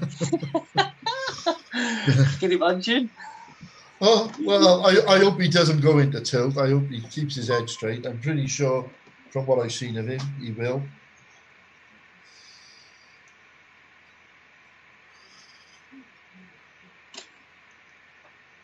But, you know, what he doesn't want is to get it into his head that it's not his night.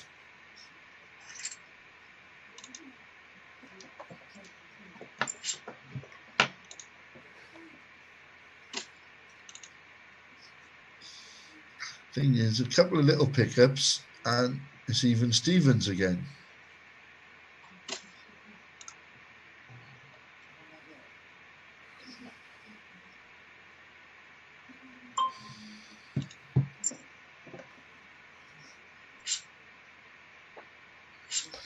What's happening in that pairs game? Well, I've just lost Ace King to Queens, left me with short stack with 12k, and then pick up aces. Left in? Pick up aces the next hand. Well, that's 37. I need a miracle now. 37. Yeah, that's the 25k starting stack. That's where everyone gets 75k in it, basically. Yeah. So that goes on forever. Okay, so Darren's made a little raise.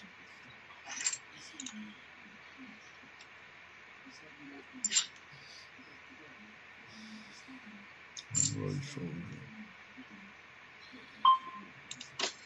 He's still 6'8". What the fuck? He's still moaning about it.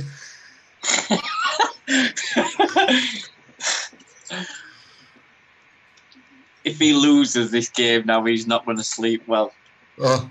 Suited. Oh, he's rubbing it in. Oh, the rub down. And he's just shoved back on his raise. Oh, Is it the 5? Wow. Is it the 5? Wow. He's doubled back. Wow. No, hopefully that will shut him out. Is that a little bit of justice? I'm not sure, because that's just decimated it for Roy. When the 6-8, at least they were sort of even stacked at the time. That's twice a lesser ace has got him out of jail. Wow. There we are, Darren. The luck does even itself out. And I'd rather have it second than first.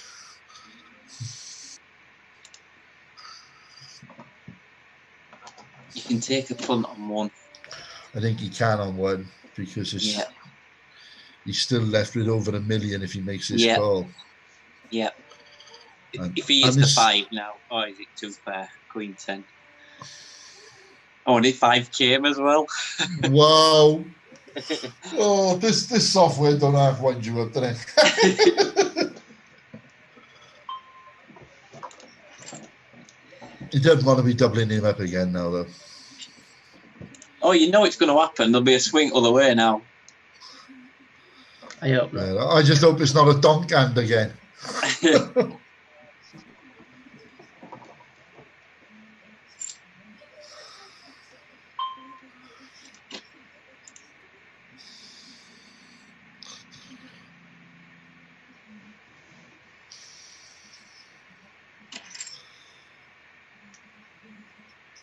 What? This is 7s, ace 9. Ooh, there's the 9. Oh. Needs a miracle. Doubles him back, I told you. Ooh. Wow.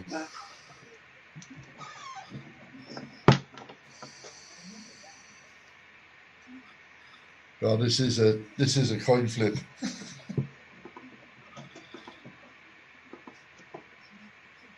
That's 3 back and forth, isn't it? It is. It's exciting for us watching. God, yeah. Not my night. How can he say it's not his night? He just had ace 5 against ace 10. Yeah, and you've had ace. Rag dominated twice and got out of jail twice. He's won some races early on. You can't say it's not his night. No. It's just, if we could see every hand they've both played, you'll find that they've both got lucky quite a lot in certain ways earlier on in the night. You don't get this far without it.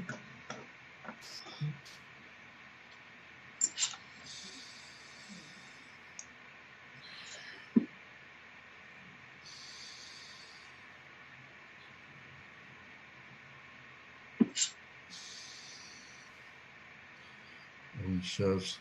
So.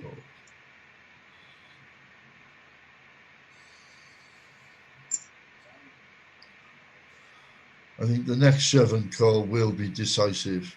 Yeah, because they're almost even now, so. Yeah. Well, they are practically even now. Yeah, there's just nothing in it now.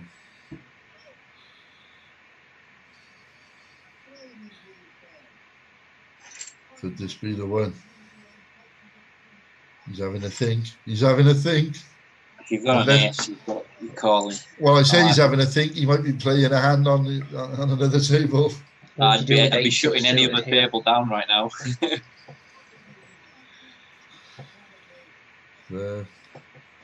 Well, Yeah. the thing, you know. Oh! Oh! What a run down! What a run down! It's the same hand. Exactly! What a run down! Whoa! That's what you call rubbing it in. Oh, very funny though. Very And funny. he tanked as well. Yeah. Oh, he probably had the best hand too. Yeah. Oh, he did 100%. Oh, now he is fuming. Now he is fuming. What'll top it off now Oh, is if he takes it. This is it for Vegas, I think. He's folding. Oh, yeah, he is. Oh, now he's fuming even more. Because the sevens is what he lost with. Yeah, I know. Oh my God. Roy, you're a bad lad, but I like it. Oh, come on. Oh, wow. He's hit the, He's hit his ace. Yeah, That's it. that's it. All over. Congratulations, Roy. Very, Darren, unlucky. That was a good heads up. Oh, well, the best one we've had. Yeah. For entertainment value. Yeah, He's not going to sleep tonight now. Oh, Darren. no. definitely not. No, I think if I was Darren now, I'd be putting my shoes on and going for a very long walk. Yeah. And I gave up smoking a month ago, but I might smoke 20 on that walk. Yeah. I think the re-raise with 8-6 and then showing top, that's the best hand yet. Oh, I know. That is just, wow. Well, Right. all the best, fellas. I'm going to get off now, guys. Thank you very Really much. enjoyed it. And, Cheers, lads. Speak to you Cheers. soon. Cheers for commentating. guys. Congratulations again to Roy. Viva Las Vegas. All right. See you later, Unlucky fellas. Darren. Ta-ra, boys. See ya, bye.